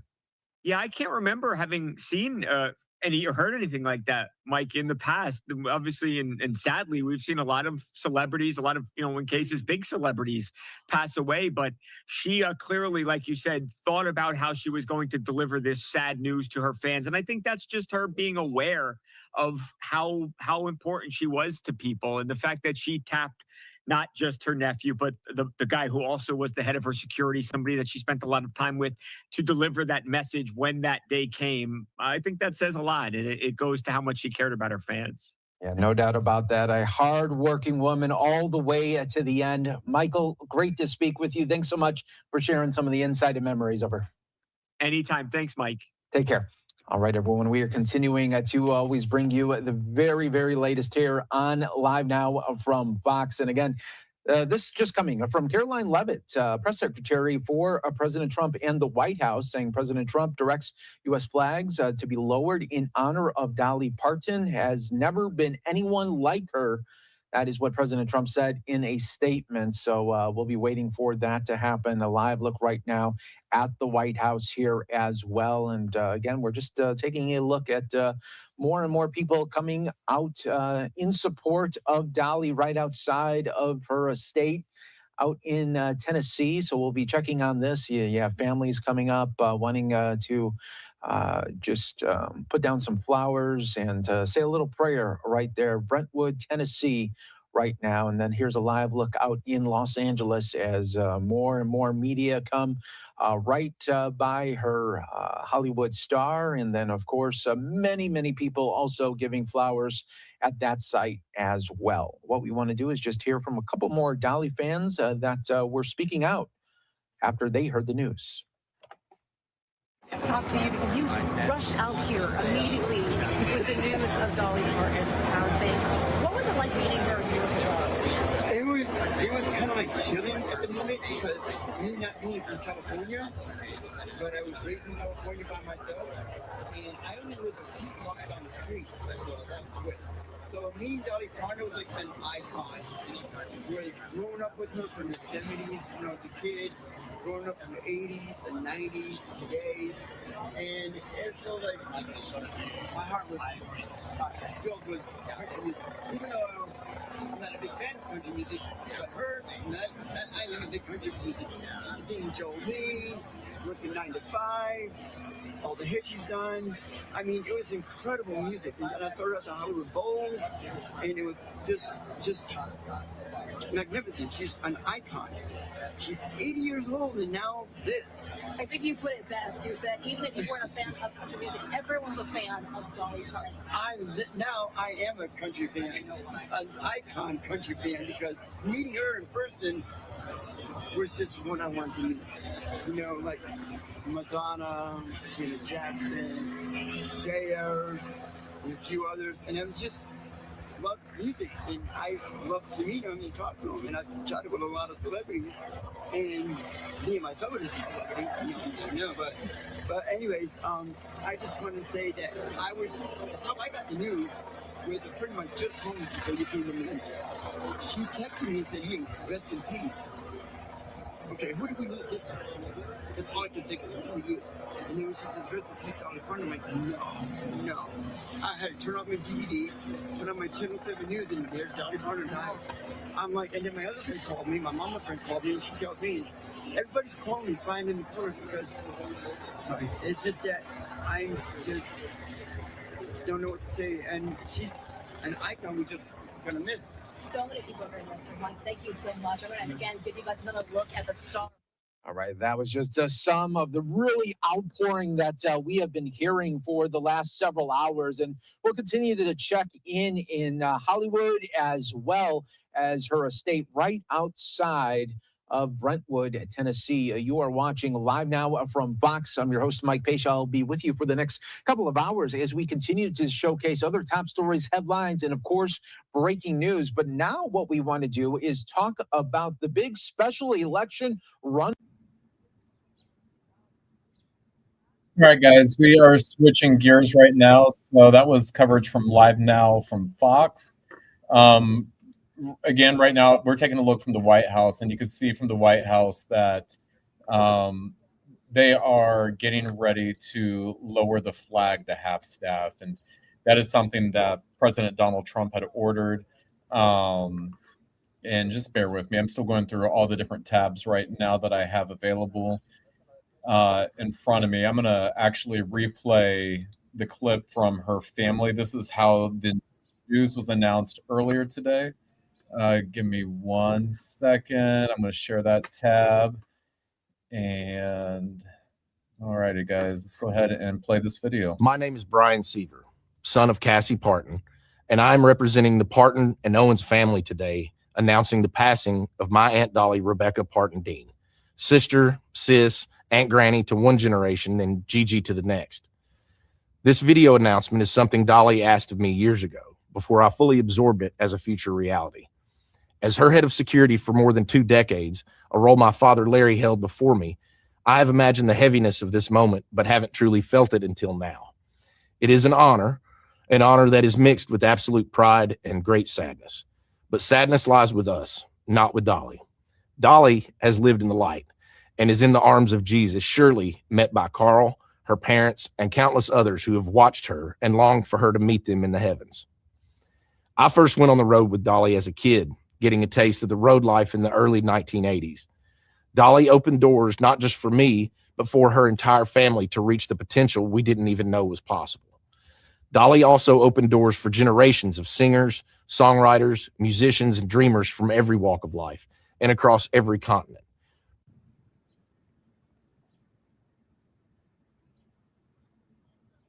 Sorry, guys. I know that I'll get back to that in a second, but I wanted to show the live pictures right now coming from the White House, where they have lowered the flags to half staff. Again, the president, he had ordered this in honor and remembrance of Dolly Parton. For people who are just joining us now, I see somebody said, wait, what? Yes, the sad news that we got today, Dolly Parton passed away earlier today at the age of 80 from the Vanderbilt University Medical Center. So I definitely wanted to take the time to show you guys the flags being lowered, the half staff. So some of the other things too. So here's some of the backstory with everything. Give me 1 second. So we found out again, Dolly Parton had passed away earlier today in Nashville, Tennessee. I know a lot of people have been asking how she passed away. The cause of her death is still unclear, but excuse me. Excuse me. Ooh. It says the cause of her death is unclear, but Dolly told people on Friday that she was dealing with some health issues. Dolly told the outlet last week, as I've shared in video messages throughout the past year, I'm dealing with some health issues that I just didn't pay attention to when I was watching over Carl. And that's her husband who had passed away in March of 2025. She's noted that she had been through some hard times with her health before and said she was still working plenty while healing. Again, let me go ahead and flip back over to the I'm going to flip back over to the other video and play again in full. The video that was released from her family. Give me 1 second, guys. Just bear with me. Of course, my computer wants to act funny right now. Give me 1 second.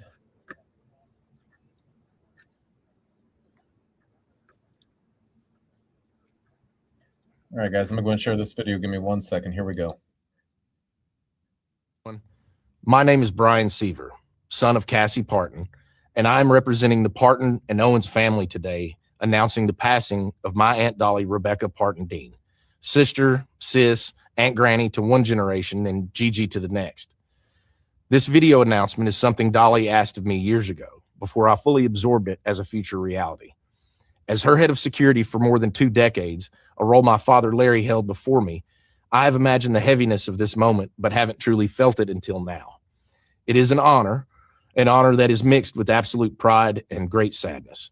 But sadness lies with us, not with Dolly.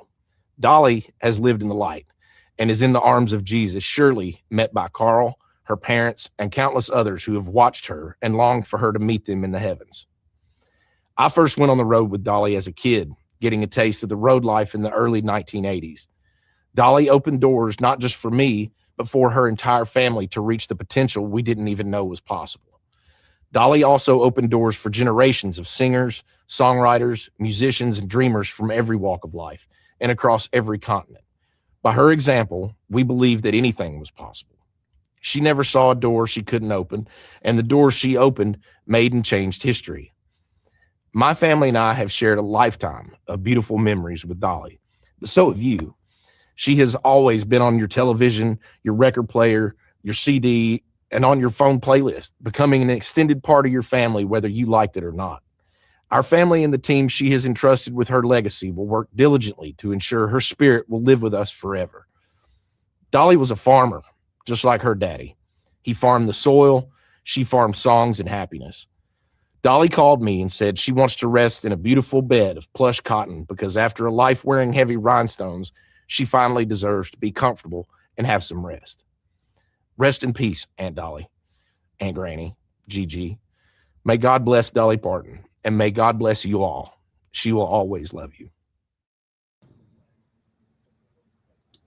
All right, guys, that's coverage that we had from earlier today with the announcement of the passing of Dolly Parton. Right now, we're seeing live pictures of flags being lowered to half staff out in DC. I believe this is in DC right now.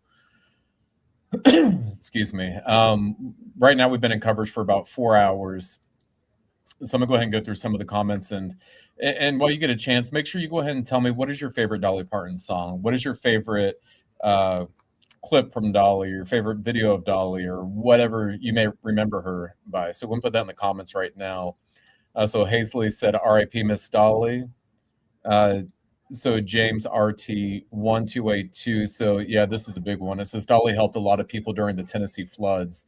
She donated. She was compassionate and loving woman. God bless her. So James, it's funny you mentioned that. So I used to live in Nashville, and it was always, that was one of the big things, is people knew that Dolly would jump in to help people.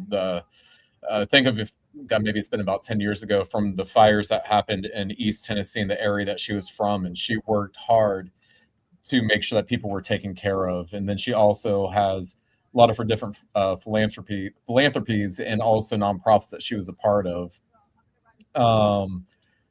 Tommy Westmoreland says, God needed another angel in his choir, plain and simple, with a sad face. Elizabeth Phelps said, I'm in shock and so devastated. God be with you and your family. So in the meantime, I'm going to go and flip back over to our sister station, Fox 11 Los Angeles, so we can go ahead and look at some of the coverage. And also, before we do that, Dee Bede says Jolene was her favorite song. Linda Manello 5095 said Rhinestone Cowboy and the songs with Kenny Rogers.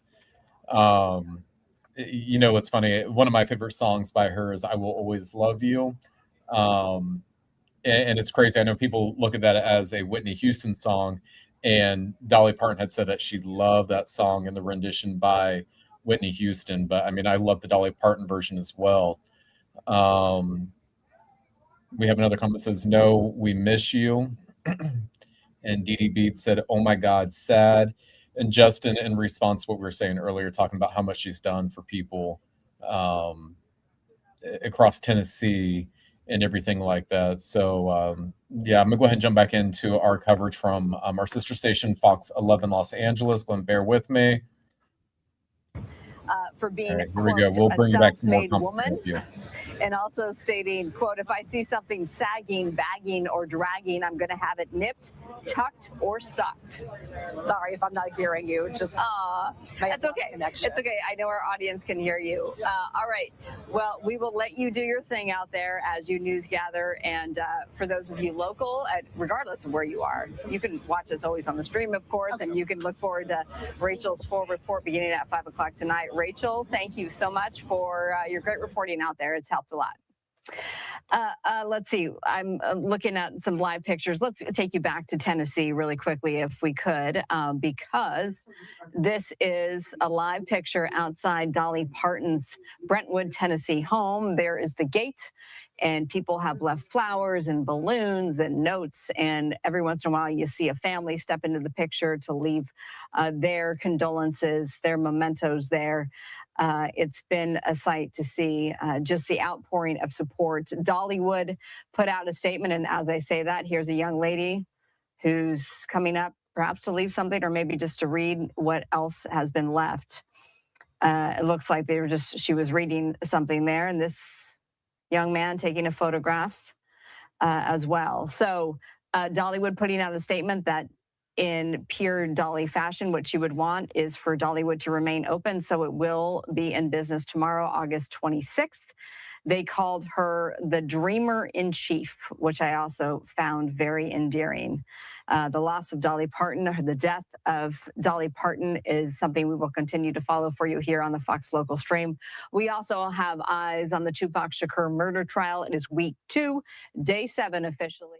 Right, we just want to listen into some of the coverage there by our friends over at Fox 11 Los Angeles. Always great to check in with them, and we will check back in and get more insight on the passing of Dolly Parton and bring you other top stories and headlines, of course, right here on Live Now from Fox. But we will take a 2-minute break and be back with so much more. All right, guys, while they take their 2-minute break, I'm going to go ahead and start wrapping up our coverage. Again, I do want to show you, this is from Dollywood, and I'm going to go ahead and read through this as we wrap up our coverage for this evening. We've been on air for just over 4 hours right now. But from Dollywood, they shared, it says, with heavy hearts, the Dollywood family mourns the passing of our beloved dreamer-in-chief, Dolly Parton. Everyone at Dollywood shares the sorrow of countless people around the world touched by Dolly's warmth, wisdom, and generous spirit.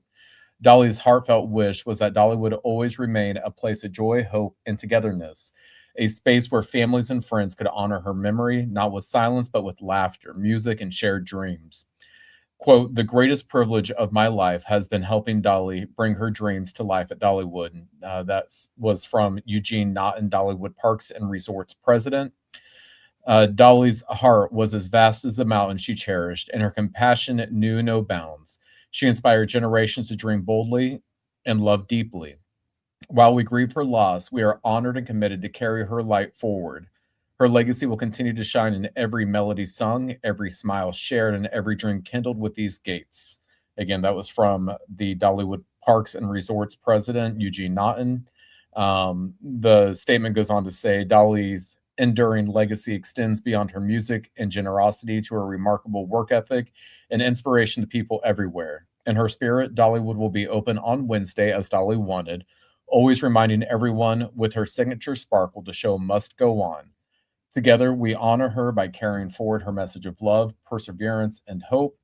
Those wishing to give in honor of Dolly may consider making a gift to the organization she was so deeply passionate about, Dolly Parton's Imagination Library. So really quick as we wrap up coverage, again, I'm going to go through a few comments really quickly. Crystal said, oh my God, no. There's another comment that says, R.I.P. Dolly, a beautiful person.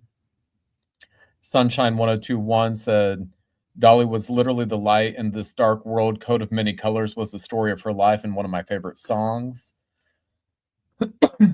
Joseph said, I'm sad she was only 80. She lived a good life.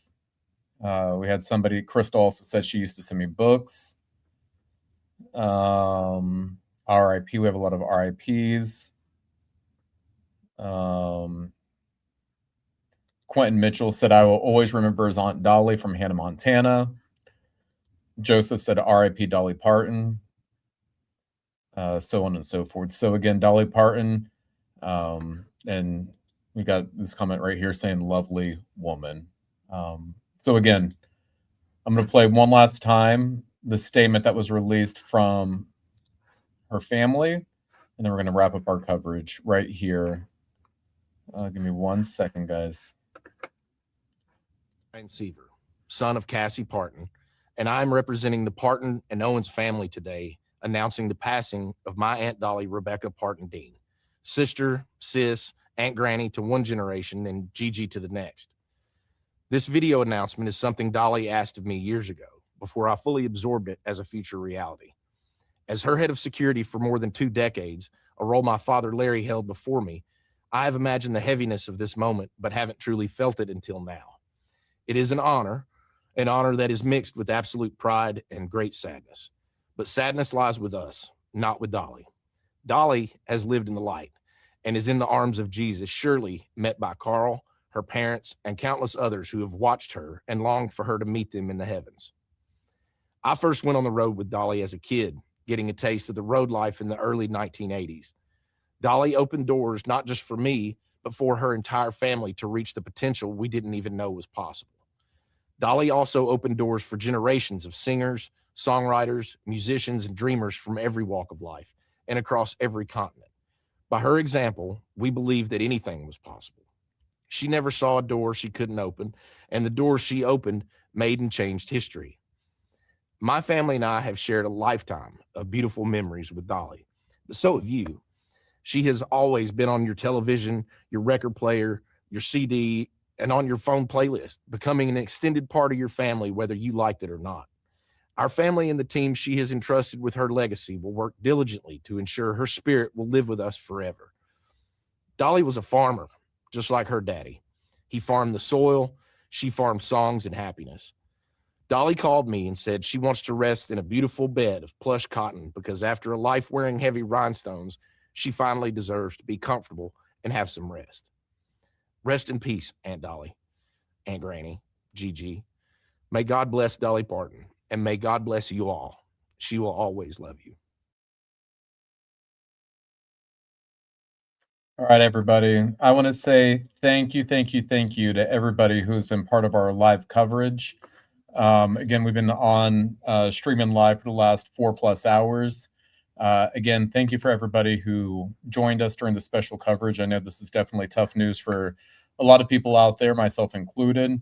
So make sure you tune in tonight on the Isaiah Factor Uncensored.